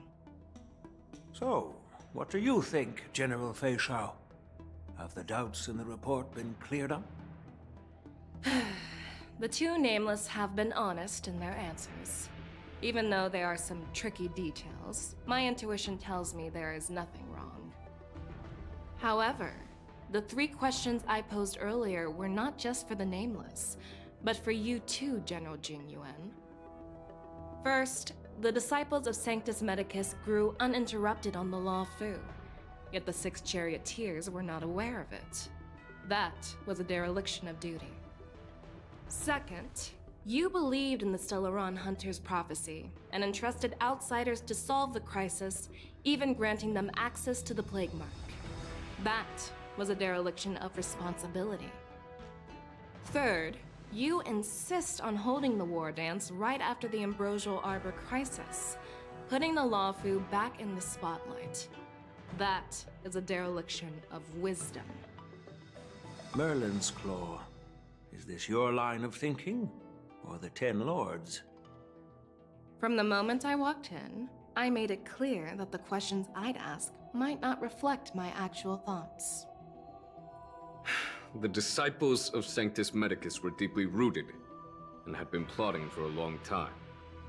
I admit it was my negligence for not noticing it earlier.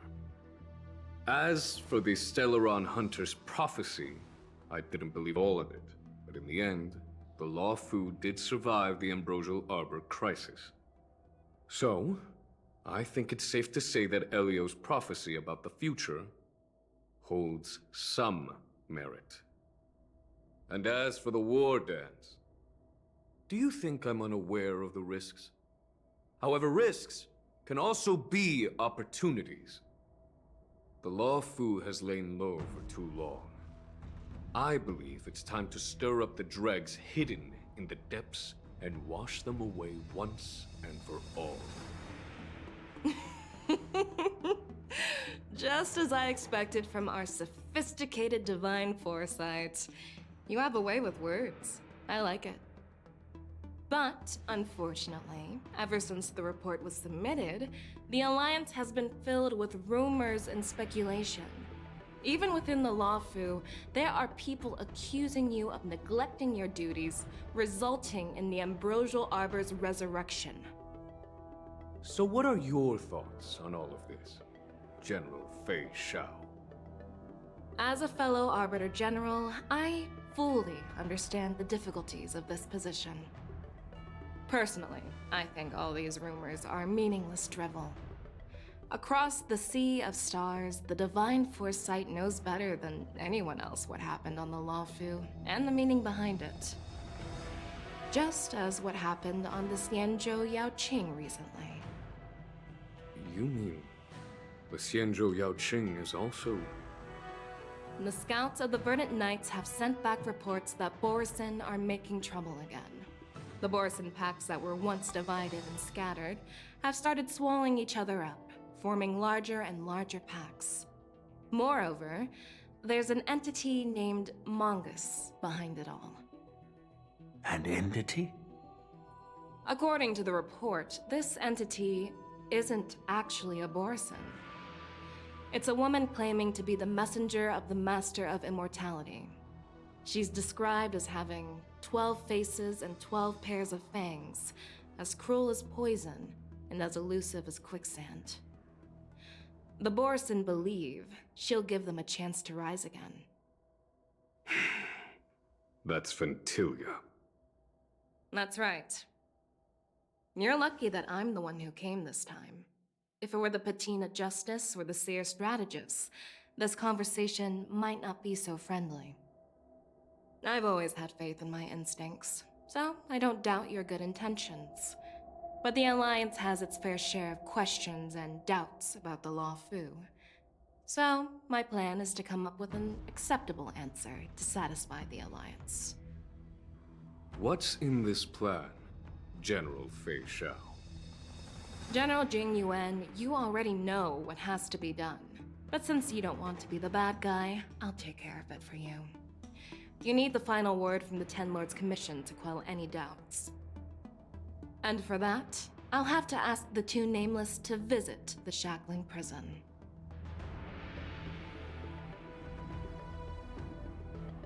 No, I'm not imprisoning you. While you're there, I'll ask a judge in the Ten Lords Commission's Interrogation Division to record a detailed testimony with the karmic mirror from both of you. We'll fill in the gaps that weren't covered in the report, and silence any protests within the Alliance. I'm okay with that.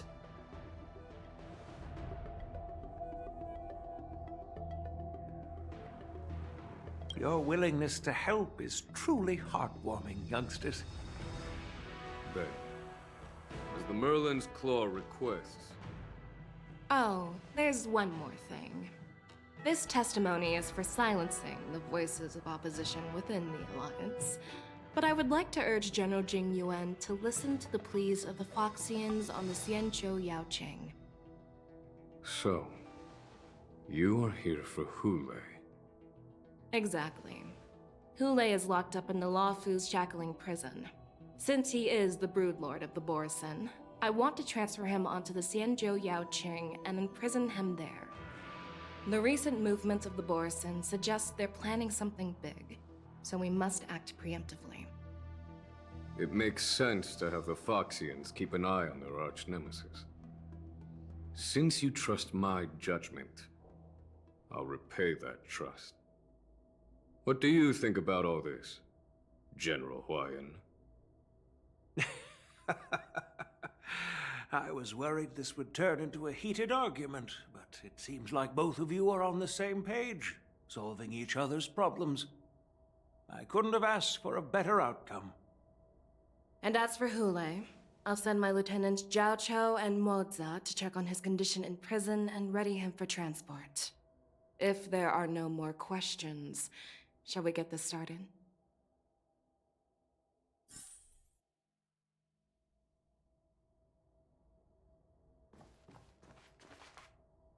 Well, I'm glad we managed to talk this out.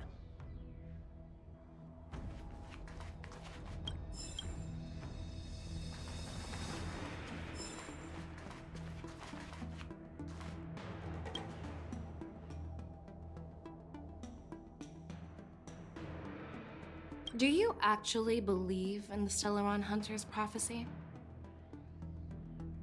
Yes, I do. That's why I'm here. I understand. You're definitely a unique individual, just like Huohuo said. I hope you'll walk alongside the Rainbow's path as a friend.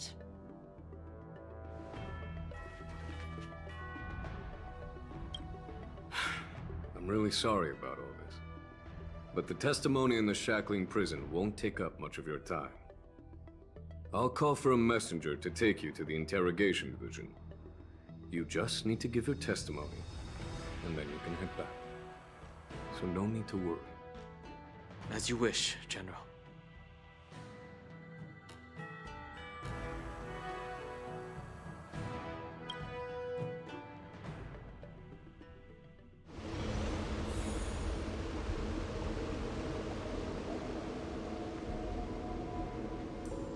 As General Jing Yuan requested, everything is prepared for your arrival, and I am here to receive you. The judges at the Interrogation Division also know your purpose in coming.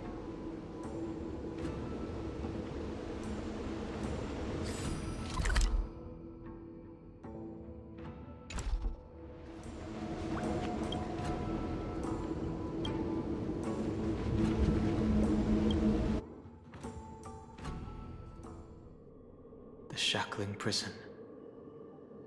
I didn't expect to be back here after all these years. Danhong. Don't worry about me. If you're ready, I'll open the gate for you.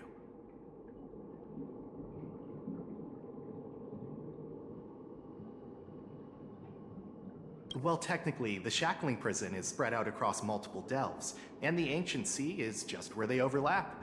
Please, come on in, dear guests.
What are you looking at? The shackling prison on the Luofu is completely different from the one on the Yaoqing. It's completely underwater. Whether it's in the clouds or underwater, breaking free would still be a piece of cake for me. Still thinking about your old jailbreak tricks, huh? Forget it. You're free now.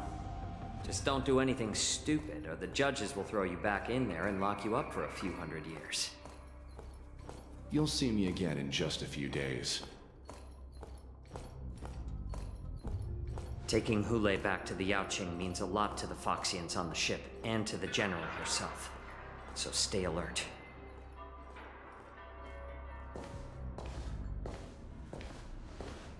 Guests, my name is Shui Yi, and I'm here on orders from the Incarceration Division of the Ten Lords Commission.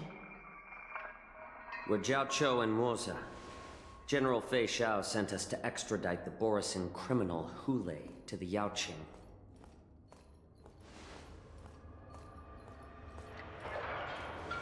We're here to inspect the conditions of his imprisonment and make preparations for the handover and transportation. I assume you've been briefed, Your Honor. Your visit request has been approved. I'll be your guide for this trip. Prisoner HUOHUO, the warhead and brood lord of the Borisin abominations of abundance and the arch-nemesis of the Foxians, is responsible for 2,123 wars of aggression and countless associated crimes. Due to his heinous acts, he has been imprisoned in the depths of the Shackling Prison and subjected to the punishment of the Forest of Swords until the end of time. He shall never be pardoned. No need to repeat his crimes and sentence, Your Honor. He is the greatest enemy of us Foxians.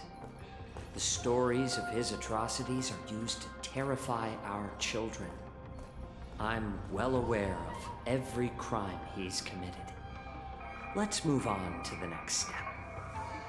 When it comes to visiting criminals, there are rules in place to ensure your safety. I know you've heard legends about HUOHUO since you were children, but your knowledge about him is likely very limited. Only the judges of the Ten Lords Commission truly know what kind of abomination is locked up at the bottom of the Shackling Prison. It has been centuries since Jing Liu, the former sword champion of the Luofu, captured HUOHUO. And during all those years, we never provided him with any food. Yet he somehow managed to stay alive. It defies all the documented physical characteristics of the Borisin. The Forest of Swords, forged by the Punishment Division, is a device of intense torment, used to execute sinful abominations. Most Borisin die within 3 days in the forest, but HUOHUO is different. Every time the blades pierce him, his body instantly heals. Despite the brutal punishment, he somehow manages to survive. The complex rules are there because of his abnormal characteristics. Do you understand now? I apologize for any offense caused. Please continue, Your Honor. I've given you the instructions regarding HUOHUO's visitation. Please make sure you read them carefully.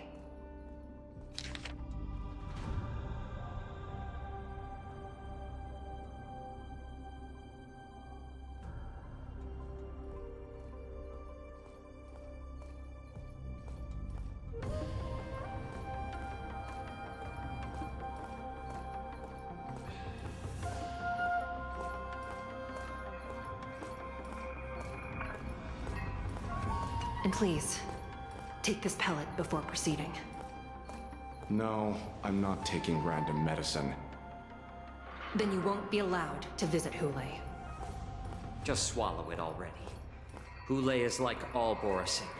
He can release a pheromone called lupatoxin that induces fear.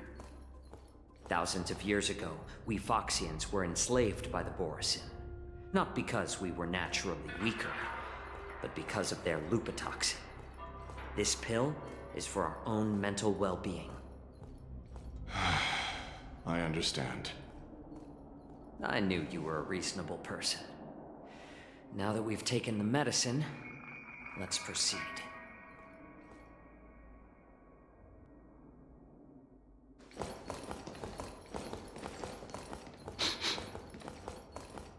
Your Honor.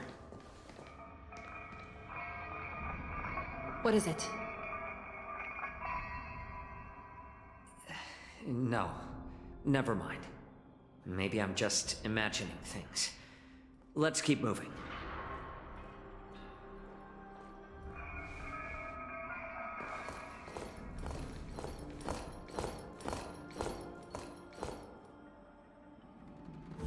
Here we are. Her Honor hasn't arrived yet. Please wait a moment.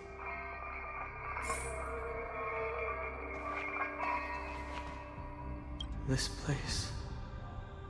it's still as cold as it used to be. Sorry, I was just reminiscing about some unpleasant memories. Thank you. It's all my fault that you were involved in the Xianzhou's problems. You shouldn't have to see the inside of the Shackling Prison. I'm so sorry. I wish I could show you the real sights of the Luofu.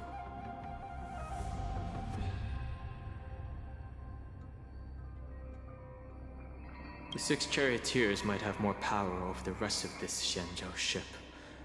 But here, in the shackling prison, it's the judges of the 10 Lords Commission who call the shots. The judges will use a complicated interrogation device called the Karmic Mirror. It accurately tracks every physiological change during questioning and records it. Therefore, the judgment made here will be sufficient to convince the other administrators of the Xianzhou. At least they won't attempt to challenge the conclusions. Perhaps that's why Fei Xiao insisted that we come here. Okay. But watch your step. This place is not like the others.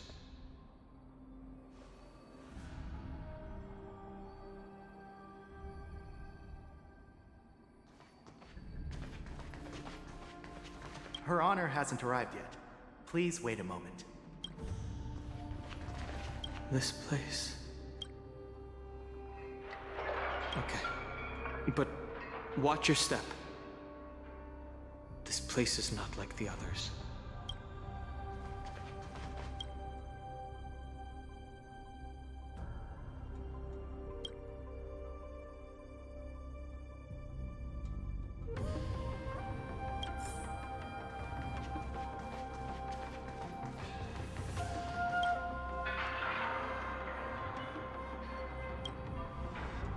Welcome, dear guests from the Express. Judge Hanya of the Interrogation Division.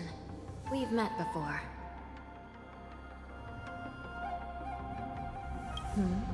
You don't want to see me? Well, in that case, I can call in the judge who's an expert in acupuncture, or the one who's handy with axes and saws, or the one who knows all about whips and ropes. We've got plenty of options here, and we'll find one that suits your taste. Just kidding. We judges work in shifts, and it just happens to be my shift. Maybe we're destined to cross paths. Please allow me to express my gratitude to you again for subduing the demons in the Fixtral Garden. Looks like while March 7th and I were clueless, you already made many friends on the Xianzhou Luofu.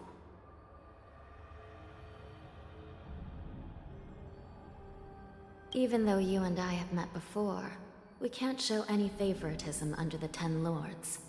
So, please do as I command as we head to Scrivener Hall and beyond. Don't do anything without my permission. This is not a place for ordinary mortals. You and Mr. Danheng, please come with me. Please lead the way, Your Honor. Please let me activate the mechanism before we all move forward. And please, watch your steps.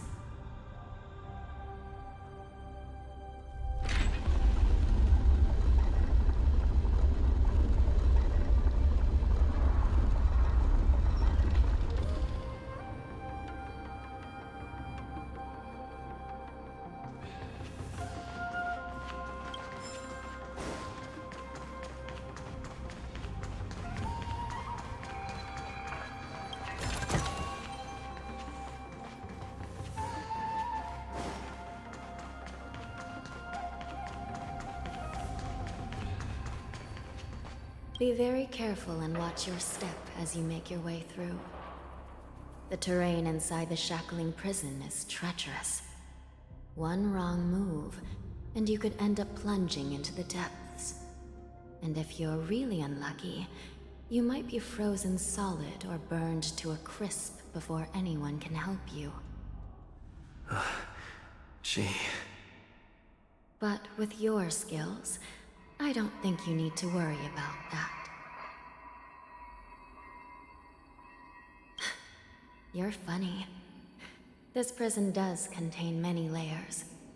We even brought in Videodora Icor line craftsmen to introduce the ingenuity of Delve enchantment. What you're seeing now is just one part of the shackling prison.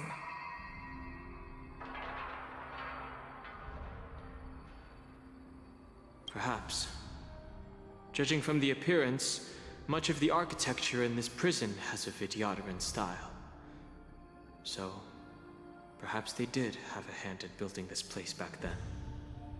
As for how many floors there are, well, not even us judges know for sure. But there's a legend among us judges that a short-life prisoner once tried to escape, but ended up falling into the depths. And when we found him at the bottom, he was already an old man on the brink of death. Did he spend his whole life falling? Or did some long-life prisoner drain his life essence? We'll never know. Anyway, please don't try anything like that. Please, come this way.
Sound lingers. Please stay tuned.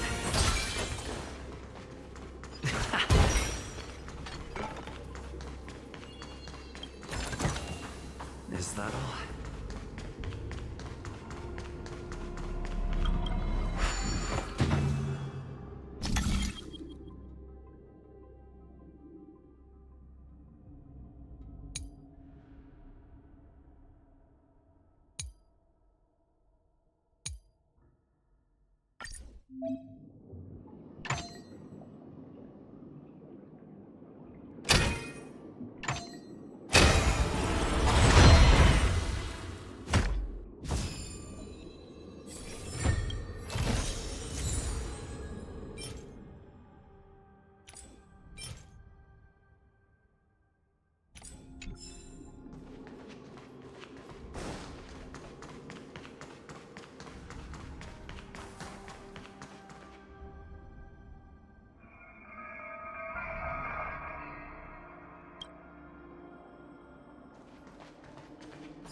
I heard the war dance is about to be held in the mortal world. I remember watching a sword duel at the war dance with my sister when we were young. The Cloud Knight, who was the Luofu's ringmaster, was an amazing swordsman, and their sword flashed like lightning.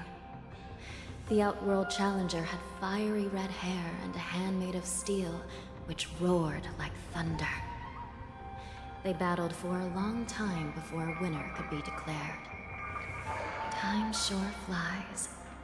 Now, both my sister and I are residents of the Netherworld, and we will never again feel the thrill of a competition. Are there a lot of people in Starskiff Haven due to the war dance?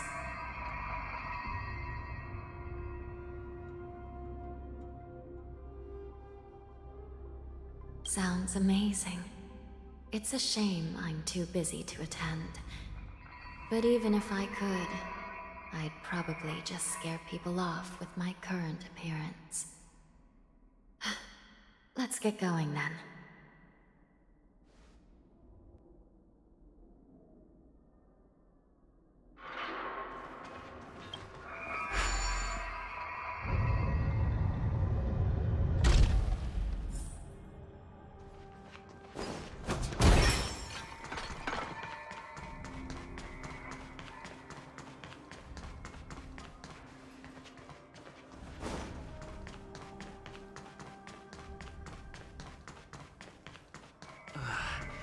It's freezing.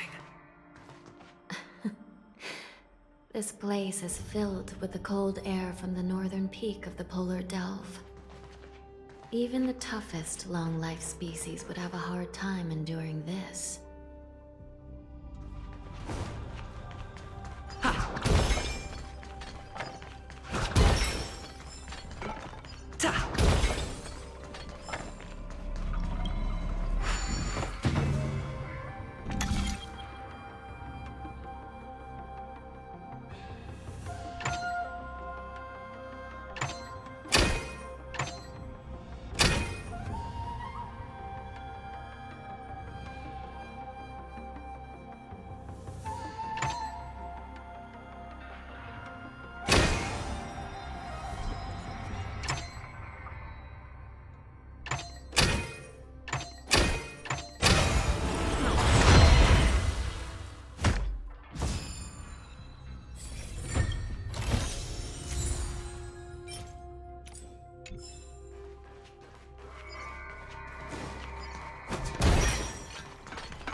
Did you hear something just now?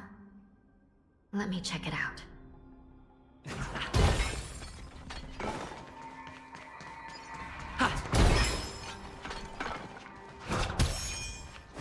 Ugh, what an eyesore. This place is packed with boxes and crates.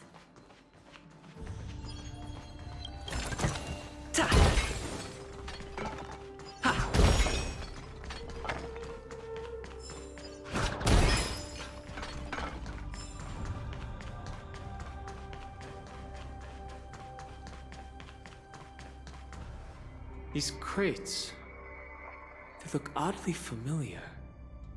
A few days ago, the Spiritfarers received reports about an IPC transport ship that was attacked by Borison. Then, a bunch of those abominations were dumped into this place. I had a feeling there would be trouble during the war dance, but throwing both the pirates and the cargo in jail? That's a new one.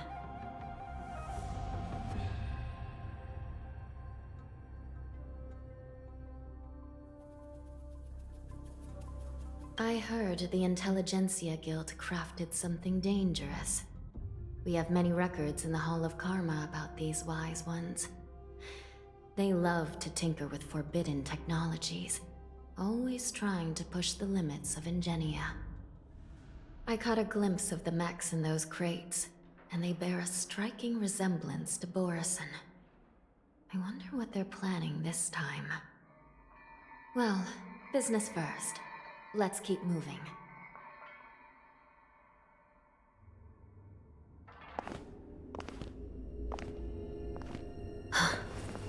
Strange.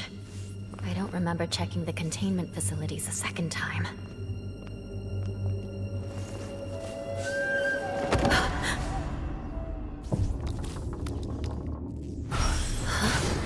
Watch out!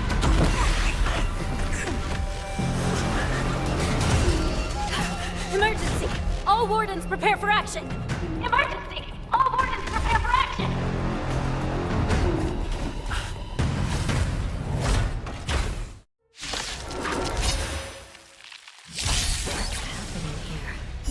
Why are these things moving on their own? Something is wrong. The guards aren't responding. Indulge yourselves! It ain't over. Waiting in line for a bullet. Let's duel. Turns up. Let's improvise.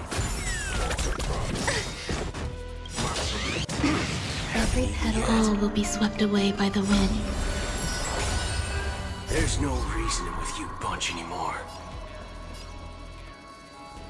Those with the most gun. Those who dig their own grave.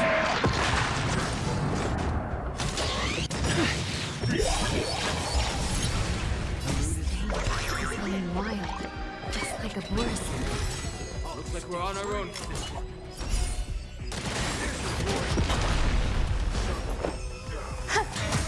Staying strings do come true. That's all you got? Waiting, let's duel. Turns up. But how is this even possible? The Spiritfarers follow the protocols, cutting off power to the mechs and sealing the crates. How could these mechs still start moving? It's just like what happened in the Artisanship Commission before. These goods went haywire and attacked everyone in sight.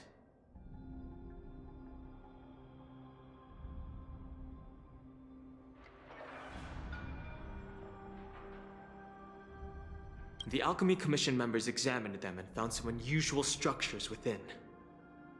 These things showing up in the Shackling prison can only mean one thing. A prison break. And whoever delivered these goods clearly wanted them to go through the Xianzhou's strict inspection process to show the Skyfaring Commission and Cloud Knights how dangerous they were. They wanted these mechs to end up right here, in the Shackling prison.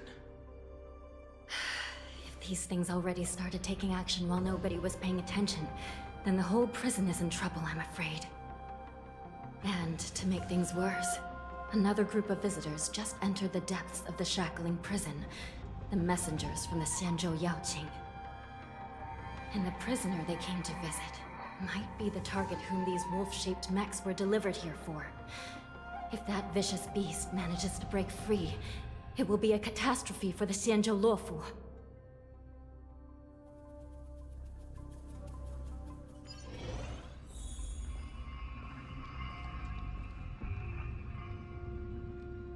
Here we are. Have we arrived already, Your Honor? Shouldn't there be a cage here? The most notorious felons are locked away in the solitary delves, deep down in the prison. Those delves can't be opened without proper authorization. The blue bird paves the path, and the Stygian lanterns illuminate it.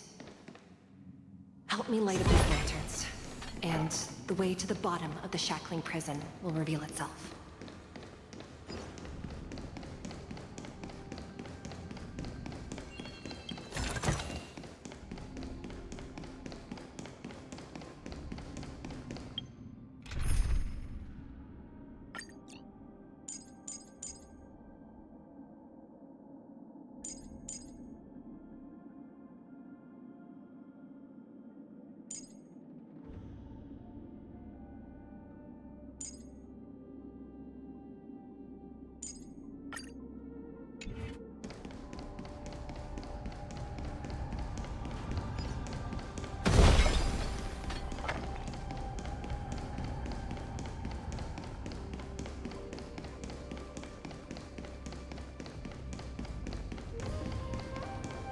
A slow simmer over low heat, or a quick stir fry over high heat?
I've given you the diagrams for lighting the lanterns. Please take a look.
The path is open.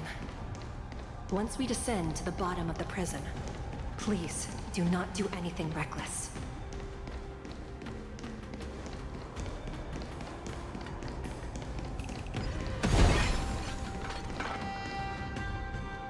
Inside the delve, behind this door, is the greatest enemy of the Foxians, HUOHUO.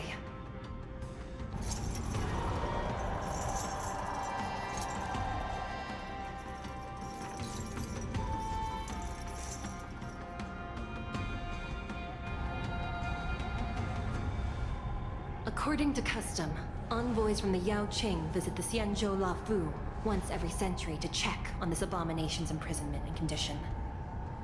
Even though the Ten Lords Commission sentenced HUOHUO to the Forest of Swords, suffering every day for the rest of his life, I understand that the Yao Qing messengers want to see him dead. Unfortunately, for the past 7 centuries, they've had to return disappointed. Because this beast simply can't be killed. If we can use his toxin to create medicine and save an innocent life, it might help balance out some of the sins he's committed.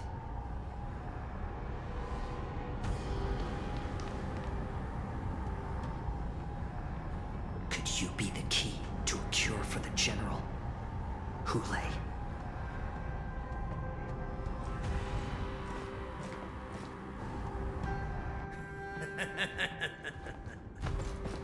And once again, the envoys of the Yao Qing will leave disappointed.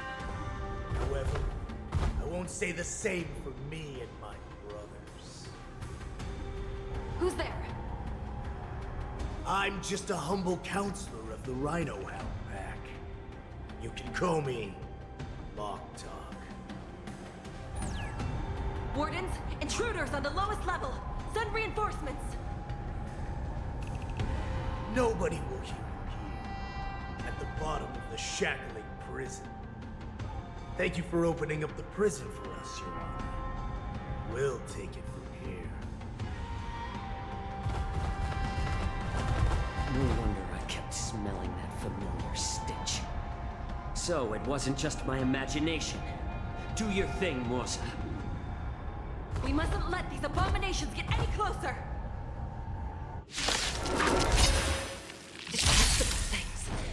too many of them. Once we were inside, dirty trick, we found soldiers available to us. Or maybe I'll take it off. We have the upper hand. Ready for another? Hedge your bets. It's on me. More seasoning. I weep for the departed. It too shall fall. I suggest you surrender. Of course, I'll still kill you. But I promise you, swear. It's just a twin. Enemy targets detected.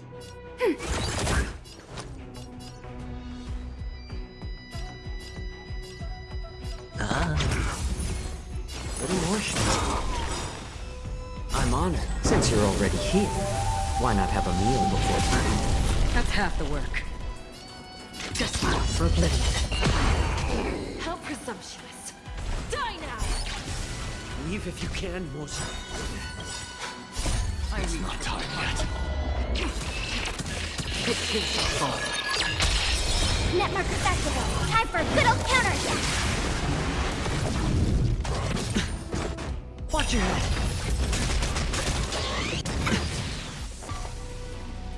Ready for another? How about letting the enemy move season? Another journey begins. Still waters of oblivion. Guard the gate!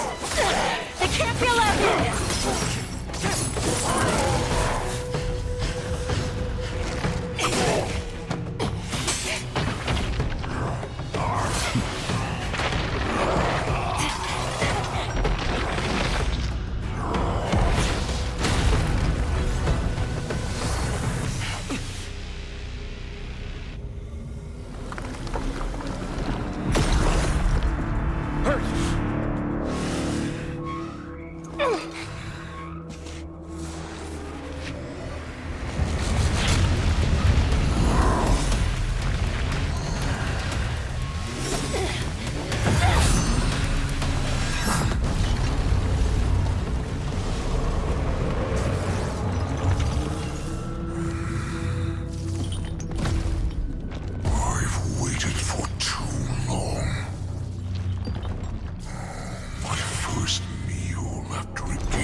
Been a long time.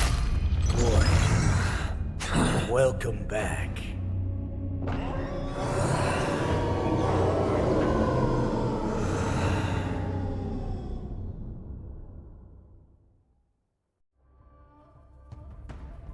How many times has your verdant home spun around since our last hunt? Duran's whelp, tell me your name. Oh, great HUOHUO, nemesis of the Foxians, and the hunter of all beings. I'm Moktok, a humble counselor of the Rhino Hound Pack. I am only one insignificant heir spawned from your bloodline. It's been at least 7 centuries since you led our pack through the hunting grounds of the stars. I'm thrilled to see that you are as cunning and skillful as ever. 7 centuries. 7 centuries have passed. But why have Duran's whelps grown to look like this? Tell me, Moktok, why have you grown to assemble our most despicable slaves and enemies, the Foxians? I've been commanded to release you from this cursed prison. It is Senjaya's will. That's why I had to take a magic pill, don the skin of a lowly beast, and play along with their hypocrisy. Since you have an escape plan, tell me, what's our next move to get off of this ridiculously large ship? My brothers and I will lock down this prison, trapping the prison guards inside. This will buy us some time. The rest of my crew, who are undercover like me, secure the vessels for our escape. According to the plan, we only have a tight 2-hour window to get out of here. Originally, I intended to carry out the plan tomorrow, but they're planning to transfer you to the Xianzhou Yaoqing now. So I seized this opportunity to set you free. What a reckless plan, you idiot! Even if we manage to get the ships, our chances of escaping are slimmer than a Foxian slipping through my claws! But we have no other choice. The angel serving under the Master of Immortality sent me with a message.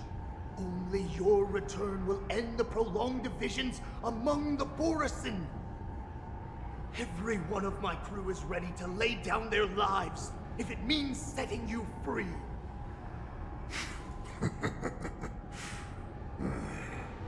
A sneaky weakling like you is actually showing some reckless bravery with this plan. Fine. You'll get what you want. And all of Duran's whelps will too. Well then, my lord. We should leave now. Before we go, give me one of those magic pills. My lord, will you seriously want to don the skin of a lowly beast?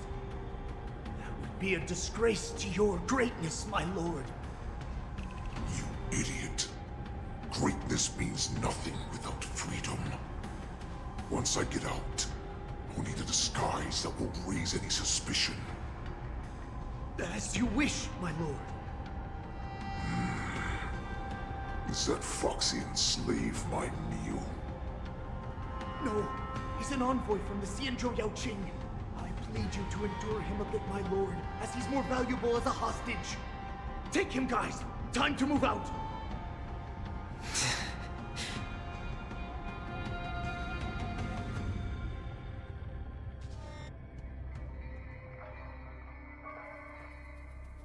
Madam Hanya, the wardens in all areas are regrouping. Those Ingenium enemies are wandering around and causing heavy casualties. And to make things worse, those iron wolves broke open the cages and let the criminals out. We've called for backup, but it seems like all communication is jammed.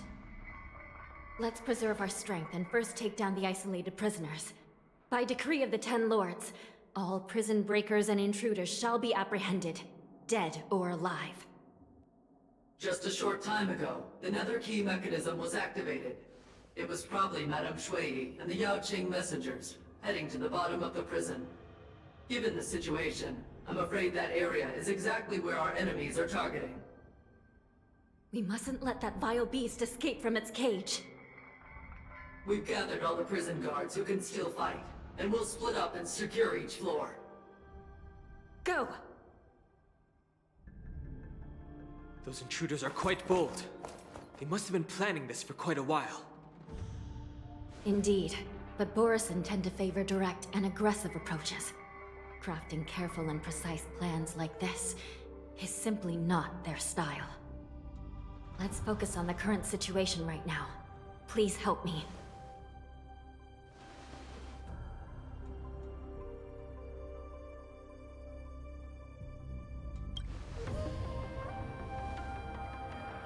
What's the fastest way to the bottom of this prison, Miss Hanya? If we don't get there quickly, we'll soon be outnumbered by all the enemies inside. We'll have to bend the rules. Please, follow me. By decree of the 10 Lords, all prison breakers and intruders shall be apprehended, dead or alive. Yes, ma'am!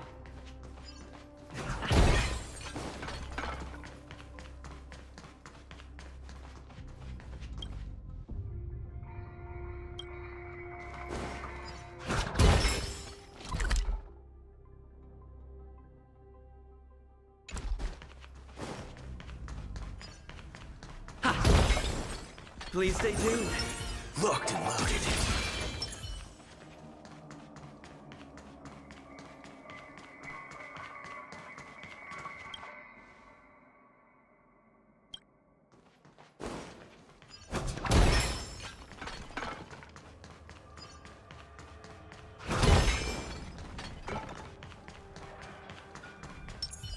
Sound lingers.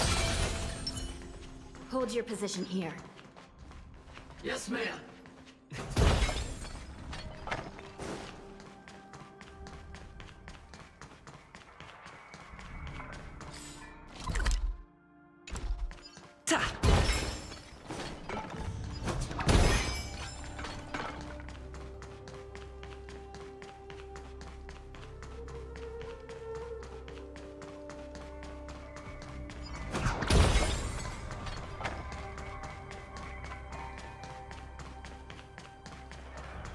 We need a few tools if we want to reach the bottom quickly.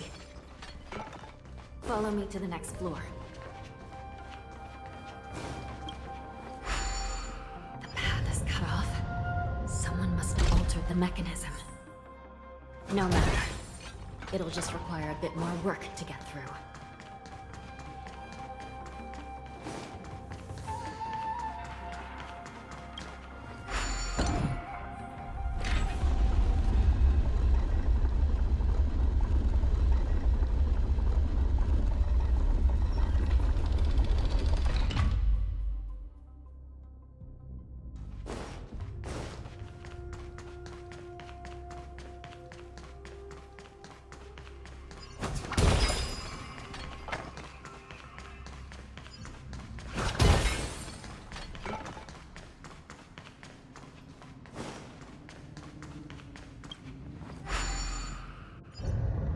Some Spiritfarers occasionally use ingenia from the Artisanship Commission to navigate the treacherous terrain here.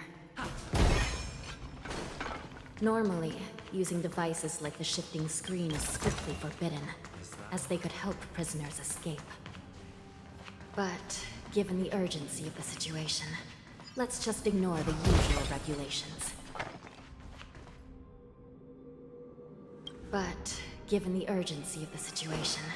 Let's just ignore the usual regulations.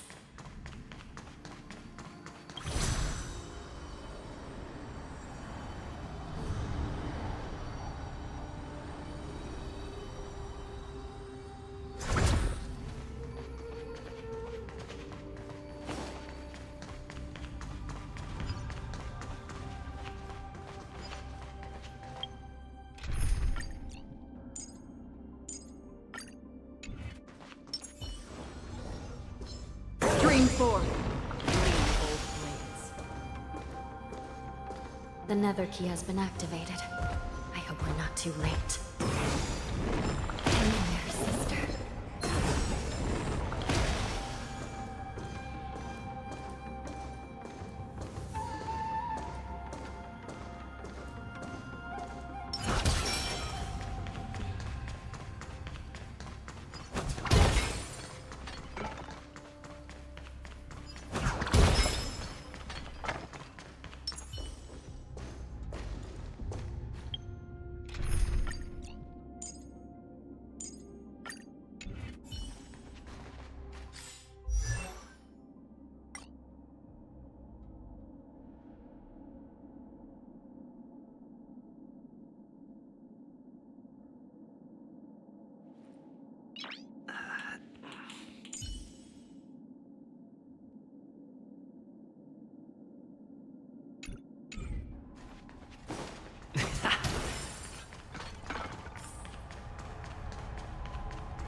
Looks like there was a fierce battle here not long ago.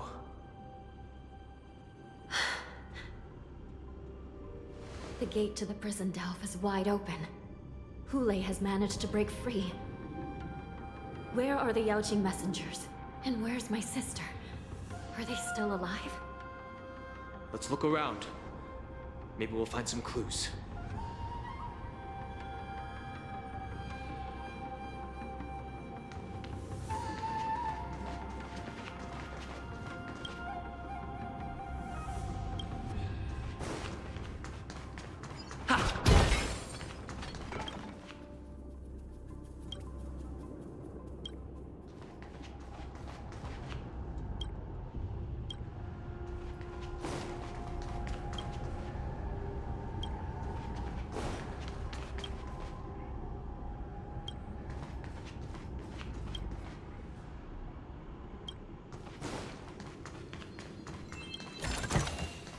looks good.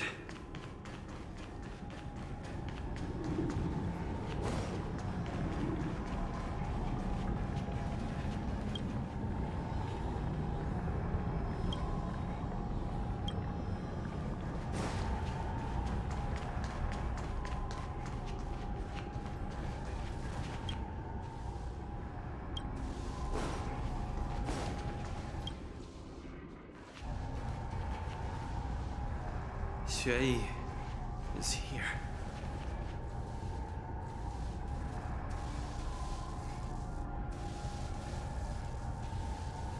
Miss Xueyi bravely sacrificed herself.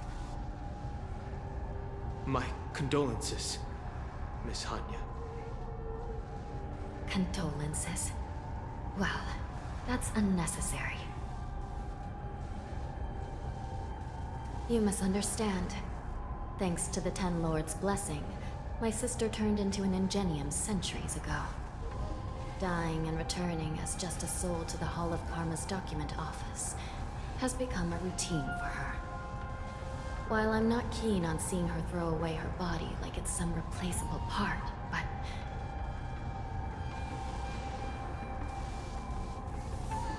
By the way, have you seen bodies that might be the Yaoqing messengers? One of them is a Foxian wearing exquisite clothes, and the other wears a dark cloak, like a fugitive. No. I haven't found any Foxian bodies. Only Borisan ones. So, the intruders and HUOHUO are holding the Yaoqing messengers hostage. This is the worst situation.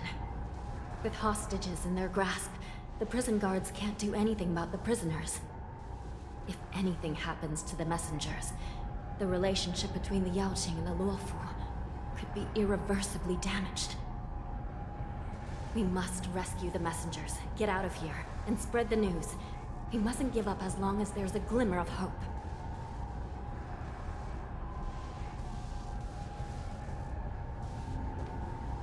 What have you found, Miss Hanya?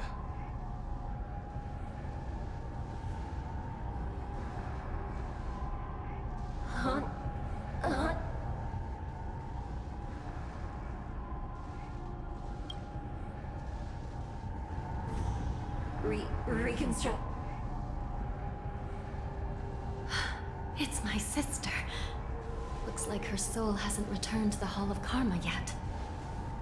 At such a critical moment, her death can give us information that we can turn into an advantage.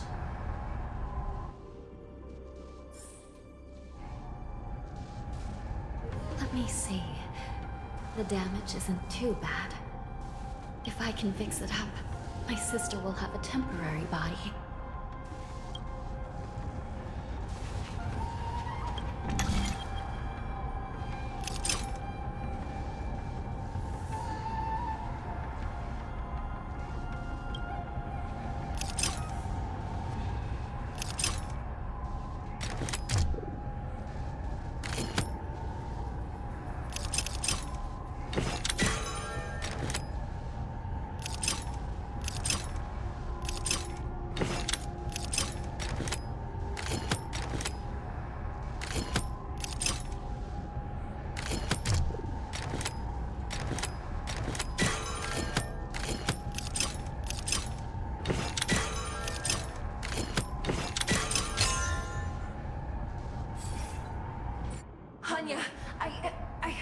I'm back. Welcome back, sister. I don't know what kind of expression I should have at a time like this. Happy? Tears of joy? Forget it. I'm used to you coming back in all sorts of forms. Just don't let me be damaged again. I'll lose my memories. This side crane can't hold all of me. Sister, what did you see when you were killed? One of the Yaoqing messengers escaped, and the other one was taken hostage and brought upwards? Besides the Borisan, there were other intruders. Invisible. Invisible intruders? What does that even mean? How many conspiracies are tangled up in this mess? Do me a favor, sister. The intruders have cut off all communication between inside and outside the prison. And now you're the only person, the only bird, who can slip out undetected. Make sure you deliver the news to the outside world. I understand. Please be careful, sister. You are different from me.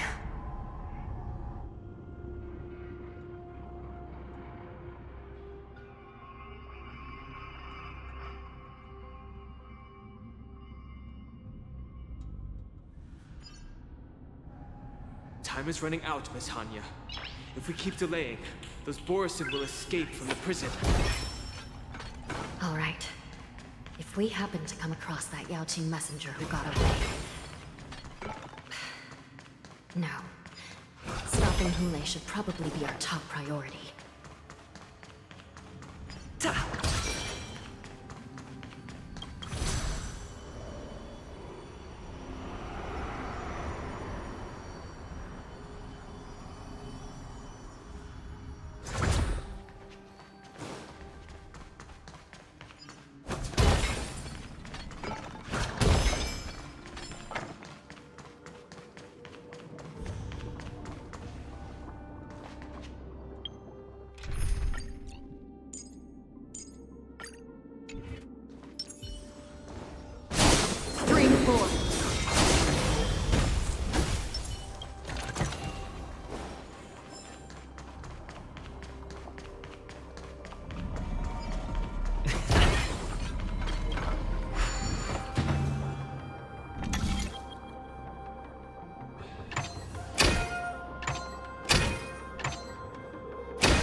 Show me some. Wait! Something feels off. Something's approaching us. The invisible intruders?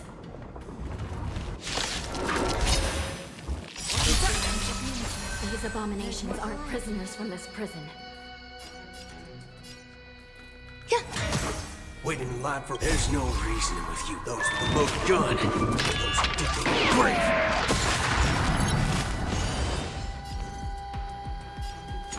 Bring it on. Did the rhythm get the mood is set? Let the show begin! Dreams do come true.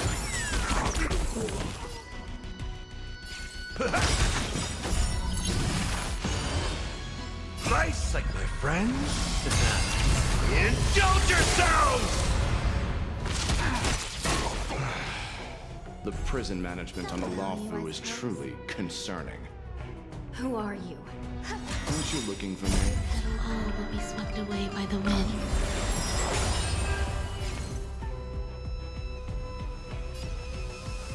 Let's do it! There's your reward!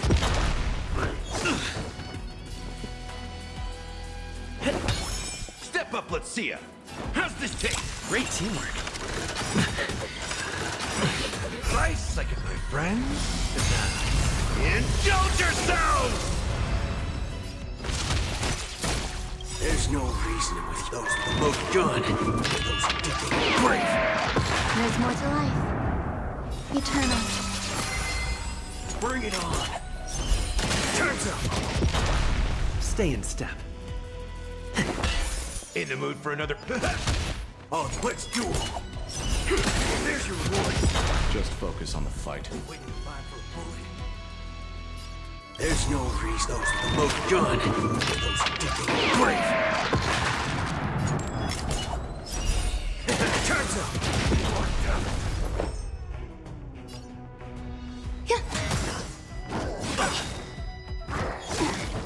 Take your positions. The mood is set. Let the show begin!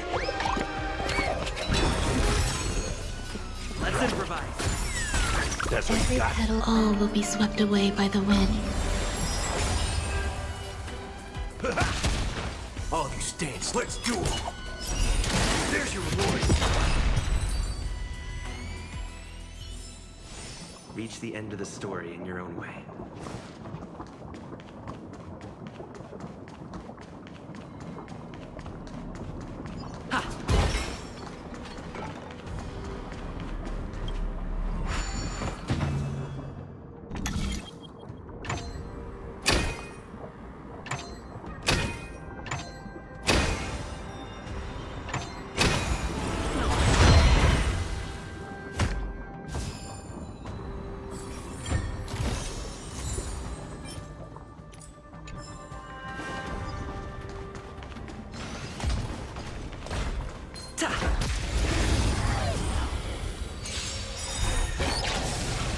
Oh.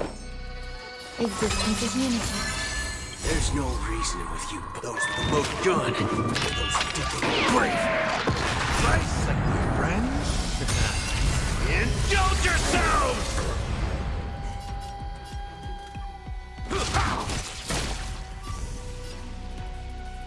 Bring it on. Turns up. Did the rhythm get messed up? Dreams do come true. The mood is set. Let the show begin! I'll catch up.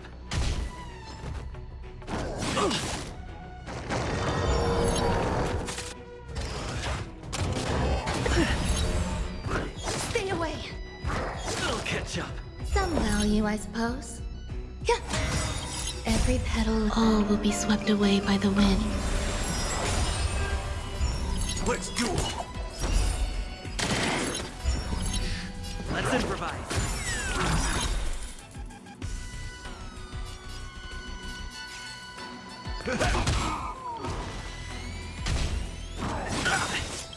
Nice, like my friends. Indulge yourselves!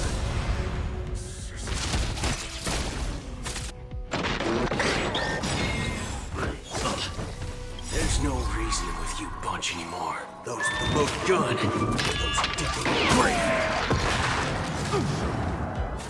there's more to life. Waiting in line for a bullet. Bring it on. There's your reward. The mood is set. Let the show begin!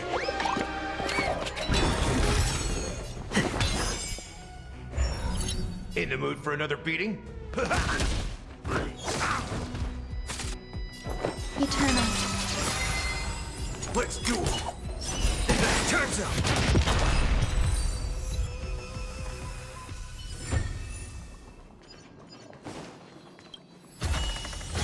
Great. The more the better.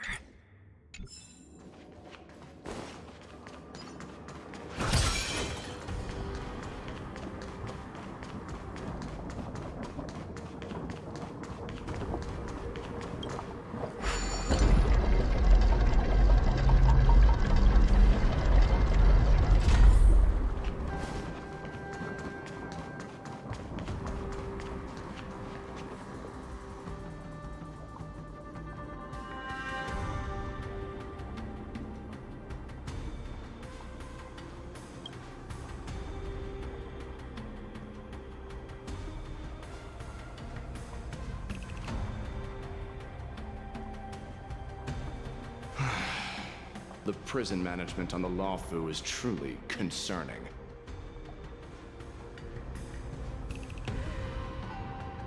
I prefer to be called the Yaoqing messenger who strategically retreated.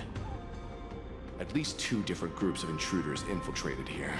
The wolf cubs and these Mara-struck soldiers.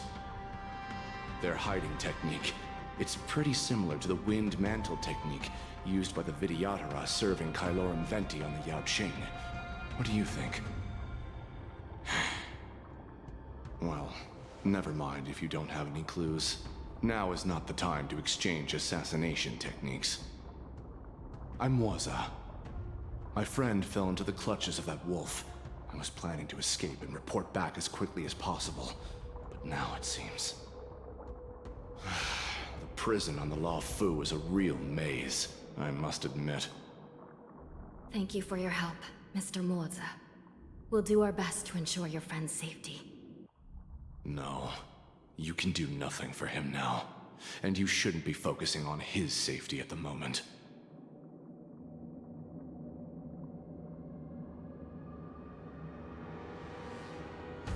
Your friend is in HUOHUO's clutches and you're just going to leave him behind? Look, I'm the Yaoqing General's guard, not his. I've seen how that giant wolf fights, and there's no way. Trying to save my friend will only get us killed. I don't know how you think, but I won't throw my life away for a lost cause. Listen up. I've been tracking these fugitives, and I know their next move. They're planning to seal off the entire prison to keep the outside world in the dark. The worst-case scenario, we are all killed by that giant wolf, and the shackling prison is sealed off. No one will know about us or about their escape until it's too late. And the best-case scenario...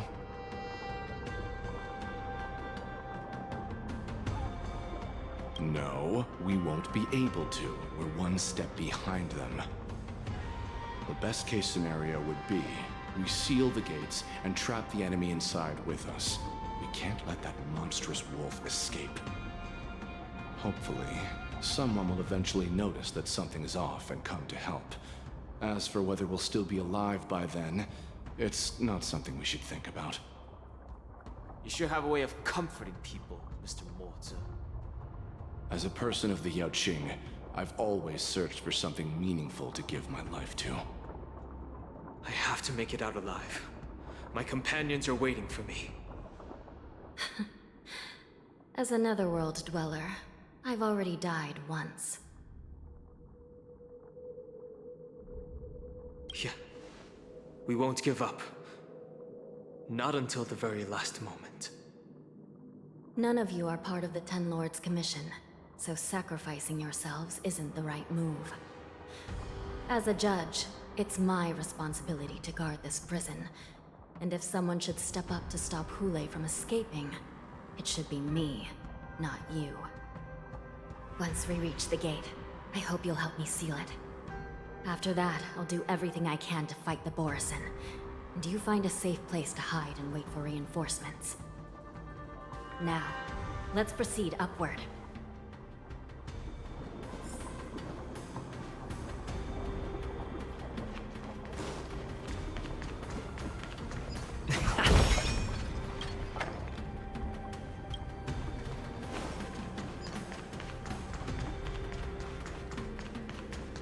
Please stay tuned.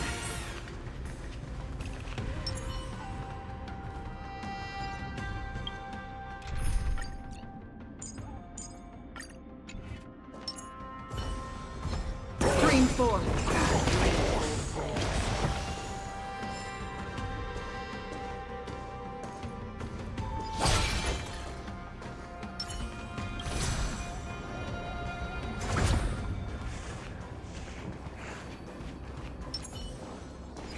Green 4. Bleeding blades.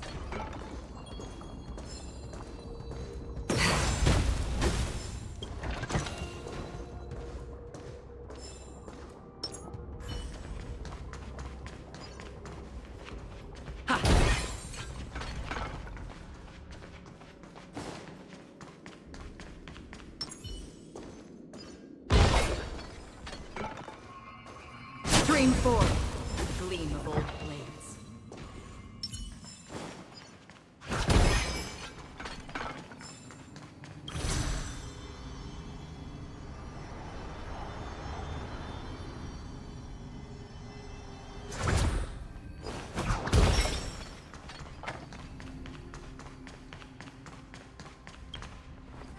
We must seal the entrance before the Borisan fugitives get out.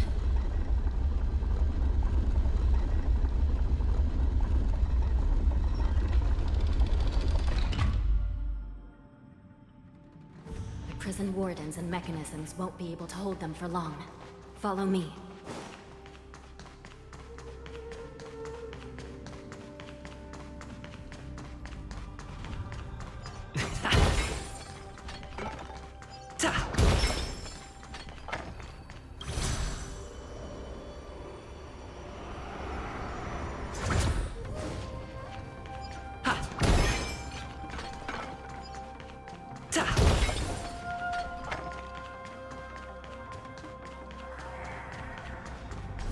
We're almost there. The gate is just ahead.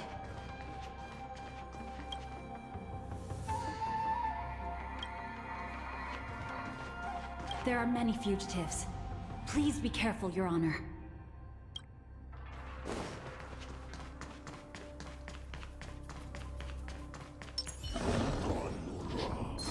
Stream forth.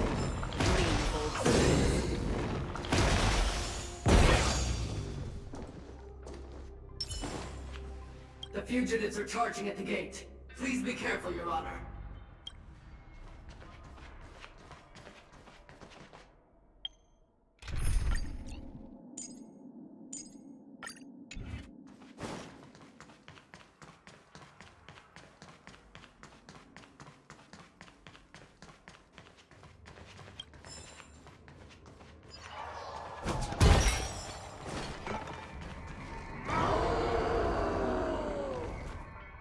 I will hold them back. Don't let HUOHUO escape.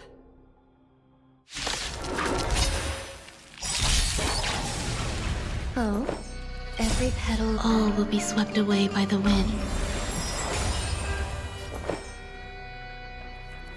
Existence is unity. There's no reasoning with those with the most gun. Those who dig their grave.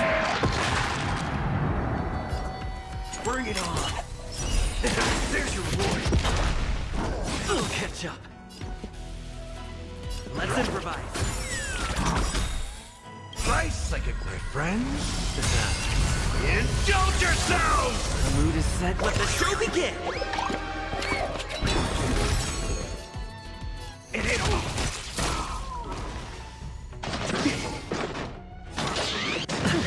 Some value, I suppose. Let's duel. Turns out.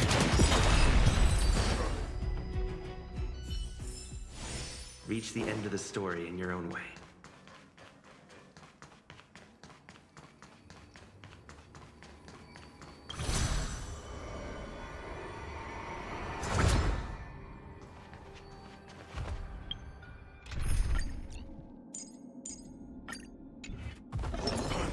Stream forth.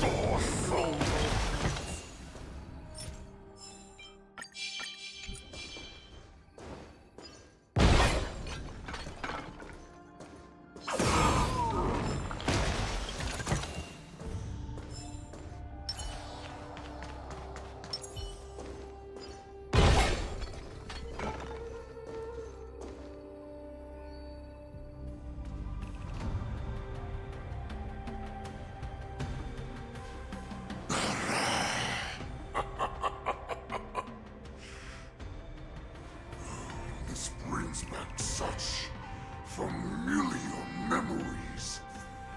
Memories of chasing, gnawing, and tearing. Oh, they're back.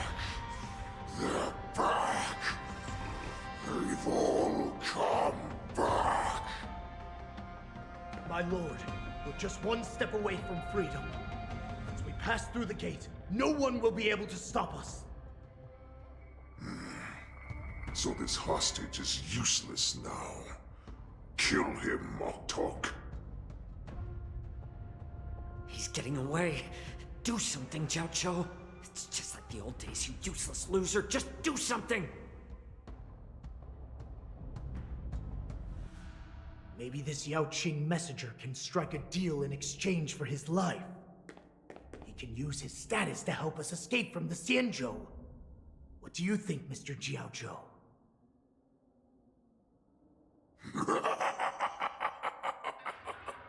Oh, just look at you. Fallen so low during my absence. You're even negotiating with livestock. As far as I recall, no one from the Yaoqing would ever consider a deal with Duran's offspring. I've got to make this beast stay here, whether it's for the sake of Fei Xiao or the Yaoqing. Deal. I certainly have more value alive. My identity, my knowledge of the Xianzhou, and my understanding of many things that your minions have no knowledge of. They'll all be valuable. Lowly beast. Muster up that pitiful tongue of yours and plead for what remains of your life. Speak up. I'm afraid you're unaware. The woman who defeated you, Jing Yu, she has recently returned to the Luofu. Your opportunity for revenge is right in front of you. My lord, this slave is talking nonsense. I've never heard anything about this. May I just kill him now? Silence, Moktok. And you, slave. From now on, you'll stay by my side. You'll only speak and move when I allow you to. Otherwise, I'll dismember you from head to tail, inch by inch. Got it? But my lord... We must stay here for some time, Moktok. Fear not. Because once I step out of the prison, it's the people of the Xianzhou who should tremble in fear. I'll show them what true calamity means. Now, Duran's whelps, follow me!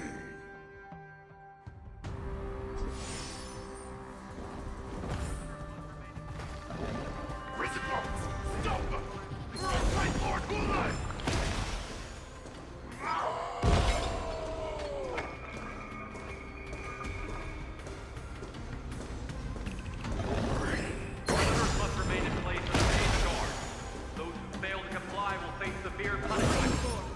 As an example to others.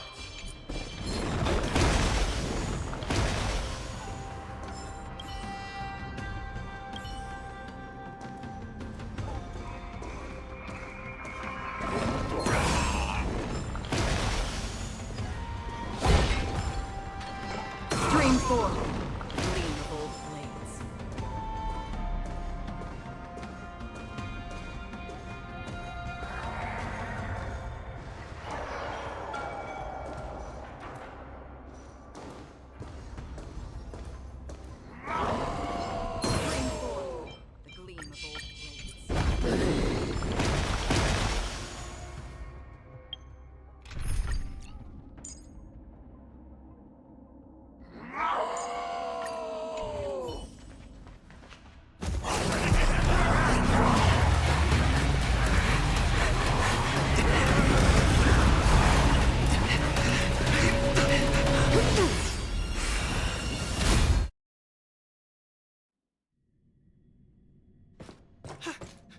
Report!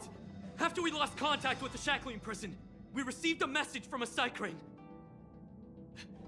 The prisoners have revolted, and the criminal HUOHUO is nowhere to be found! What about the Yaoqing messengers and the Nameless? No news at the moment. We're trying to restore contact with the shackling prison as soon as possible. I see. You're dismissed.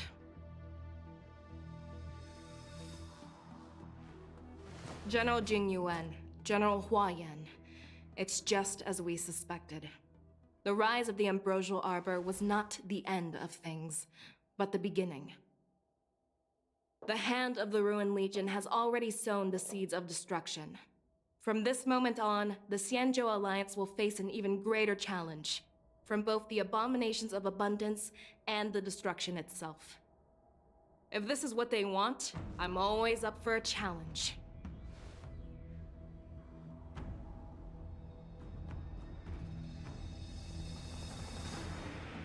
As the Marshal Special Envoy, I'll dispatch the Luofu Cloud Knights to pursue HUOHUO myself.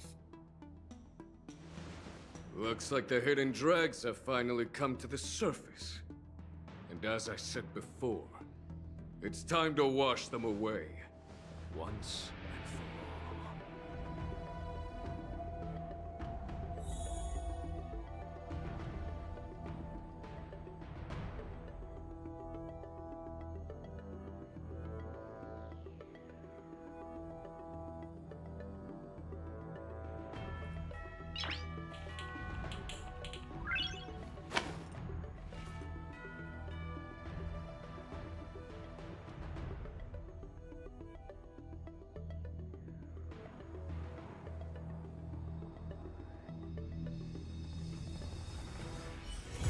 It's still early.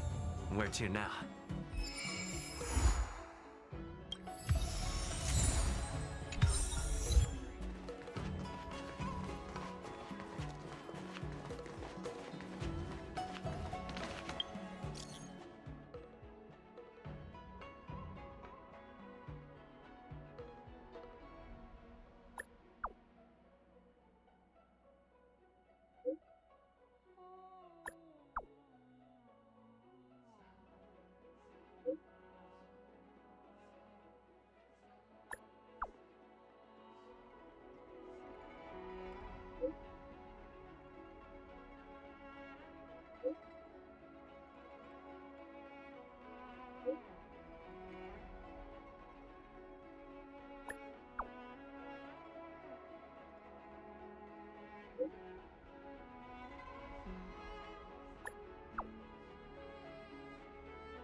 Tuskpier wrap, song lotus cake.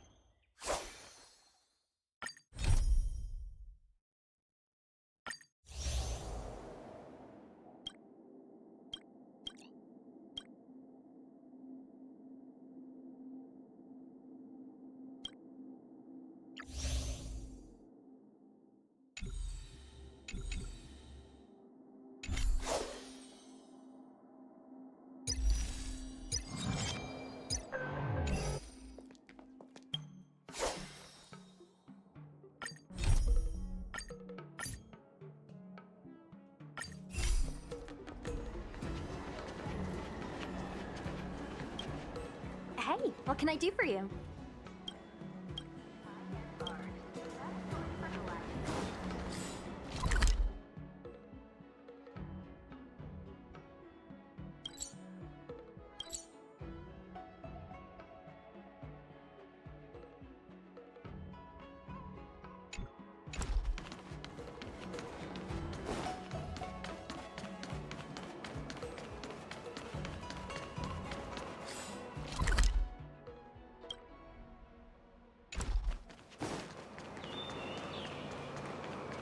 Did you hear?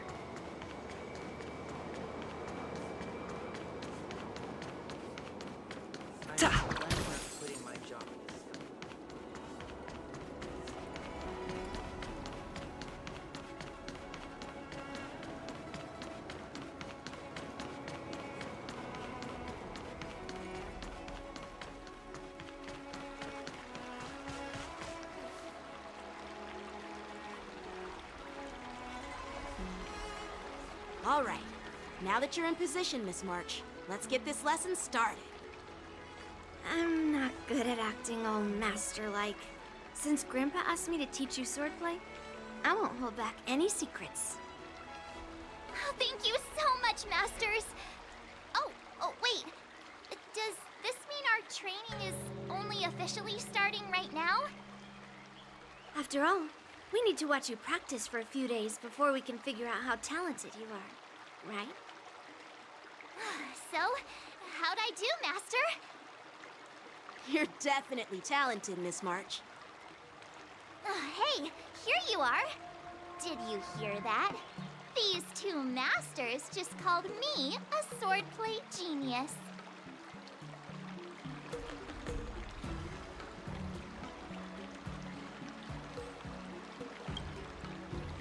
Just wait until I go back. Everyone's going to be so wowed by my new skills. Swordplay requires rigorous training.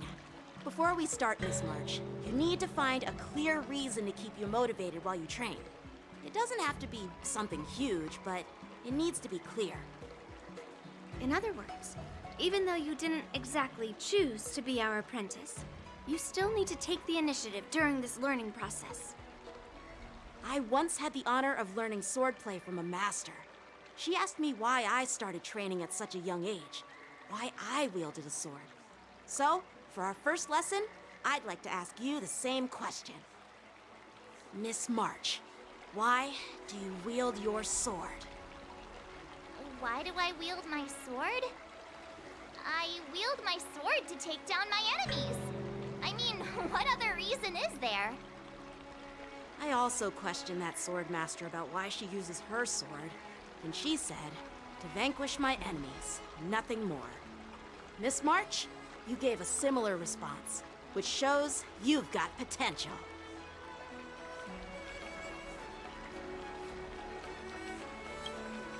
The best way to take down your enemy is with a blaster gun. I heard a hero say something like that in an immersia. He also mentioned that sword training can push a person's physical abilities to their ultimate limit. Seems like you've seen your fair share of immersion, Miss March. But if you want my opinion, if your goal is self-improvement, you'll feel just as accomplished even if you put down the sword and go back to your bow. Oh, come on. Don't listen to his empty talk. Oh, now I'm curious to hear what Master Yunli has to say. Let me ask you something, March. Do you have any specific goals for learning swordplay? Like achieving a certain ranking in the war dance, or maybe you want to defeat someone, like Genshin, or me. Who do I want to defeat? Him? Dan Heng? Himeko? Or Mr. Yang? If you can't think of anyone specific, why not set a simpler goal? Like, how many opponents do you want to defeat at once with a sword? I'll fight 10! 10? Oops, that just slipped out. It's actually another line from an immersia.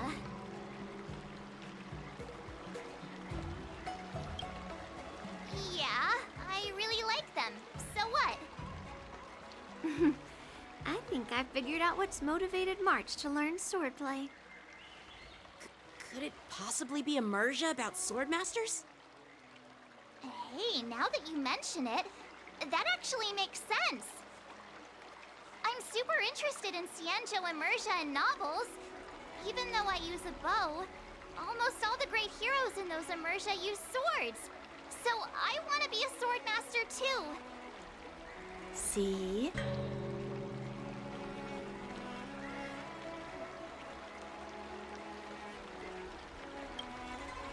You agree, right? I mean, who wouldn't want to be a swordmaster? Becoming a swordmaster who fights for justice and battles evil?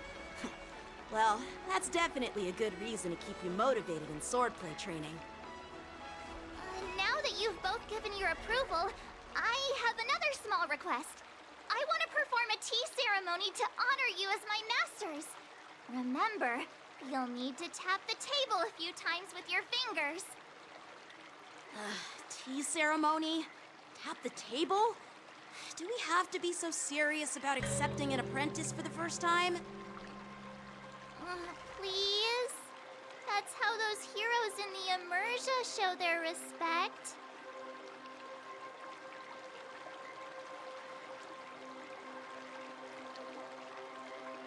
That's even more unnecessary. Let's just stop wasting time. Just treat us to some milk tea. And then we can start our real swordplay training, okay? Yeah! All right, let's go. To the Sleepless Earl.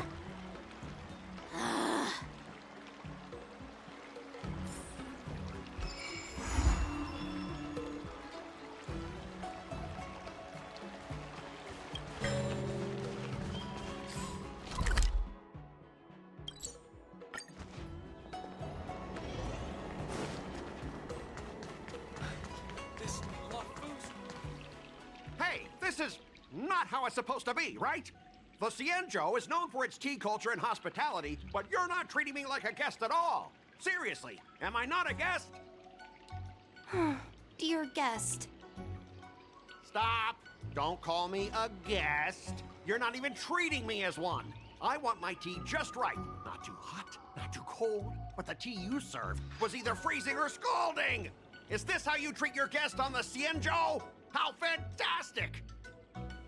Your tea tastes like slop, and you even have the nerve to charge me for it! Are you trying to scam honest folks? And that name, the Sleepless Earl, it's so hard to remember. How about we give you a new plaque that says Xianzhou Slop? It suits this place better, don't you think?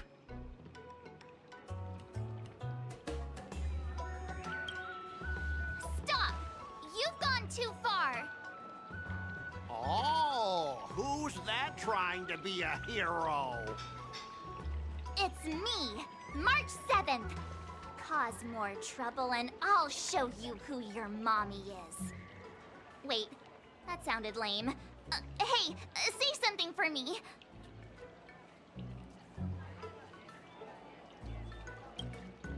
That's right! I'm the Sword Champion! Never heard of you. Now scurry back to wherever you crawled out from. Mr. Scott, I'm Yenching, a Cloud Knight Lieutenant. We've met before, and I suggest you stop causing trouble. Trouble? Ha! I'm just giving some feedback as a regular customer.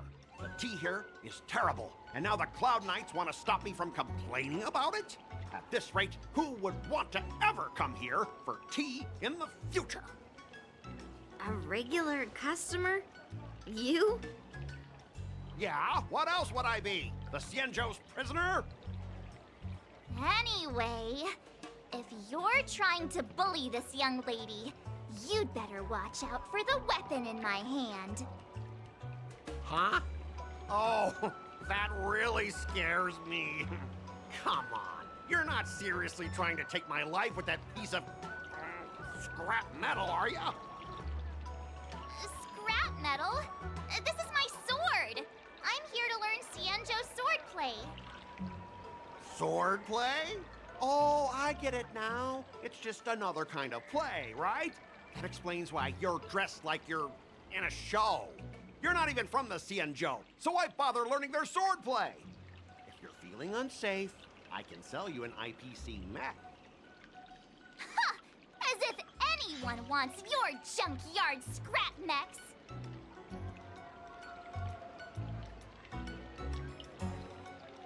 Oh, how marvelous! How about you show me then? Well, guess it's time to show these bumpkins something serious.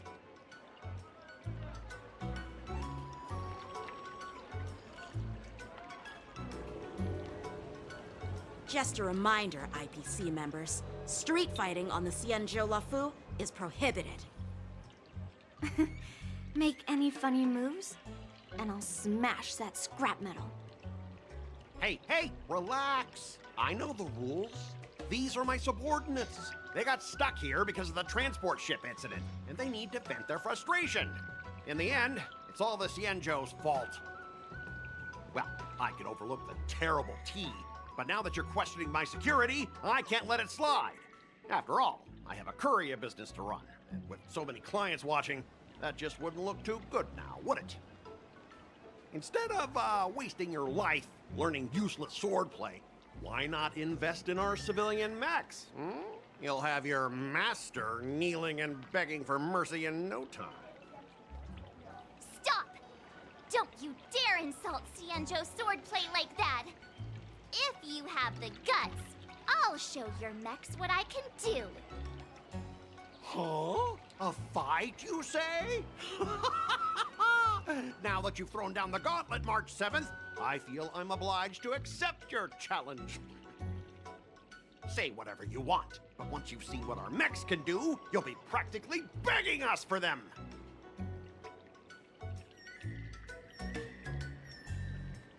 Oh, come on! How could I say no to a bet? So, I can see you're no master yet, March, but I'll play fair. You go back and learn swordplay from your teachers here, and in 15 days, I'll come find you and challenge you with my mechs. Only 15 days? All right. Fine. And if you lose, you'll have to bark like a dog in public and shout, "Xianzhou swordplay is a total joke!" You'll stand at the entrance of our room alley and say it to everyone passing by. Oh, and if that's the case, just forget about your master and become my apprentice instead. I'll teach you how to pilot a mech. And if I win? I'll become your apprentice? Nah, I don't think so. I don't like you. Okay, how about this? If I lose, I'll squeal like a pig in public and say, IPC mechs are a total joke! And I'll even print that on every mech on the transport ship. Deal?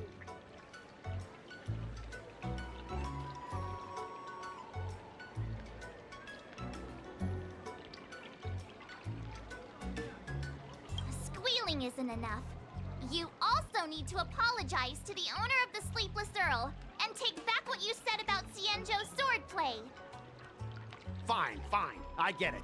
But you've got to actually beat me with that little scrap of metal first.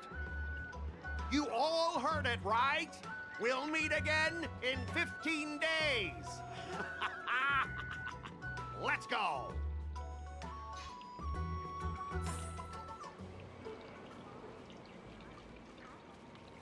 I'm still worried about the owner.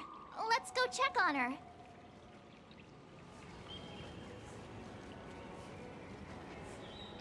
Ugh.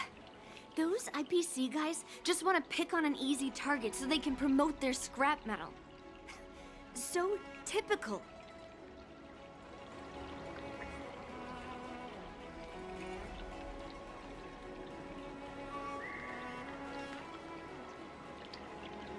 Xianzhou and IPC signed a trade agreement, so those IPC people won't dare to cause any trouble. But, I mean, a bet like this is quite unexpected.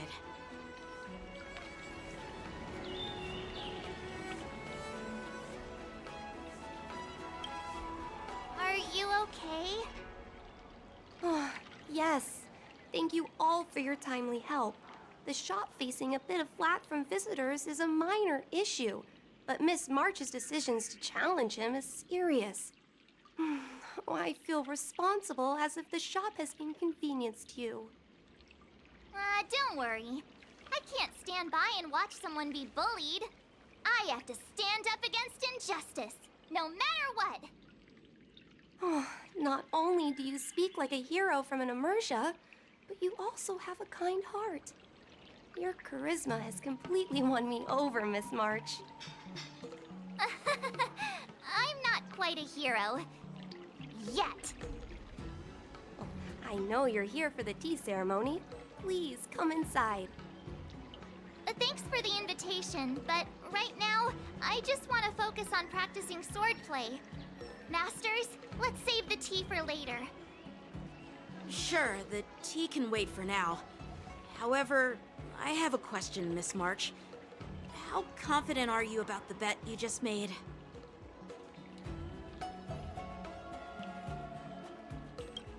Come on, how could I possibly lose?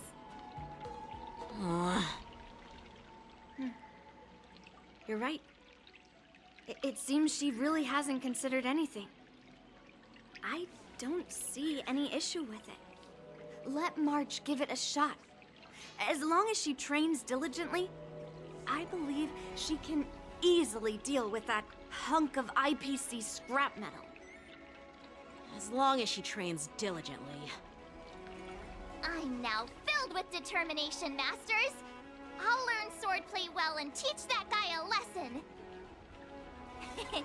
You're my most trusted friend. You'll be my assistant teacher, and make sure I learn swordplay properly.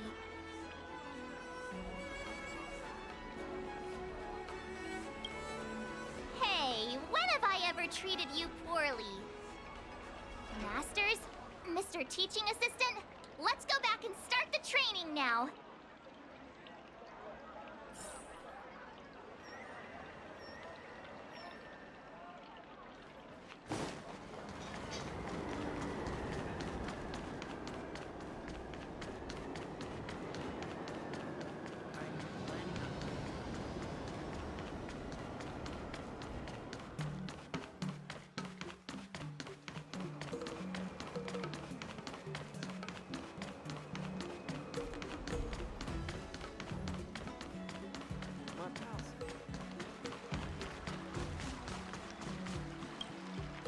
That IPC guy will show up in 15 days. I've gotta become a swordmaster by then. Becoming a swordmaster in a mere 15 days is quite challenging. But we can't lose our momentum, Master Yun Li. Momentum alone will only keep you going for about 3 days. If you really want to stick with it, you need a solid plan. No worries. I've found my professional teaching assistant to help me organize the lessons, so there won't be any problems.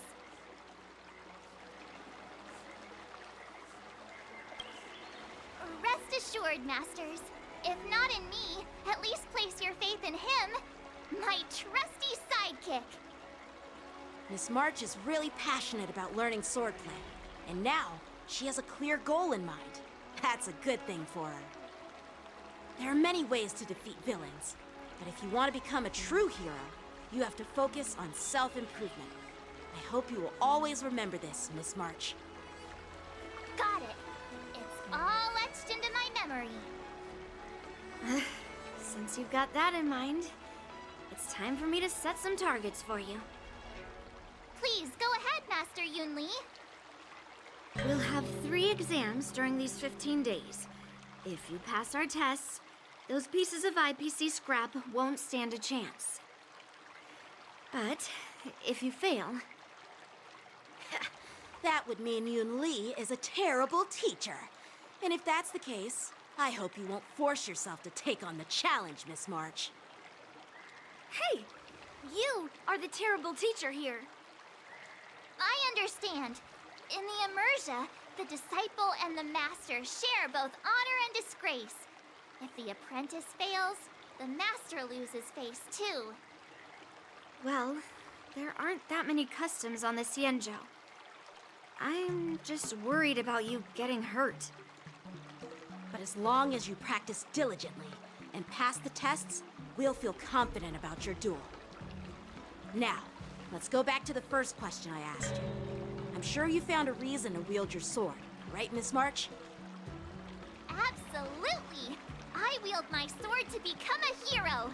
I want to fight for justice, punish the wicked, and make them quiver in fear and run away when they see me. Then keep that fire burning, and learn with all your heart. You haven't said much, Mr. Teaching Assistant. Any suggestions before we officially start training?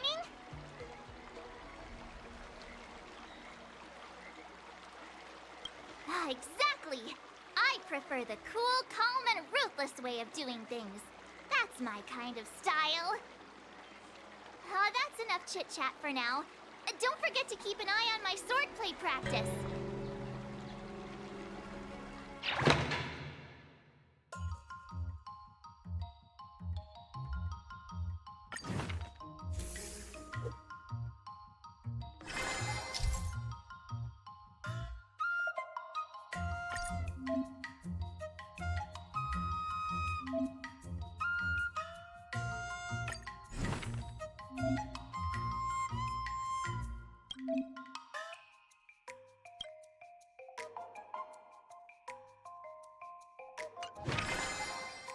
Let's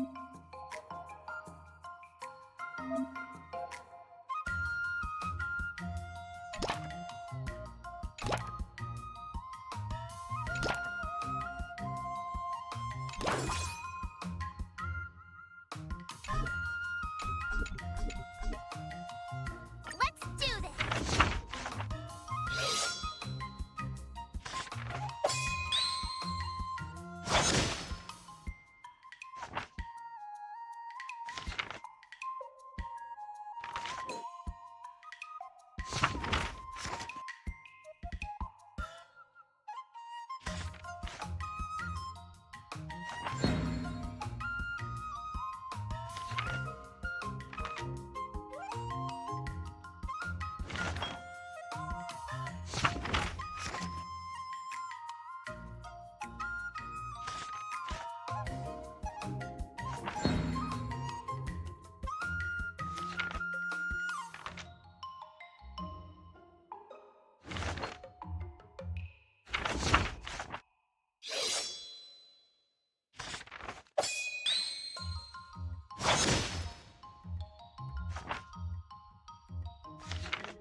I learned so much today!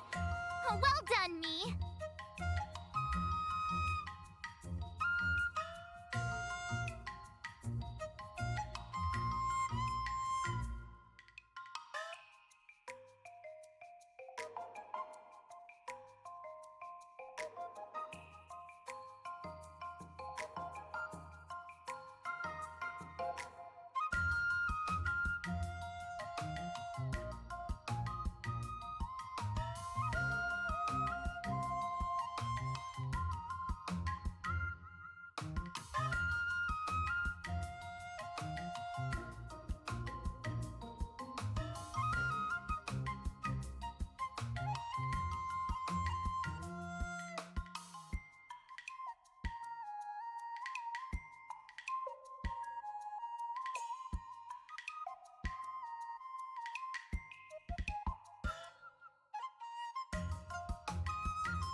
Another step closer to star-crazing Glass Greatsword!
recommend.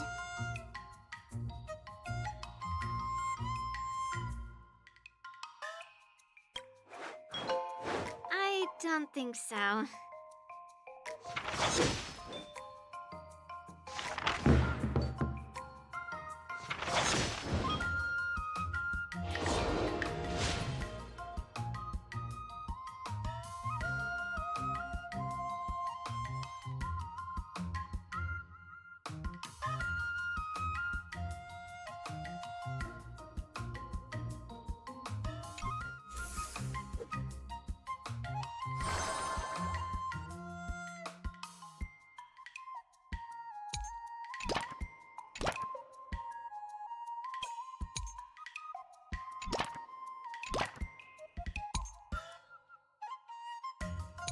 All swords and no play makes March a dull girl, you know.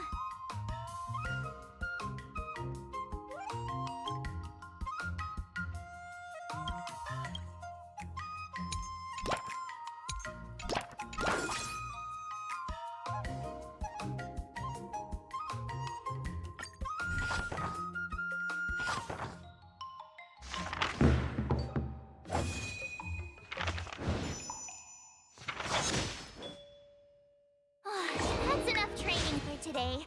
I need time to absorb everything.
How should I go about this?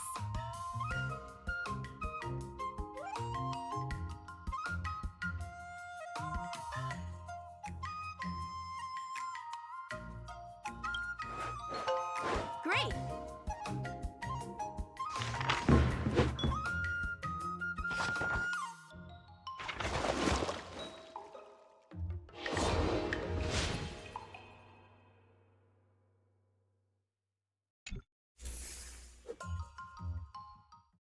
Today, you'll face your first test. It's all about the basics. Oh, I know! It's a float like a butterfly, sting like a bee, right? That's boxing? But close enough, I guess. Grasping the basics is crucial to mastering swordplay, Miss March. Focus on wielding your sword properly, making your thrusts swift and strikes brisk. And parries should be fluid and nimble. Got it! See? Even March is getting bored of your rambling. But I'm actually not bored at all. Miss March is still a novice, so I'm giving her some tips on the basics to help her better understand them. Neglecting the basics will only make you vulnerable in a fight. Even for an extraordinary sword master like you, Yunli. Just focus on your teaching. Why bring me into this? What? Didn't General Huoyan offer you any guidance? Looks like your general hasn't told you to stop hopping around like a sparrow in a fight, huh?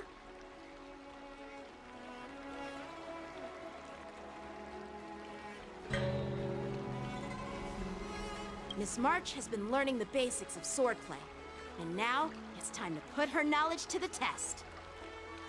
Unsheath your swords and show me what you've got, March. According to the schedule, there's a test today, right? I'm ready.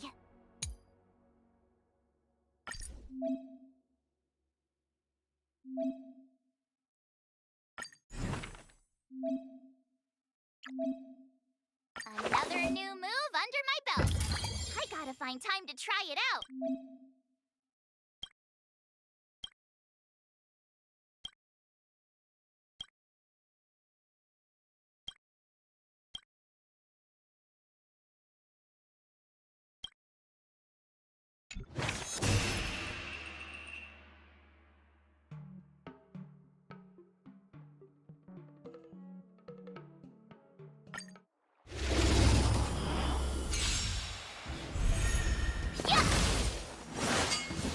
Not very sportsmanlike. Azure Dragon, White Tiger, less cards! What?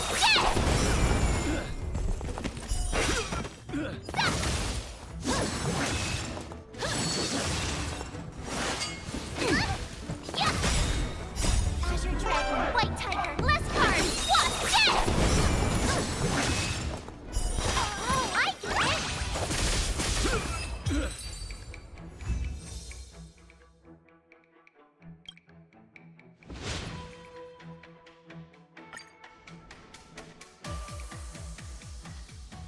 Looks like I passed the test, right? Yeah. Well done. You passed with flying colors. Great!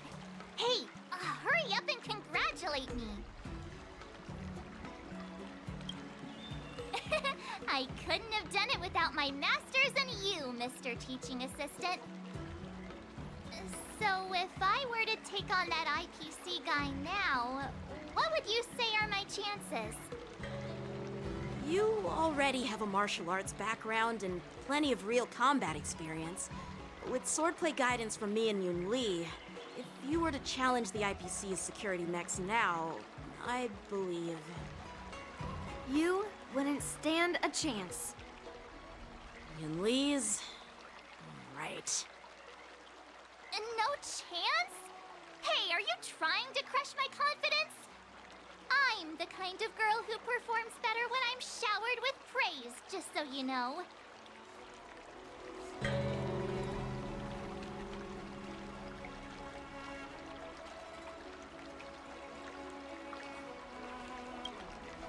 Oh, come on. You're just talking nonsense to keep me motivated.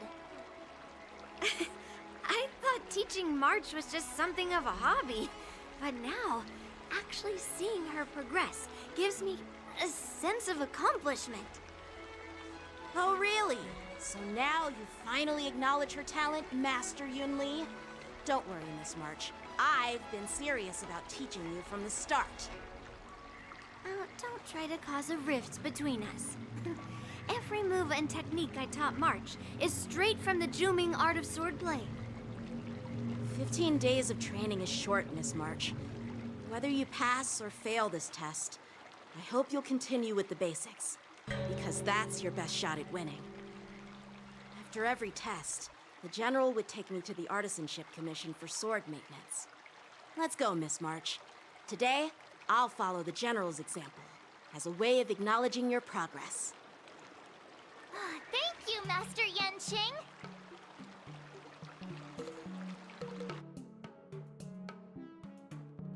So, have you found any information about her? Yeah, that girl is one of the nameless on the Astral Express. Oh, she's no pushover. Don't you think this bet's a bit too risky? Yeah, it is. So what? Have you seen those big shots in the Strategic Investment Department? Do they ever make safe bets? She thinks she can fool me by flying under the radar? You there! Get me the most powerful mech we've got! Understood. Checking the inventory now. Now I'm curious to see what this 15-day crash course apprentice is really capable of.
to today?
Jeez, I'm exhausted.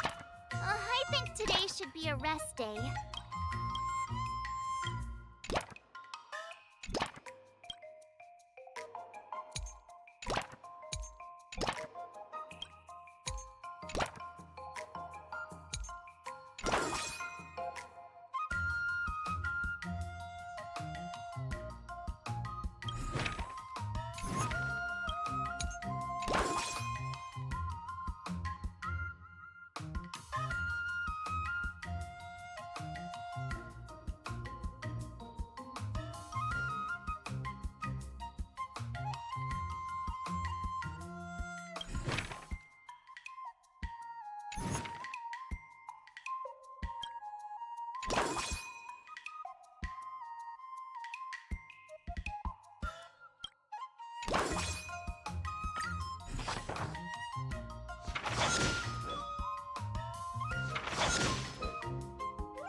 What do you recommend? Okay.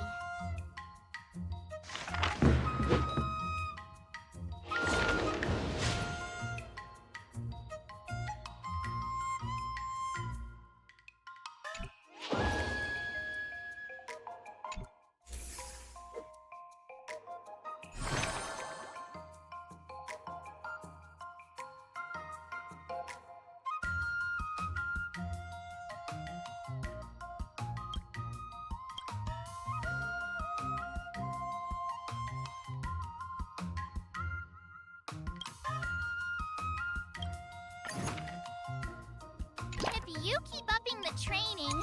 I'm gonna start skipping class.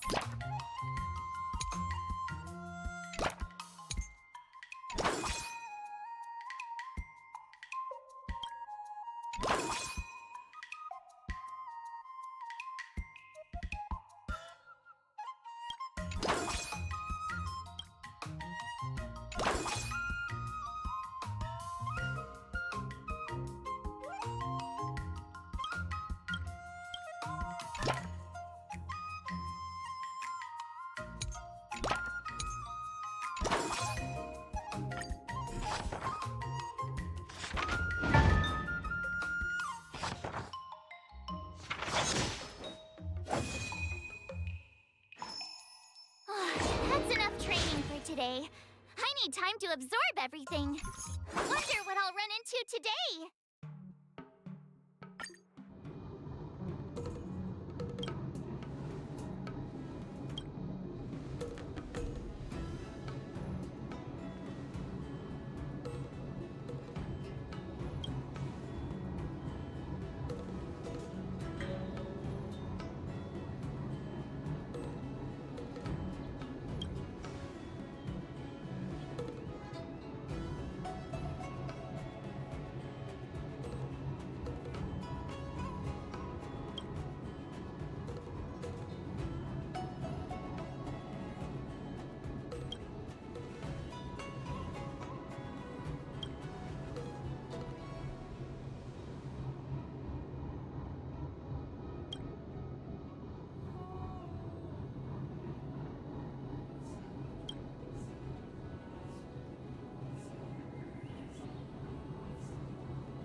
Jeez, I'm exhausted.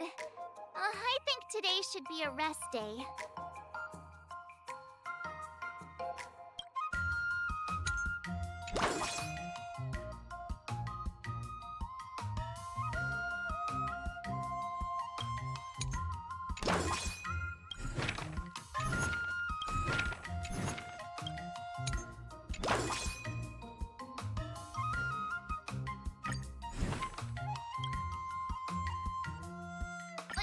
Did I really just learn that? I guess I am pretty awesome after all.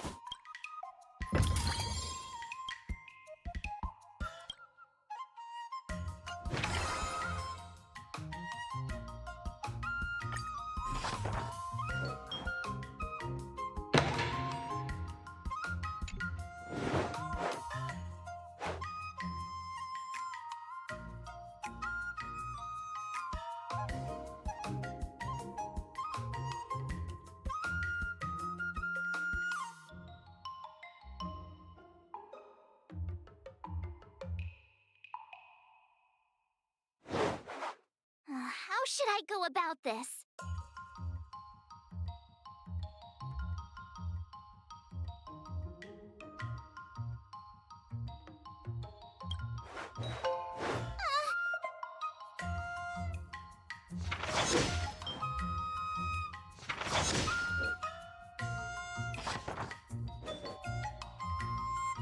I learned so much today. Well done. Time for your second test. I'll be your examiner this time, and I'll be testing your ability to defeat enemies with unconventional moves. Grandpa always said that everything can be a sword, and that there are endless possibilities for learning swordplay in this vast world. If you want to defeat your opponent, you'll need your own secret move. Speaking of secret moves, I've prepared some flaming potent tea. Huh? Is that the flaming potent tea from Arumali? You got it! I saw this immersion where the hero drank the flaming potent tea and started stumbling and shaking all over the place. But then he managed to defeat his father's murderer with his drunken swordplay. Good example. Do you know how to do that drunken swordplay? No. I figured I could just learn it by drinking flaming potent tea. That's not how it works in real life, Miss March.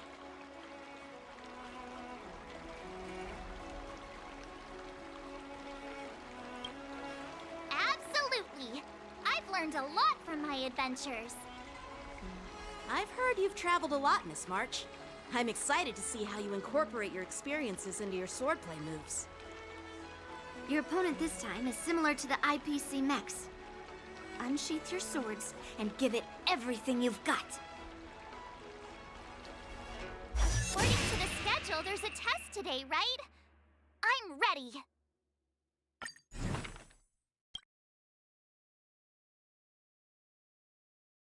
Another step closer to star-crazing glass greatsword.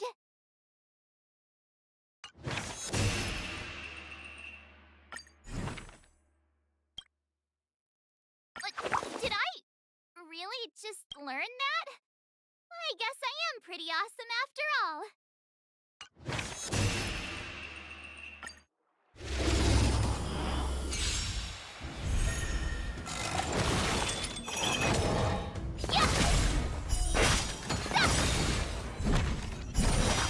Azure Dragon, White Tiger, less cards, what's this?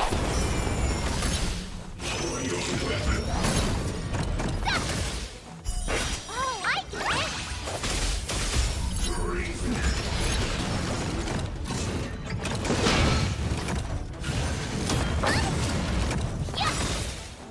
Azure Dragon, White Tiger, less cards, what's this?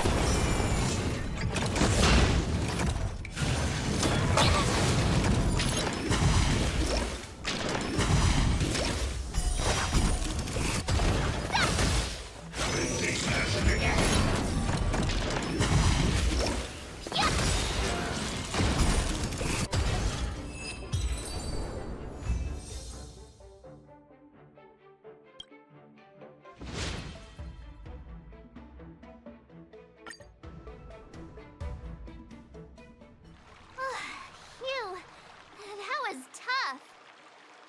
Those moves were pretty unconventional, but the way you've blended them into your swordplay was impressive. It's like you've developed your own unique style, Miss March. So, I thought you were just wasting your time traveling around with Yun Li's encouragement, but it seems like it's paid off. Well, well. Looks like someone's finally seeing sense. Thank you both for your guidance. So, did I pass the test? Without a doubt. You aced it. Awesome! Hey, Mr. Teaching Assistant, isn't it about time you showered me with praise?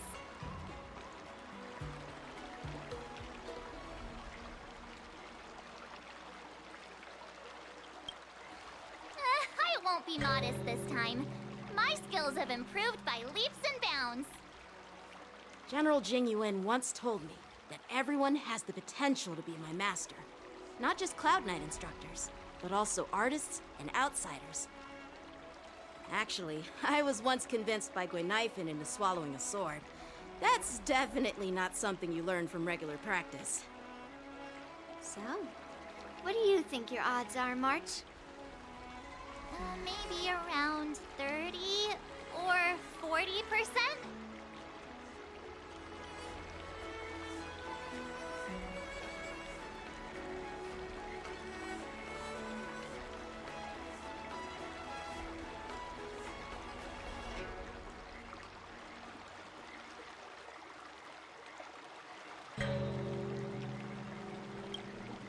Hope for the best and prepare for the worst.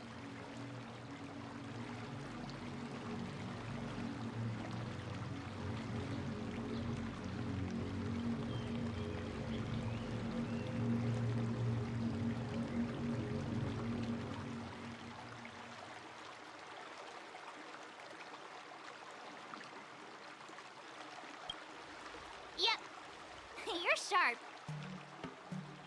From the test, I can tell that you still need some time to master your swordplay. But you did pretty well. Milk tea is on me today. Oh, yeah!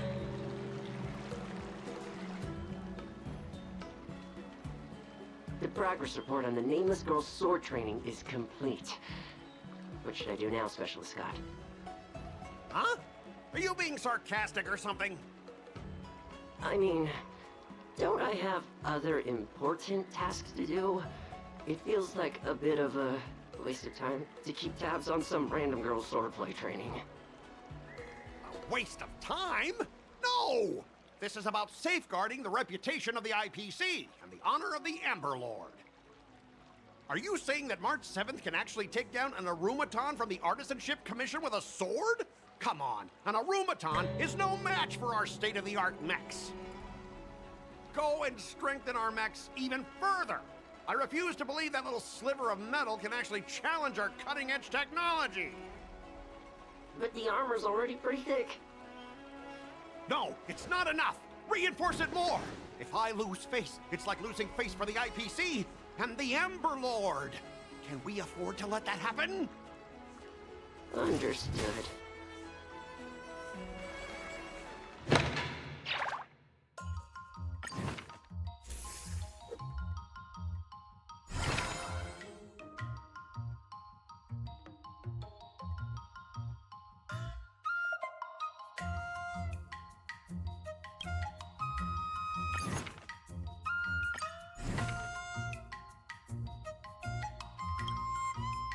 Another new move under my belt.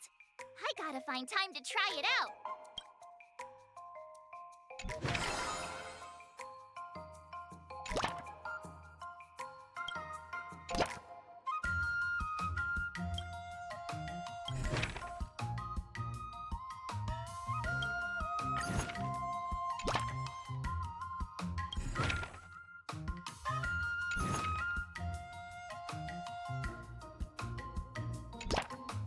All swords and no play makes March a dull girl, you know.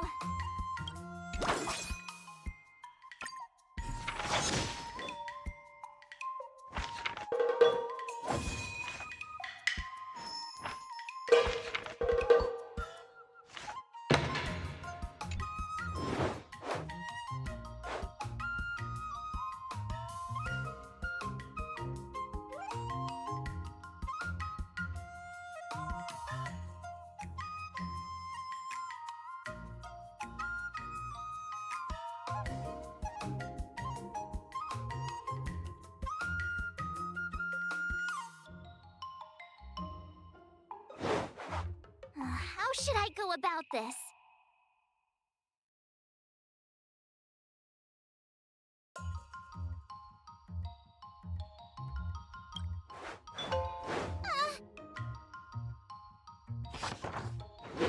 I learned so much today. Well done, me. Wonder what I'll run into today.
Another step closer to star-crazing glass greatsword.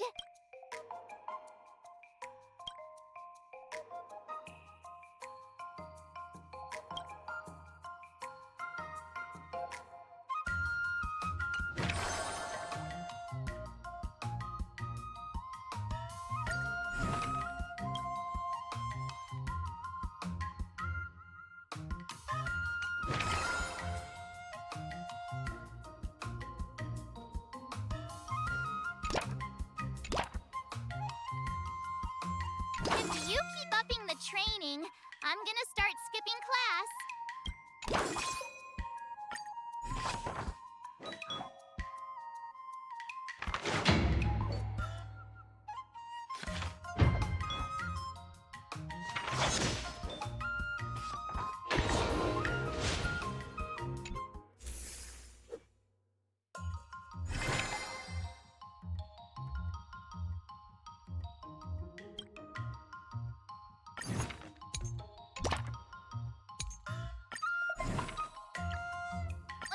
Did I really just learn that? I guess I am pretty awesome after all.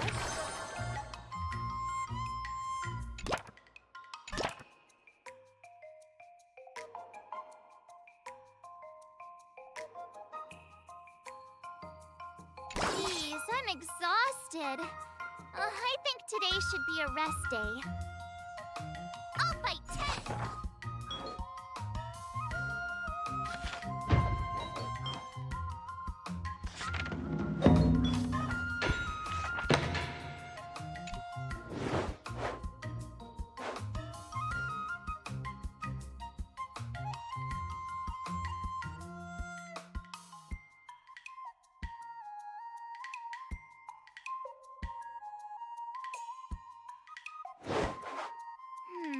What do you recommend?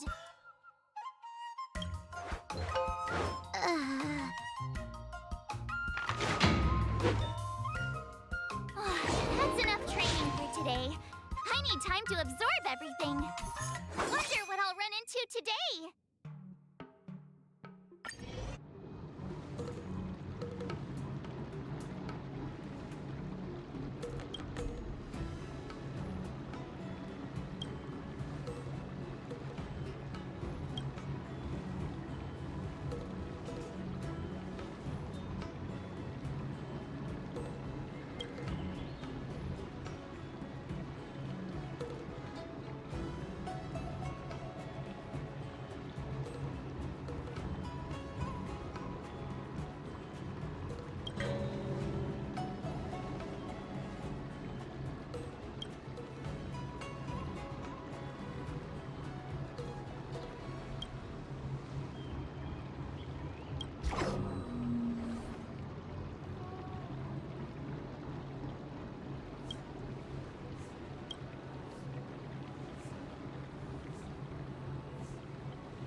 need time.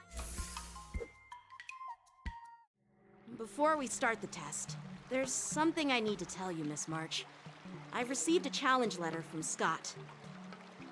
He's made thorough preparations, contacting the Realm Keeping Commission, and getting approval for a martial arts exchange event. He even chose Arumali as the venue. Seems like he has some connections there. However, according to the rules, the person receiving the challenge letter has the right to decline the challenge. Declining would be like admitting defeat. Of course I'll accept it. But before that, I need to pass the final test, the graduation exam.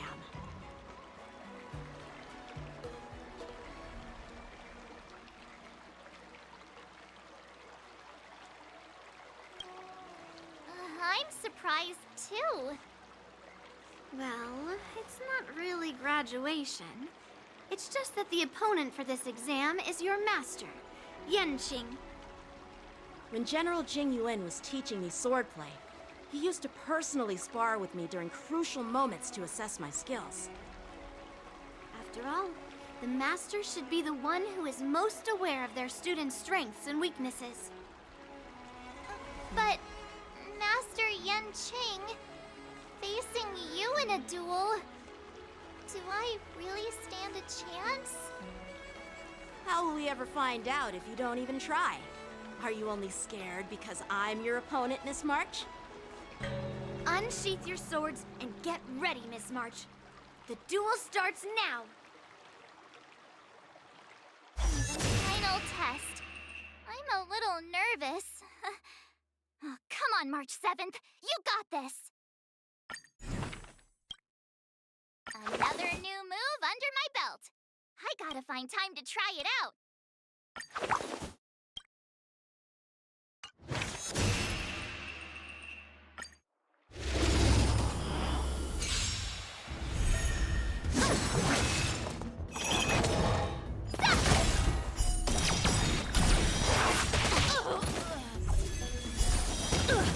Azure Dragon, White Tiger, less cards! What? Yeah! Come get me!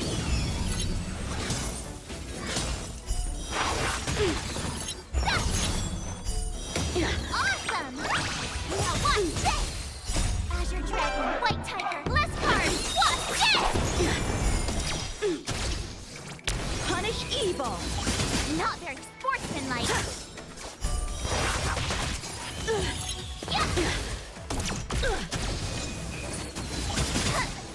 Out of moves!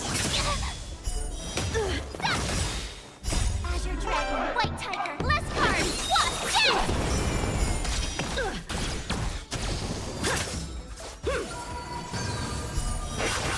I failed!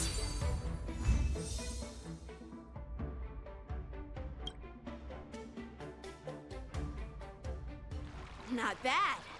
You've made it this far, Miss March. You've passed the exam. Oh!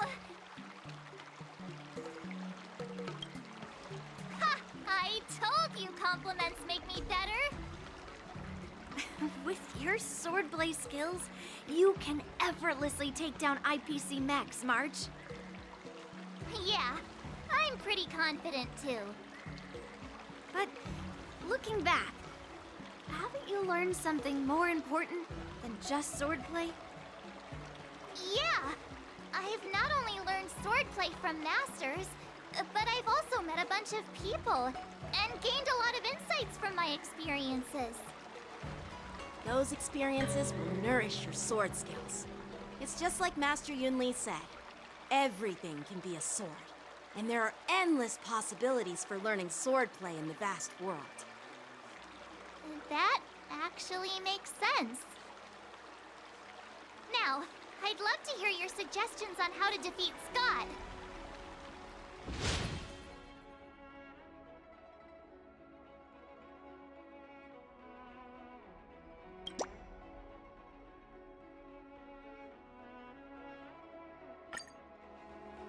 Let's do it! I already have an idea! I remember Yenqing once said, There are many ways to defeat villains. But if you want to become a true hero, you have to focus on self-improvement. Do you feel any closer to becoming the great hero you've always dreamed of? Oh, yes, absolutely! The great hero within me is definitely up to the task.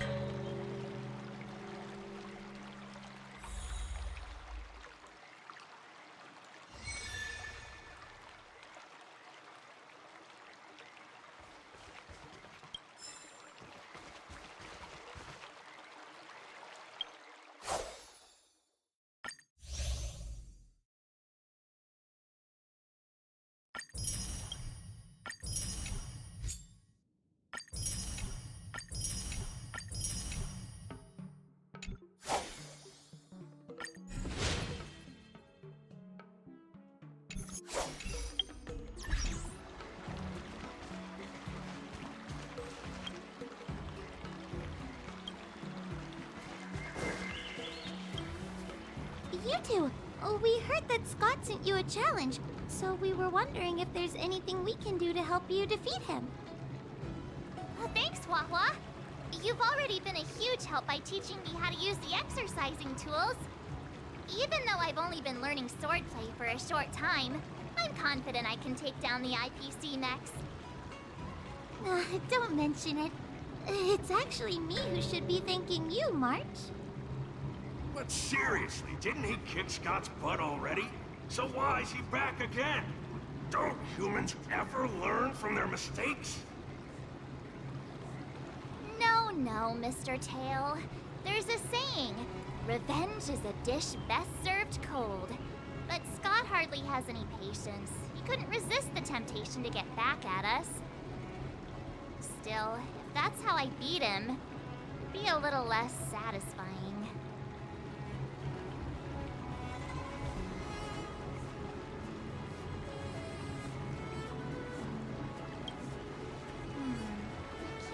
Put my finger on it. But it just wouldn't be satisfying enough. I get it. Some people never learn, no matter how many times you knock them down. They'll never admit defeat or learn anything. So, how do we get him to admit defeat?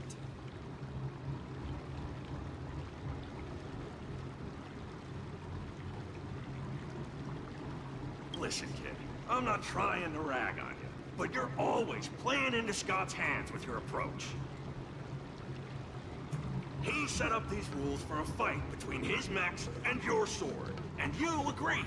Then he laid out what to do if you win or lose, and you agreed again. It's basically just another one of Scott's organized sports events, and it's not even fun if you win.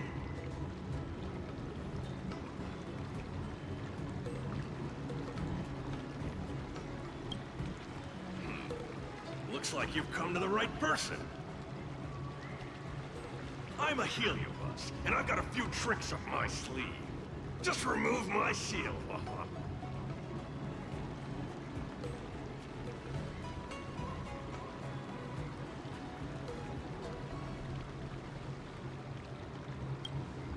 What's the harm?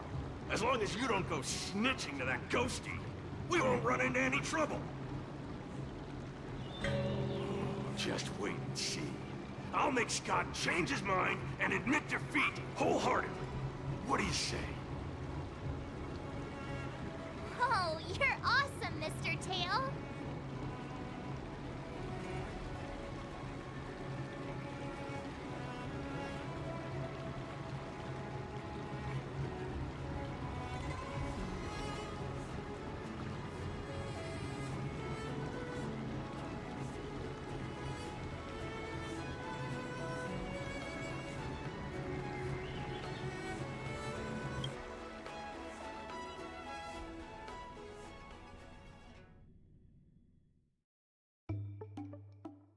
Well, well, if it isn't our hero, March 7th.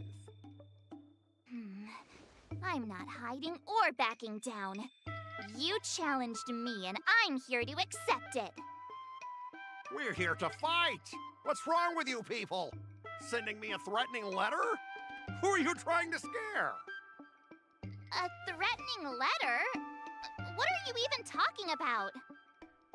Oh, stop playing dumb. Didn't you slip this into my pocket? Mr. Scott, a great sinner of arrogance and insolence. You have inflicted your twisted lust for power upon that innocent shop owner and insulted the extraordinary art of Xianzhou swordplay. We have decided to make you confess all your crimes in person. The time for change is now. The writing is terrible. I wouldn't have understood it if you hadn't just read it to me. What the heck did you just say? Hey, who said that? No one said anything. You must have imagined it. Well, enough for chit-chat. March 7th, I'm going to make you bark. I didn't even see her draw her sword. Time seemed to freeze, and all I saw was a flash of green fire. In an instant, I remembered staring out at the sea as a child, glimpsing a faint green light through the thick fog, which turned out to be the home of that girl, Rakshmi. Seriously, who lights a green lantern in their house? Those guys must be nuts. Why am I suddenly remembering these things? Is my life flashing before my eyes? Am I dead?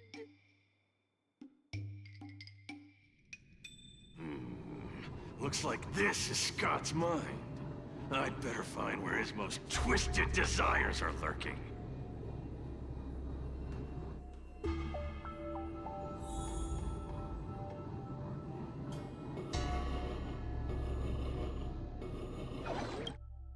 Scott, get your butt over here. This guy looks just like his old man. Humans spend decades trying to heal their childhood traumas, and Scott might be no different. What's with all the yelling on the weekend, Dad? We're sleeping. Sleeping? How many times do I have to tell you? Do credits sleep? Does the free market sleep? Does the invisible hand sleep? Forget it, we'll discuss this later.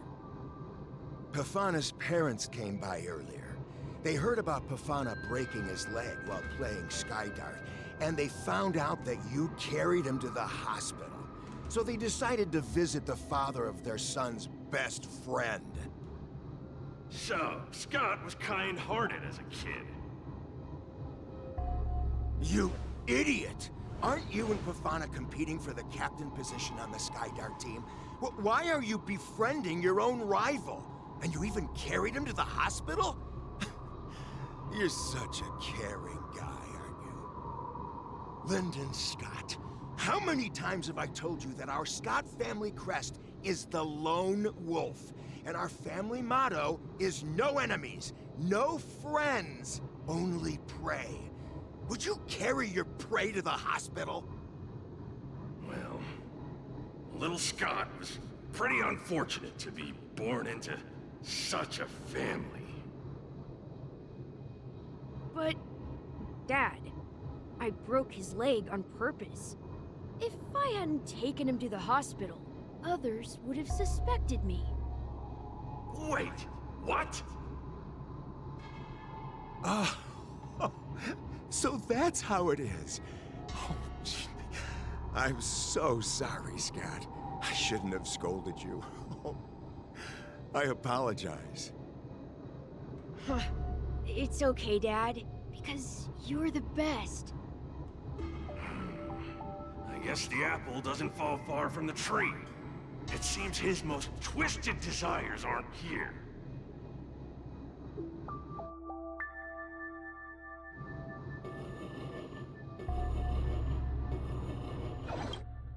Scott Sr., you're suspected of accepting a huge bribe. Now come with us. Ah, the old guy got caught!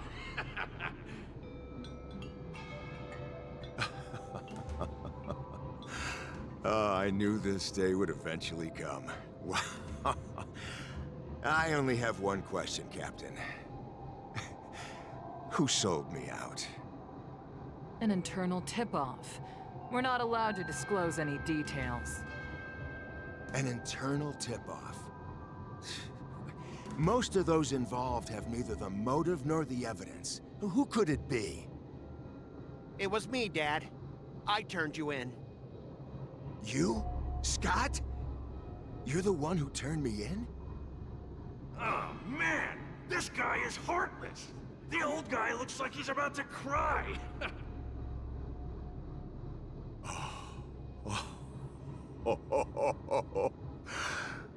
I'm so proud of you. Proud? Dad. Use me as a stepping stone to reach greater heights. Lyndon Scott, you are the pride of the Scott family. A true lone wolf.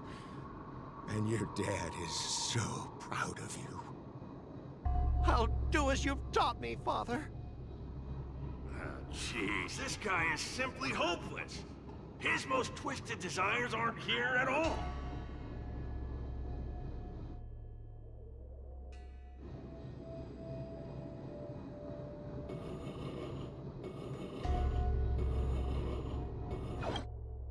Hey, Scott, my best buddy. I'm getting transferred to the Tartarian. Let's grab a drink after work. This guy actually has friends? Maybe I can find something here that'll make him change his ways. The Tartarian? That's the frontier fortification vessel, isn't it? You haven't slipped up at work lately, have you? Ha ha ha! So it was you who meddled and got me transferred, right? No one else on our team has the skill to pull something like this off. Come on! Why am I not surprised at all? It couldn't be helped. Your position was so desirable, I had to make a move. It's not just about the position, is it? There's also Rakshmi. No one will ever compete with you for her again. Rakshmi? Glimpsing a faint green light through the thick fog. Could it be that Rakshmi is the love of Scott's life? Please, promise me that you'll treat her well. Of course, Ashavat. Go to the Tartarian without worries. I'll take care of her while you're away. Seems like his most twisted desires are not here either.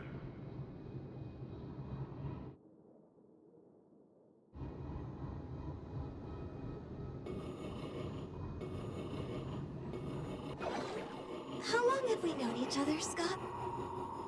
Around 7 or 8 years? Why? We've been working together for so long, and I just realized our hometowns are so close to each other. Talk about a coincidence. Yeah, we never get a chance to talk about this stuff at the office. Oh, I didn't realize Scott was actually a scumbag with a pure heart. All these years, there's something I've been keeping to myself. Too afraid to tell you. You like me, don't you? But why are you being so blunt? Oh, well done, Scott. I like your straightforward style. Yeah. I want to be your girlfriend, Scott. Gotcha, Scott. Ooh, I found your weakness. Gotcha! Gotcha off guard! Wait, what? I recorded everything! You know office romances are strictly forbidden in our department. Once I make this recording public, you'll never be able to compete with me for the specialist position. What the? Well... Alright. That's exactly what I love about you, Scott. What the heck? I'll step aside for you. But when the day comes that I surpass you in the same manner, I hope you'll acknowledge my intentions. Thanks, but no thanks. I'm a lone wolf, remember? Oh, he's such a jerk!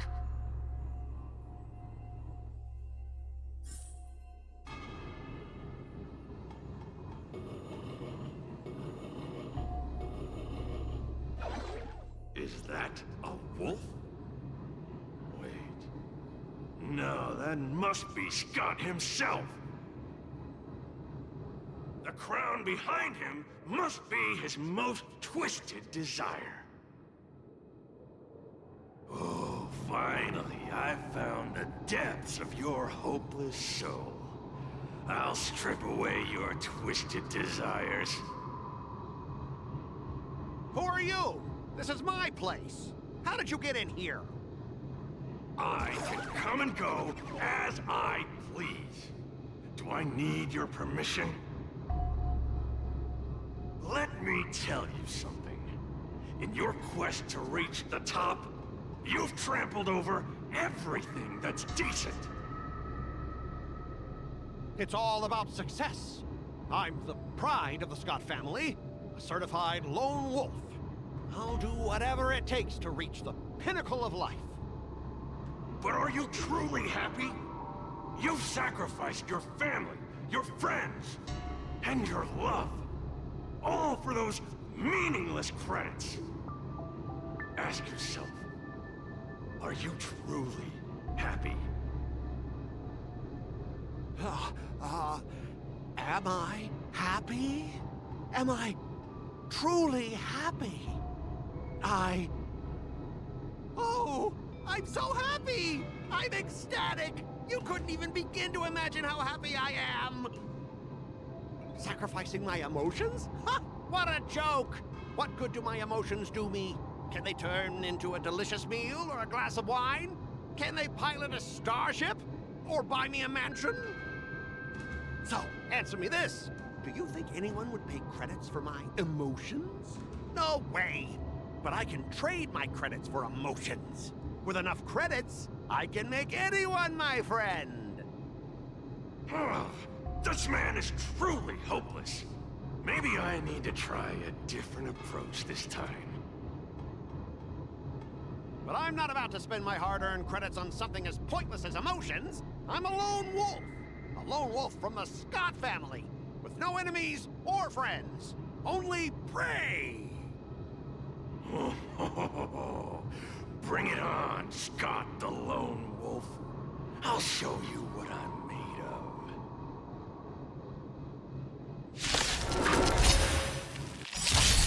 Eternal.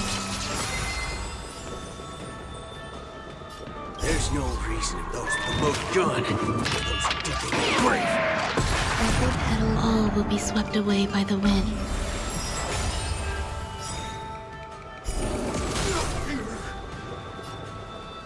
Bring it on. Time's up. Did the rhythm get messed up? Dreams do come true. In the mood for another beating? Let the show begin.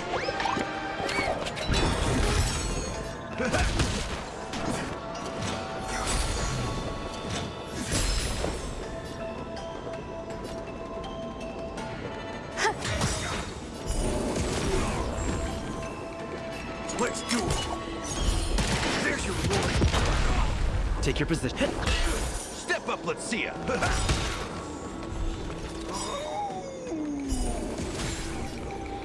Nice, my friends.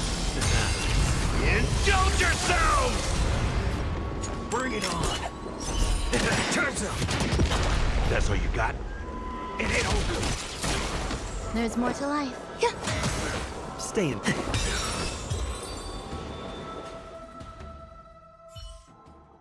Specialist Scott! Specialist Scott! What's the matter? Oh. Specialist Scott, March 7th swung her sword, and something green entered your body. Then you froze and started muttering something. Are you okay? Hey! March 7th! What did you do to Specialist Scott? Me? I didn't do anything. Seriously. Mr. Tail, what did you do to Scott?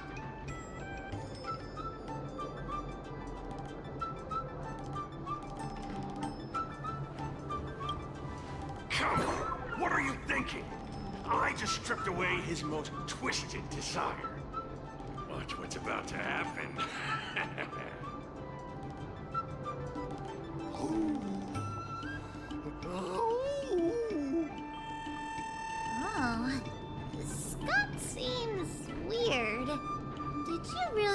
change his ways, Mr. Tail? Well, this is my first time doing something like this, so I'm not sure how things will turn out. You've managed to make a guy like him turn over a new leaf. You're amazing, Mr. Tail. I'm even more amazing than you think. Look, it's kicking in now.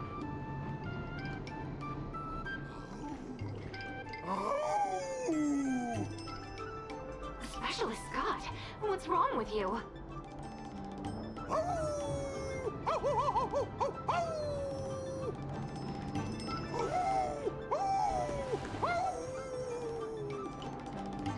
Specialist Scott, snap out of it! What have you done to him, Mr. Tail? I removed his twisted desires, and now he's genuinely trying to become a lone wolf.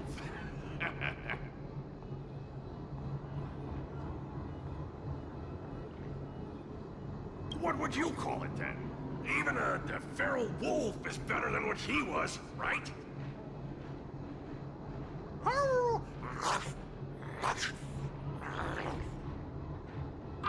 Don't bite me, Specialist Scott!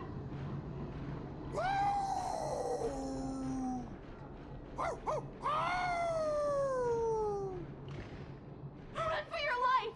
Specialist Scott has gone insane!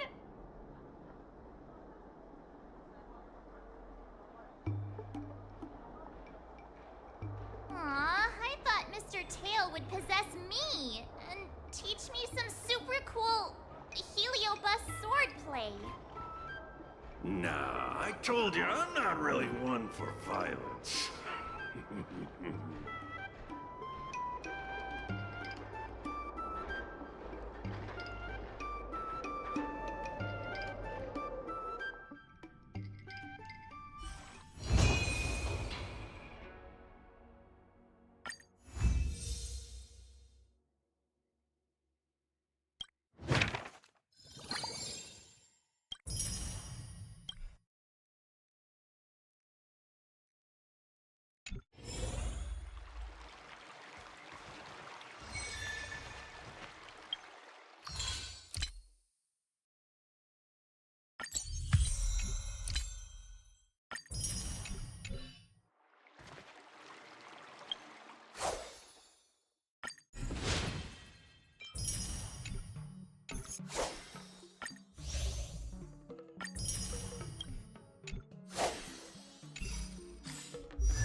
Finally! Some recognition for training my butt off!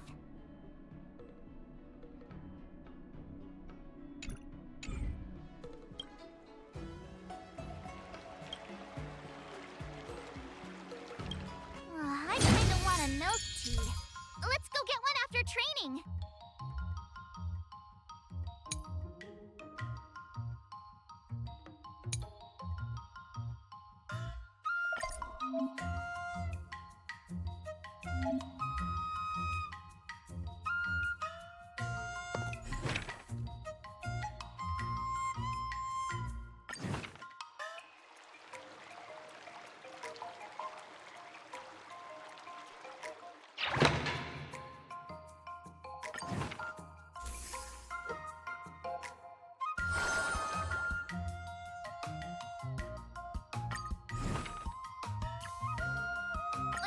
Did I really just learn that? I guess I am pretty awesome after all.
I'll run into today.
How should I go about this? I don't think so.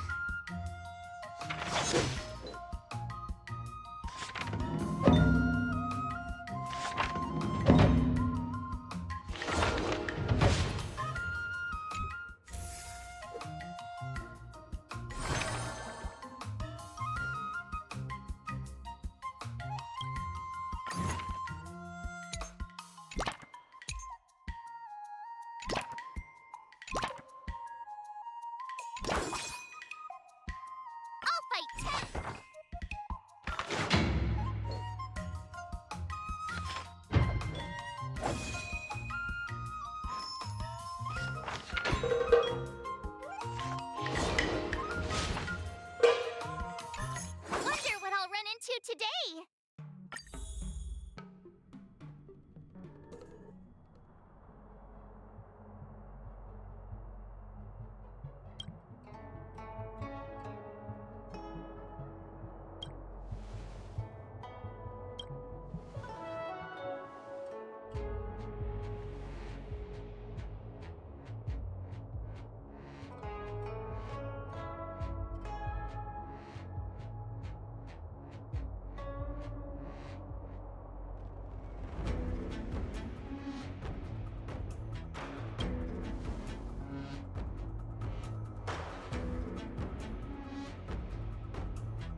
March a dull girl, you know.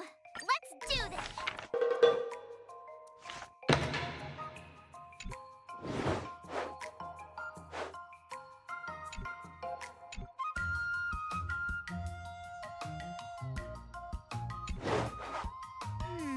What do you recommend? Okie dokie.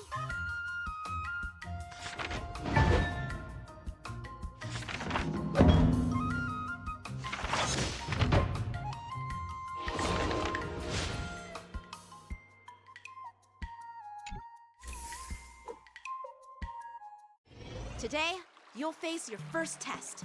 It's all about the basics. Oh, I know. It's a full... That's Bach. Grasping the basics is crucial to mastering swordplay, Miss March. And parries should be fluid. See? Even... but I'm actually... Miss March is still a novice, so I'm... Just focus on your What? Didn't... Looks like... Miss March has been learning the basics. Unsheath your swords. According to the schedule, there's a test today, right? I'm ready.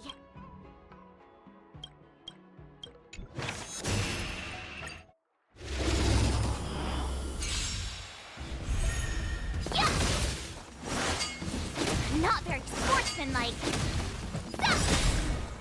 Azure Dragon, White Tiger, less cards, what?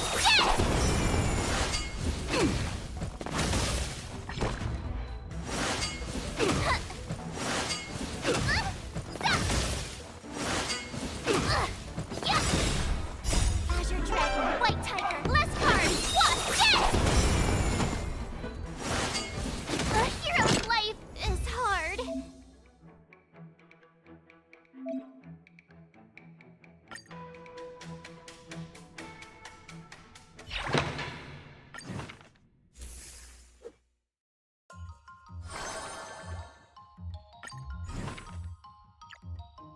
Another new move under my belt. I gotta find time to try it out.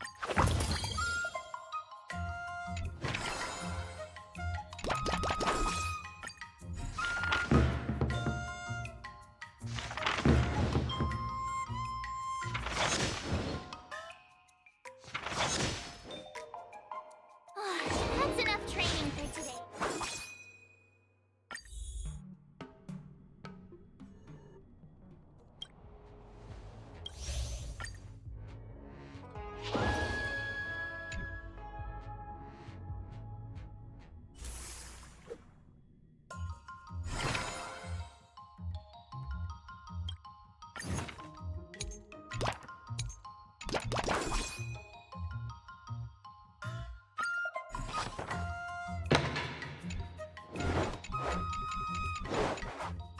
How should I go about this? Huh?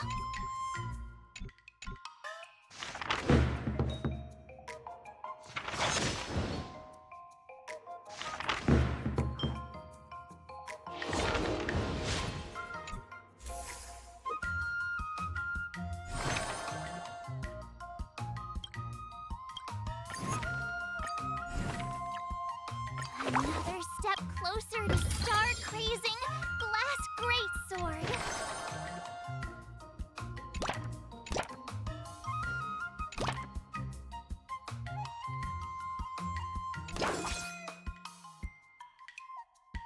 Let's do this!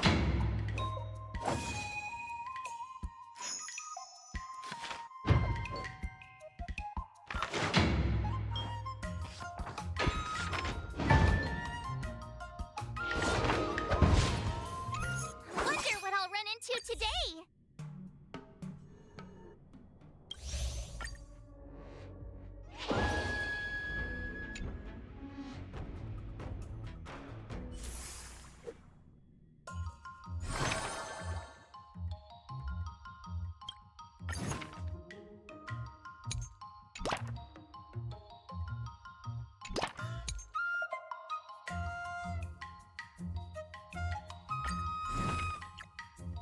Another new move under my belt. I gotta find time.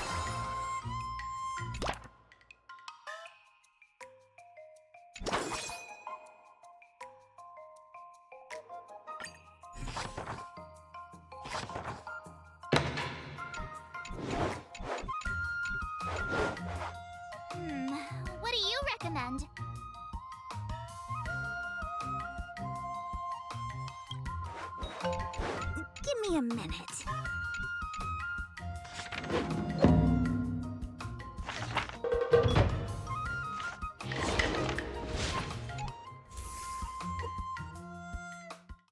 Today, you'll... Oh, according to the schedule, there's a test today, right? I'm ready.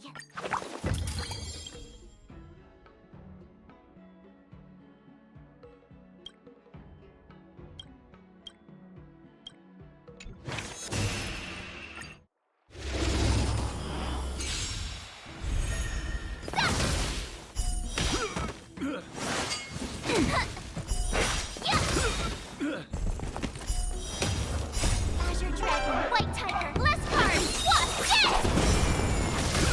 Yes!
should I go about this? What the?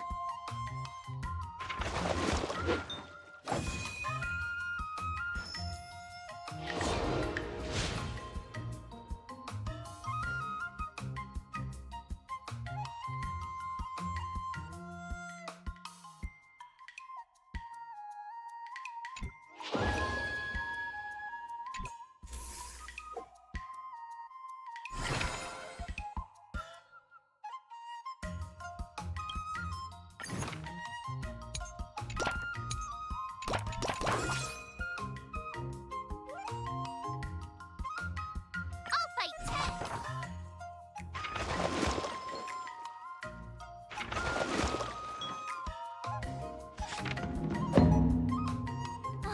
That's enough training for today. I need time to absorb everything.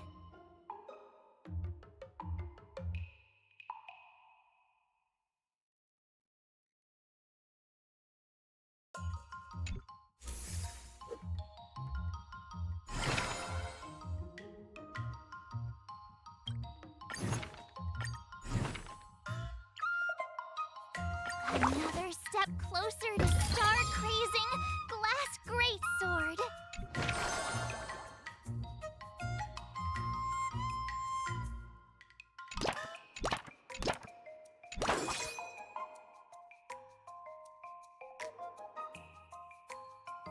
I'll fight 10.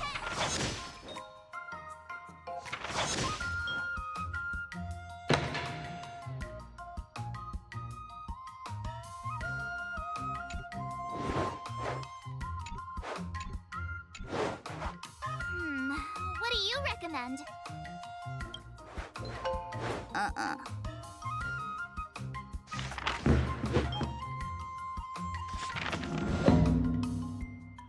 learned so much today. Oh, well.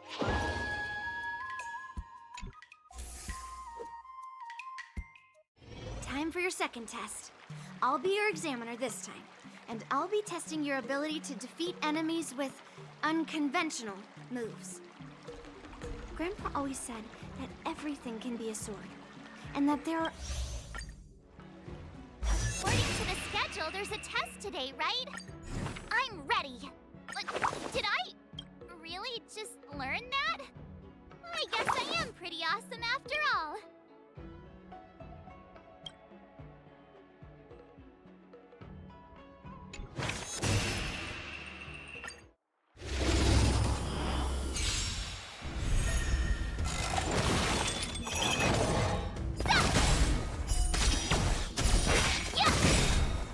Azure Dragon, White Tiger, less cards, what? Yes!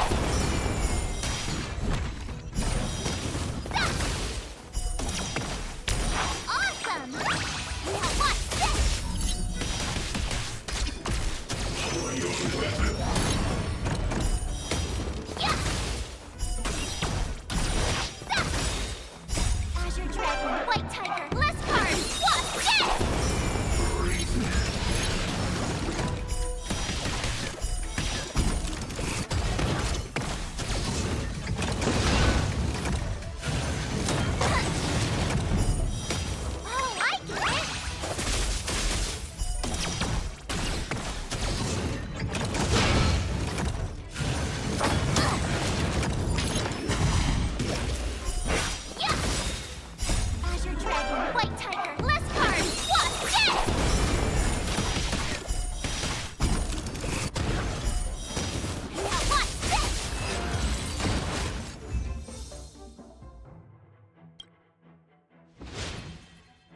should I go about this?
Did I really just learn that?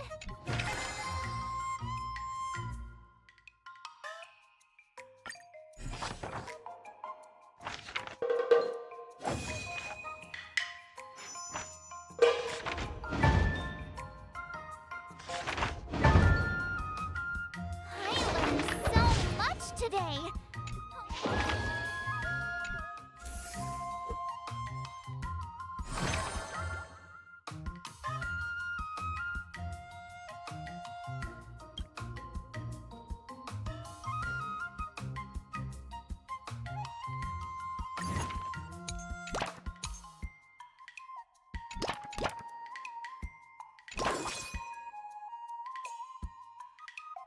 Let's do this!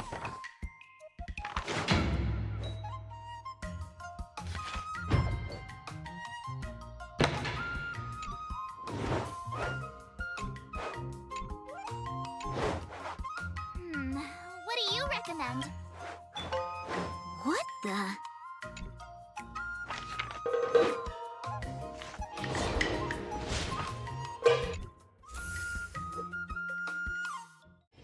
Before we start the test, Final test. I'm a little nervous. Oh, come on, March 7th. You got this!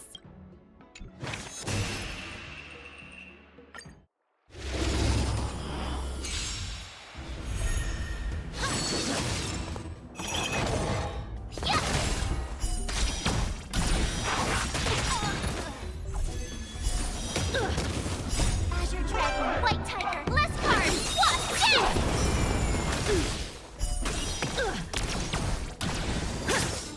Come get me!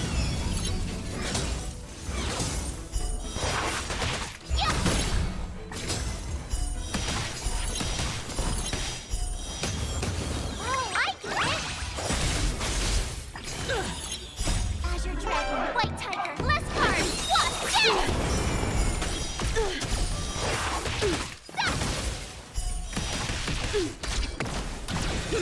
You're all in on Not very sportsmanlike. Now watch this! punish evil! Out of moves! Yeah! Azure Dragon, White Tiger, less cards! What?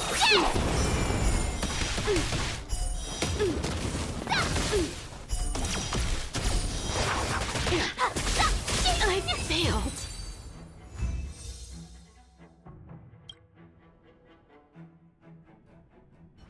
not bad.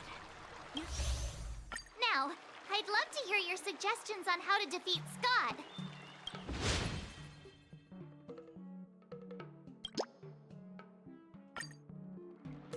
Let's do it! I already have an idea! I remember Yanqing once said, there are many ways to defeat villains. But if you want to become a true hero, you have to focus on self-improvement. Do you feel any closer to becoming the great hero you've always dreamed of? Ah, yes, absolutely! The great hero within me is definitely up to the task.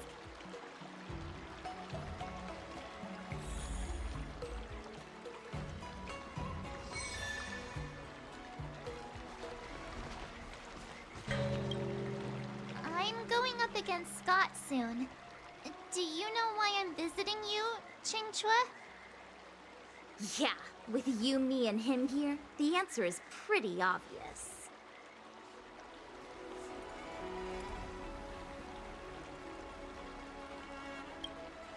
Yeah, you just have pre-fight jitters, March. Let's play a couple of rounds to help you relax. Wait a minute. I've been playing with you a lot lately, right?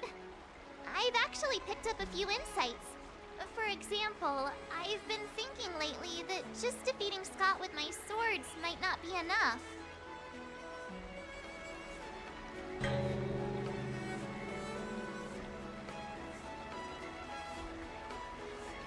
Well, here's the thing. Even if Scott apologizes, do you think he'd actually feel sorry for what he did? Nah, it's more he's just honoring a bet. Whether it's apologizing or squealing like a pig, I doubt he'd do it willingly.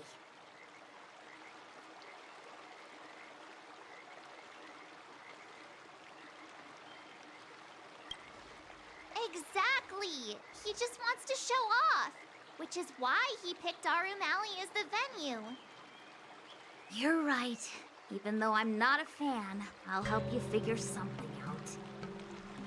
Why don't you fill her in on what happened at Arumali earlier?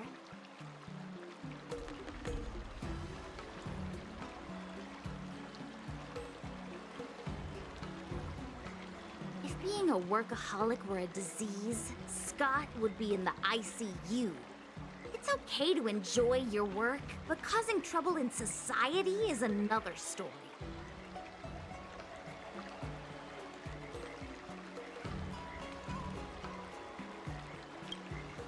I don't have suggestions, only an opinion.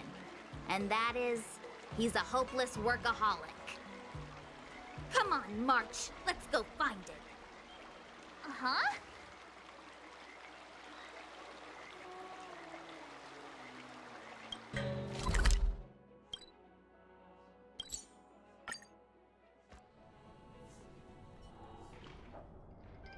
Well, well, if it isn't our hero, March 7th. And who do we have here with you? Before you start the fight, I have a few words for you. Huh? Who do you think you are? Is it like a Xianzhou thing to just show up uninvited? It's okay if you don't know who I am. Introduce me to him.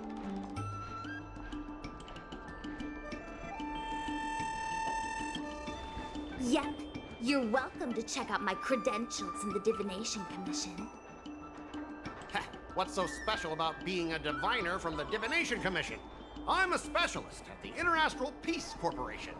Tell me, what makes you think you're so great? Do you have more minions than me? Or do you earn more credits?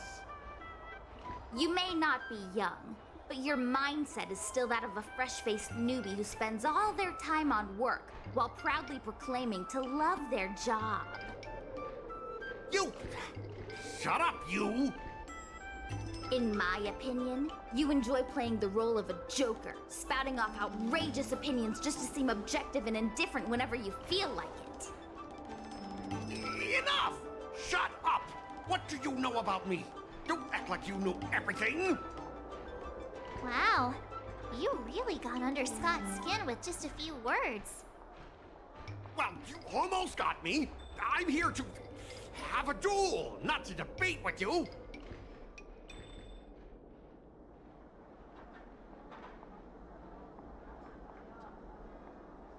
Yeah, Scott couldn't come up with a comeback. That's the spirit. Strike while the iron is hot.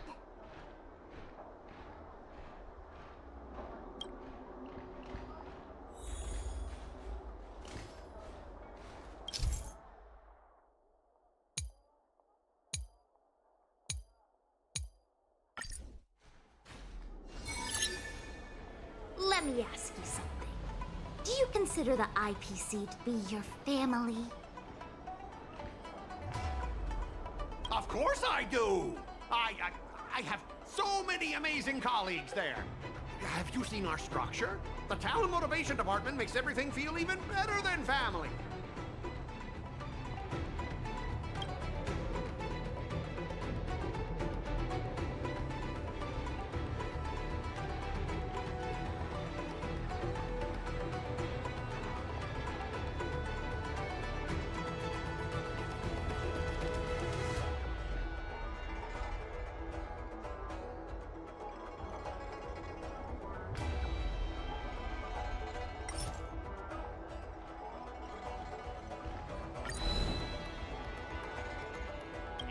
something to say, just say it.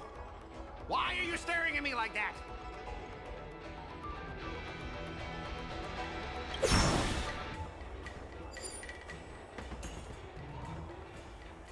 Ask your underlings if they honestly feel like the IPC is their family.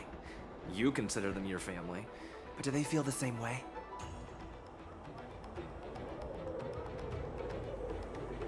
Mr. Scott bosses me around as if he owns me.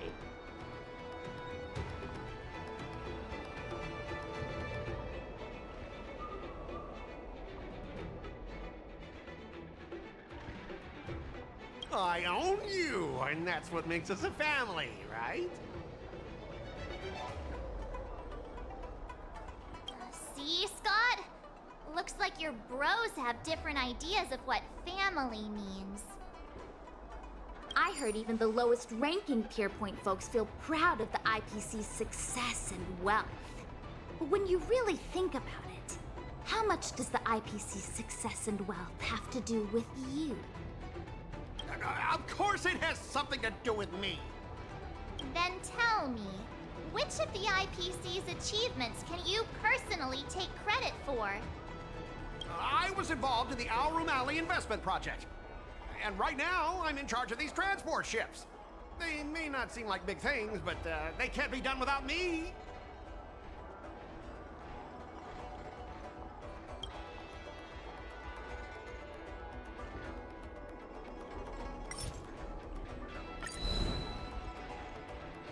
If you have something to say, just say it. Why are you staring at me like that?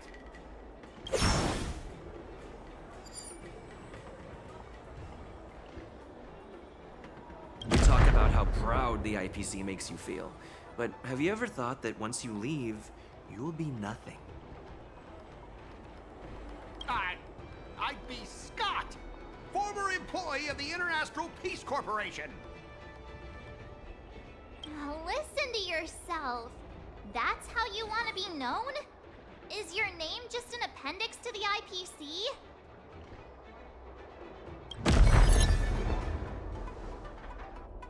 You consider yourself superior to others.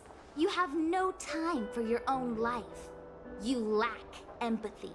You're always worried about being looked down upon, and your self-esteem stems from the status the IPC gives you. Do you really want to live like this forever? That's so mean! Just an ordinary person struggling, trying to survive. Don't you feel a twinge of guilt saying nasty stuff like that? Of course I do. Because I'm just an ordinary person too. Now, Scott, welcome back to the world of ordinary people. Mungming, the owner of the Sleepless Earl, went to great efforts to set up her shop. All so that workers like us can catch a break and find some joy in our lives. What makes you so different from her? How would you feel if you worked so hard to create something, only to have your boss wreck it and overwhelm you with unreasonable demands? We were intending to defeat you in a duel and make you apologize to her. But now we see that won't work.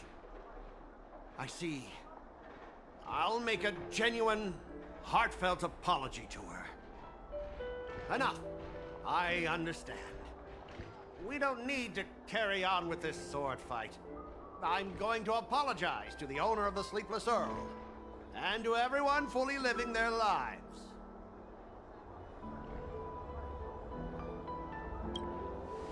Drop it! Scott is in the midst of introspection. Thank you, Miss March. You really are a hero. Starting tomorrow, I'm going to be happy. I'll have some tea, read the paper, explore the universe. Okay, without further ado, I'm going to apologize to the owner. Thanks. You've given me a lot to think about. As for this lousy job at the IPC, well, it's time for some serious contemplation. Catch you later.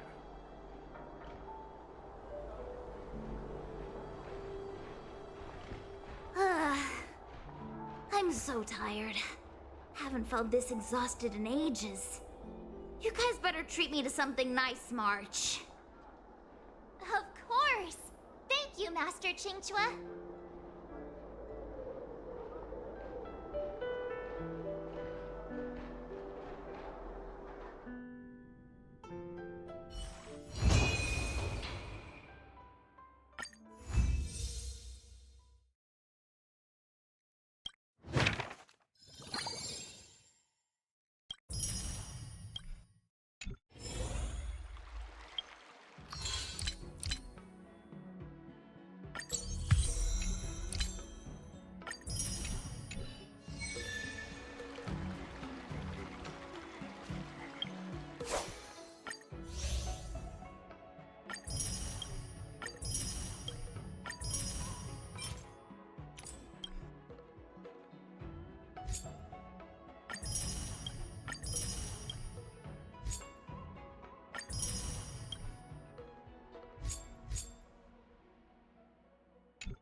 Master Genshin? Master Yunli?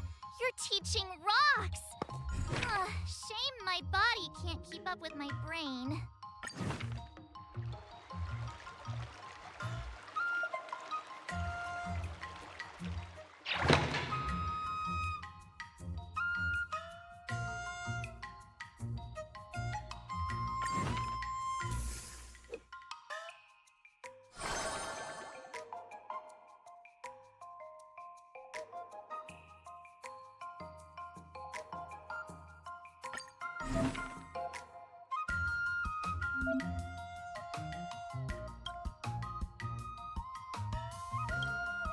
Another new move under my belt. I gotta find time to try it out.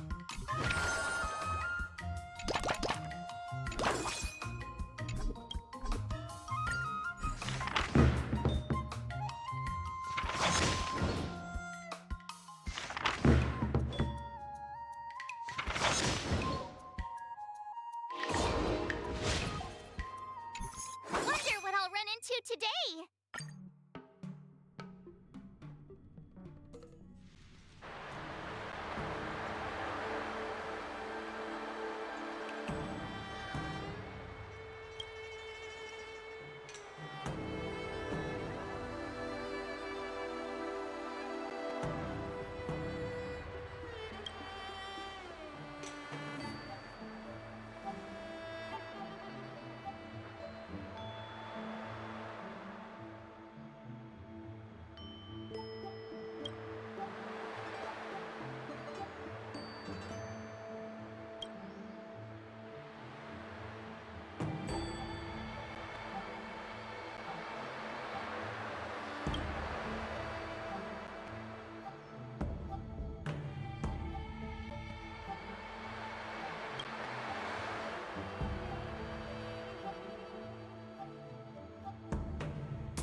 How should I go about this? Good.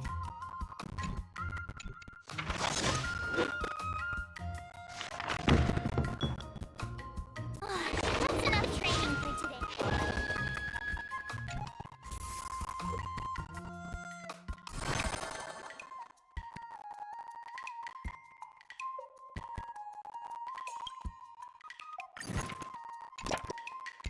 If you keep upping the training, I'm gonna start skipping class.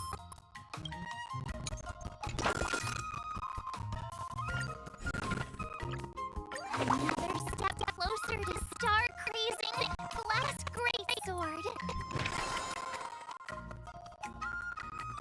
I'll fight.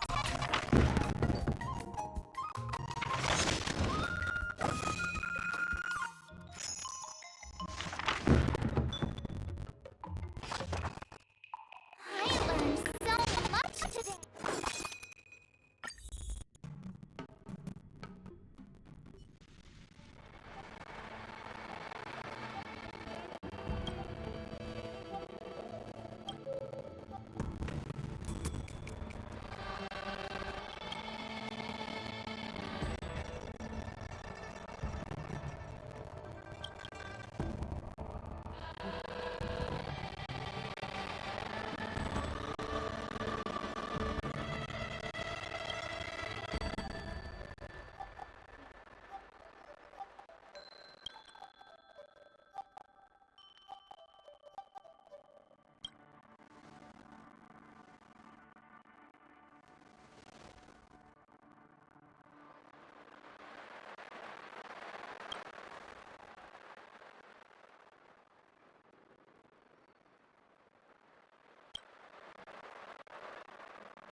this.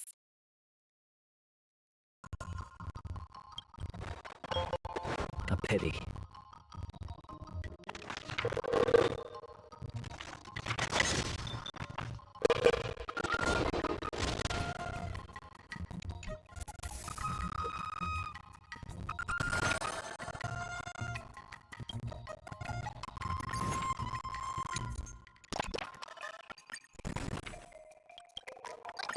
Did I really just learn that? I guess I am pretty awesome after all. All swords and no play makes March a dull girl, you know.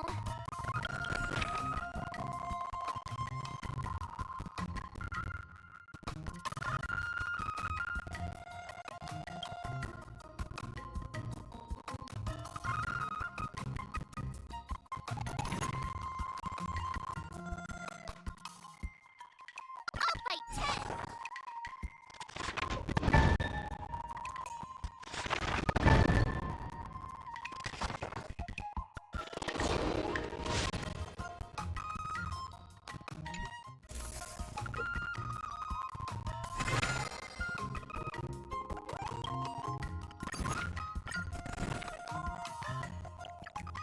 Another step closer to star-raising glass great sword.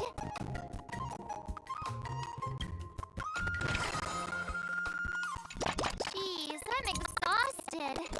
I think today should be a rest day.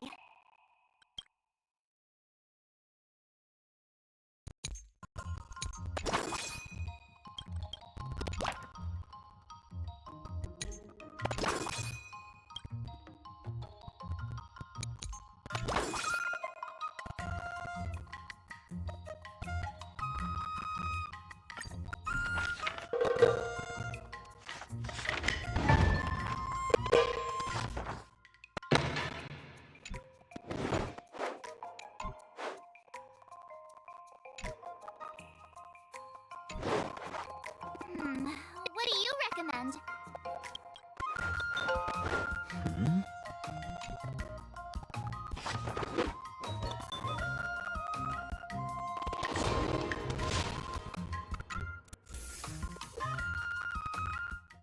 Time for your second test. According to the schedule, there's a test today, right? I'm ready. Another new move under my belt. I gotta find time to try it out.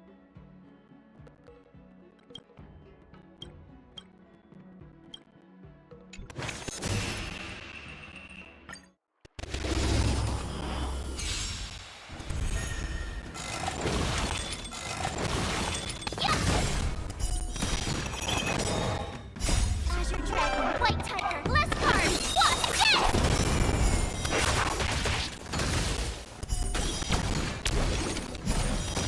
Yeah!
Let's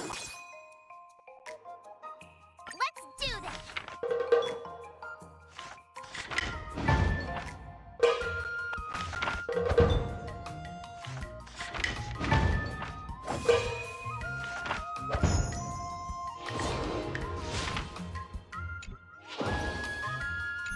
Wonder what I'll run into today!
Did I really just learn that? I guess I am pretty awesome after all.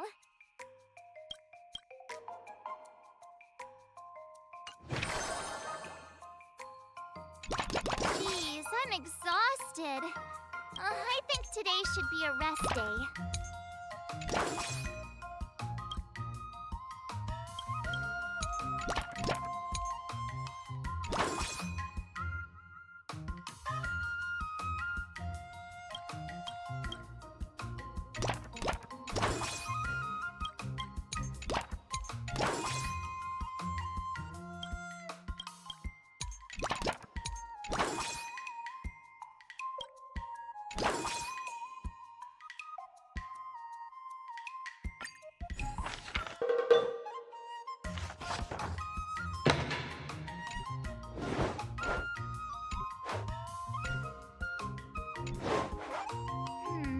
What do you recommend?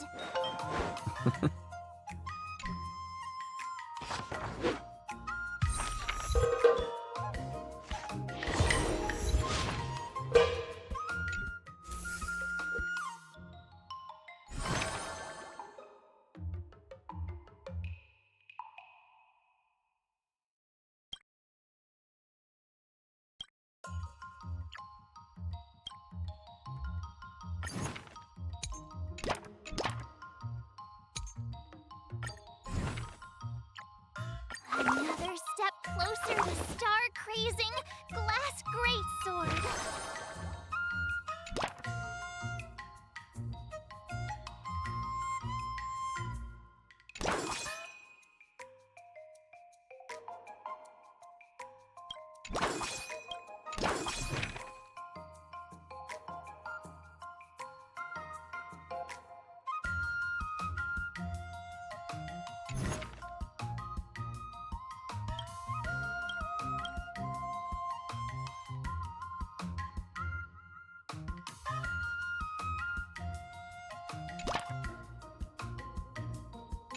you keep upping the training.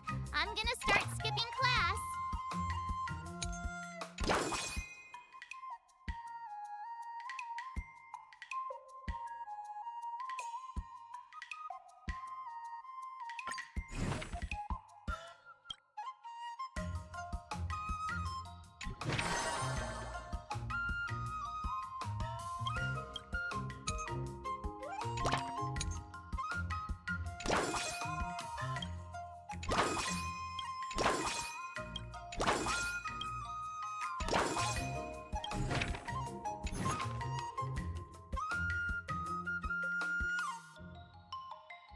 Let's do this!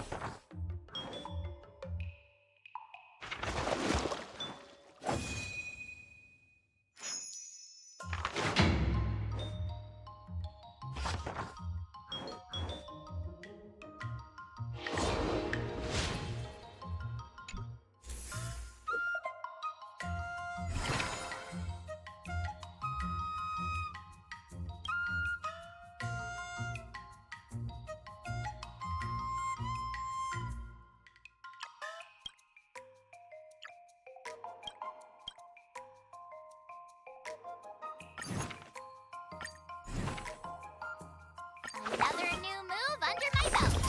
I gotta find time to try it out.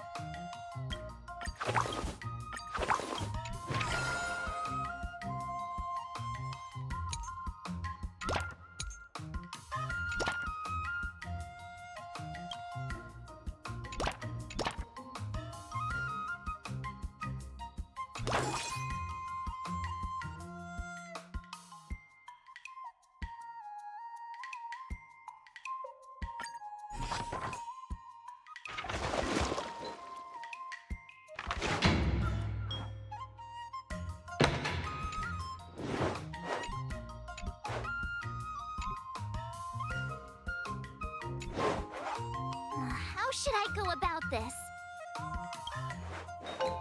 Wonderful.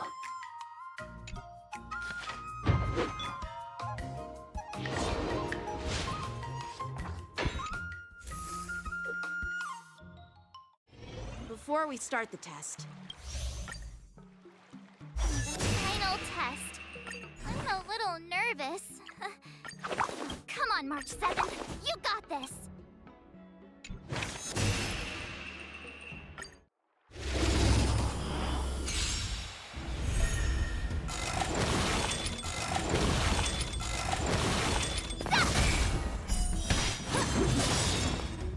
Azure Dragon, White Tiger, less cards. What's this?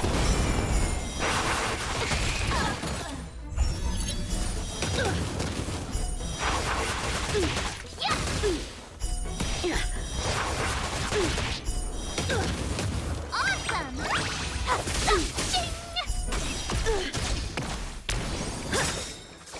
Azure Dragon, White Tiger, less cards. What's this? You're all in on it.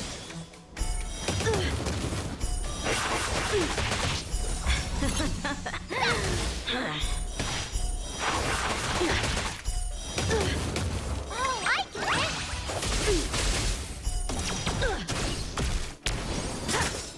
Come get me. Punish evil.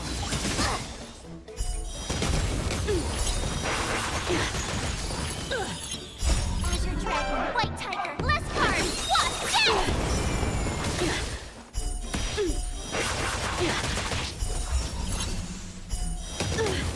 Awesome! Sword, heed me. Have at you.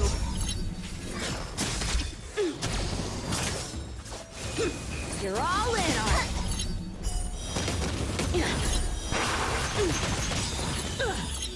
Azure Dragon, White Tiger, less cards. What's this?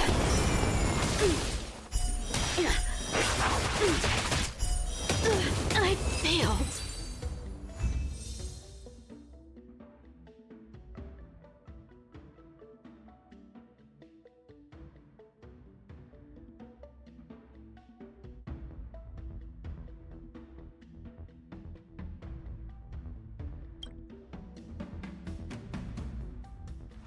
not bad.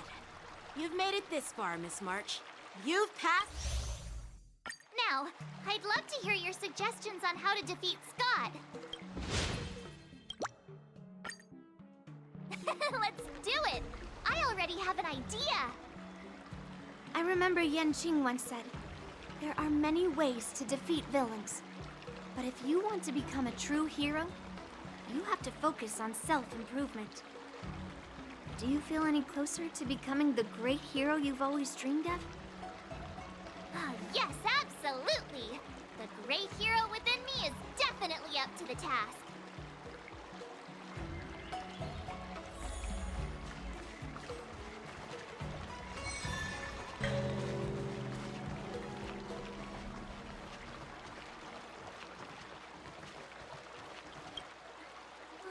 I'm about to duel with Scott, but I always feel like my fighting skills haven't improved enough. Can I really defeat Scott? Oh, I'm starting to worry. I mean, don't you have some miracle pills that can instantly unlock my meridians? Boost my cultivation and make me a super strong hero?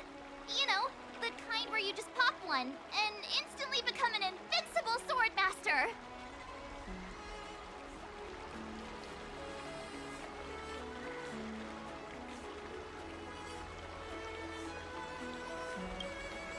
I mean, why not? Haven't you heard the stories in Mr. Shiyen's Legend of the Trailblazer?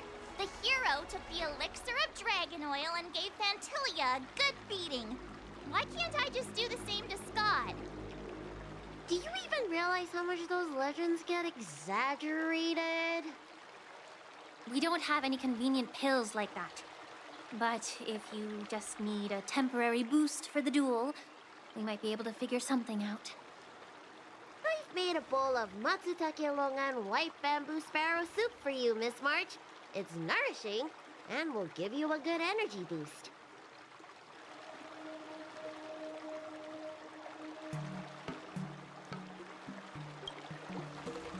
Hey now! This tonic is very potent.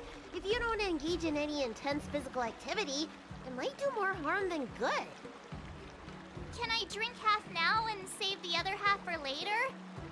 Just in case Scott beats me, I can use it to recover. Are you really that lacking in confidence, Marge?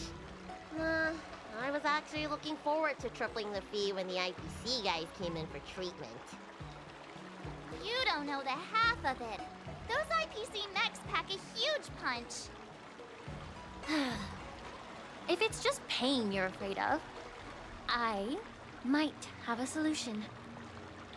Here, this medicine is named Yabra. A tiny dose can numb the body's senses and alleviate any sensation of pain. Actually, some of the Cloud Knights use pellets which contain trace amounts of this ingredient. When you block pain on the battlefield, you have a better chance of beating your opponent and surviving. Whoa, sounds incredible! But are there any side effects?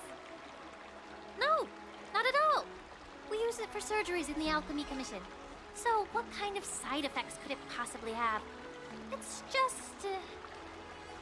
Just what? Well, the thing is, pain is your body's way of warning you something is wrong. If you ignore it and push through, you might end up with some serious injuries without even realizing it. I had a patient who took some before a fight, only to realize that afterwards, his lower body was missing. Okay, enough. I'm not taking any medicine. I'll just tough it out. We're all brainstorming ideas. Why are you so quiet, Dr. Jiaoqiu?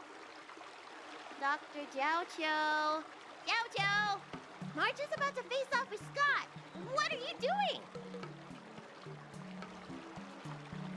Oh, sorry.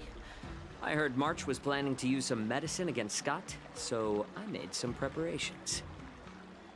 Well, it seems you're struggling to think outside the box.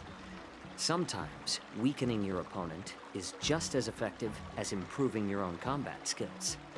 It's all about innovation. Wait, could it be that the Yaoqing people have some secret formula that could help me? Exactly. This is the closely guarded secret of the Yao Qing's Rancha school. If it weren't for Miss March's upcoming battle, I would never divulge it. Wait, do you plan on slipping Scott a laxative? How did you figure that out? Looks like I'm too predictable.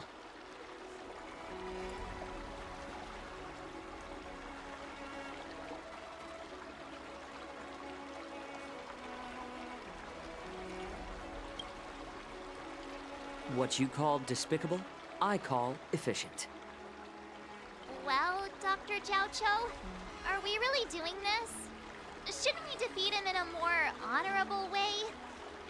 Maybe we should just completely forget about this idea. Huh?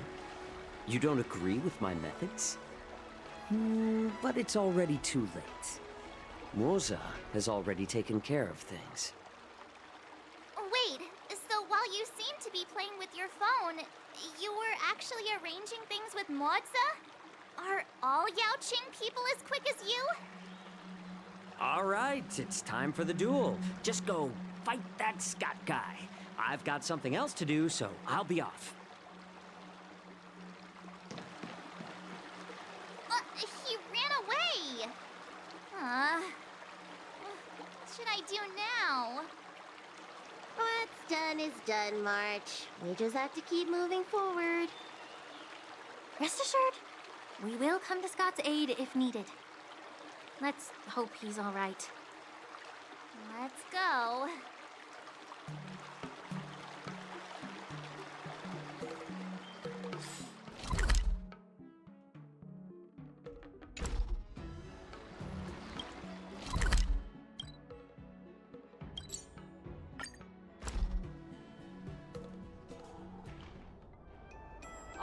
March 7th.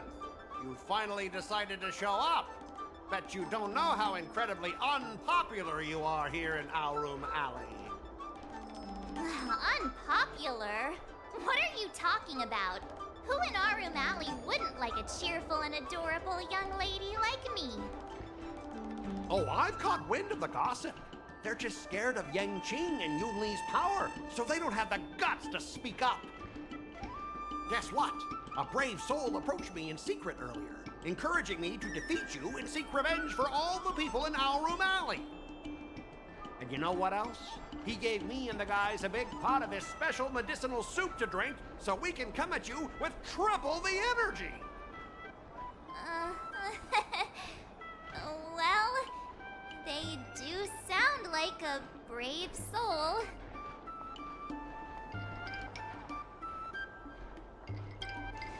Of course we did. That soup was surprisingly delicious. Who'd have thought, in a cold and indifferent place like the Luofu, we'd find something so heartwarming? All right, enough talking. Let's go, boys. That delicious medicinal soup will give us the strength to win. Don't push yourself too hard. Just leave if you can't handle it. Spare me your fake concern.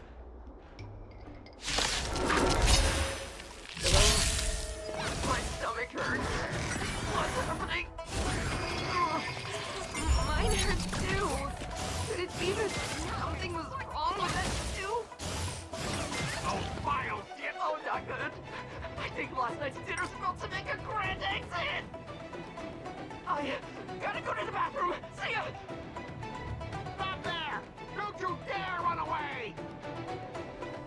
Sorry, but I can't hold it any longer. I really... Spare me the detail. Just get out of here! Easy! The Astral Express is racing away! You're not allowed to leave!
I am defeated.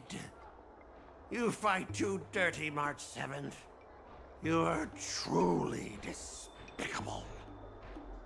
Oh, you'd better go to the bathroom. No, I don't need to go to the bathroom anymore. Ooh.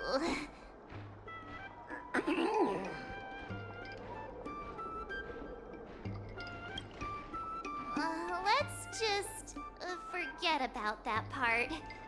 He's already in such a sorry state. I have one last thing to say, March 7th. Fine. Give me a piece of your mind if you want. I admit it. I was kinda out of line. You've earned my respect. Wait, what? March 7th, you're the first person I've ever known who's just as despicable, cruel, and as heartless as me. But this time, you outdid yourself, being even more vile, more ruthless, and more unscrupulous than ever. I accept my defeat. Maybe we'll actually become real friends someday. If you want to come and work for the IPC, I'll gladly write you a recommendation letter. Your compliments make me so mad.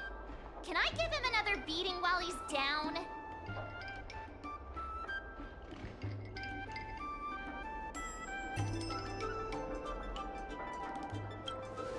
Go for it. I don't have the strength to fight back anyway.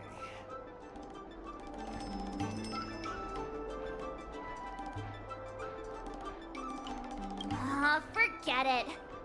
I don't kick people when they're down, even if they annoy me. Guys!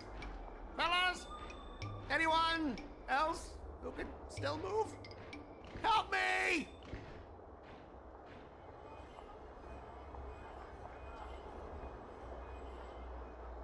Miss March, maybe we should try something more honorable next time. It wasn't my idea.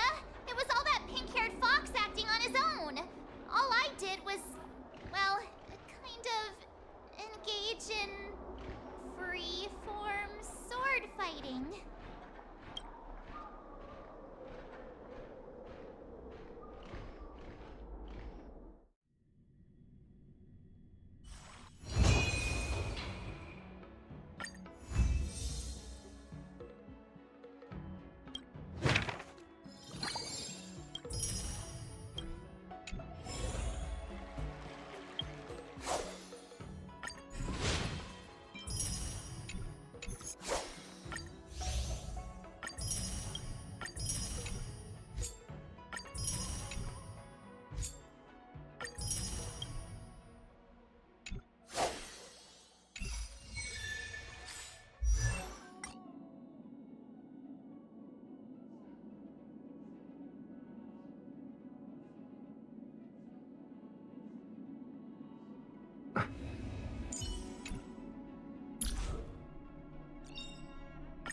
Finally!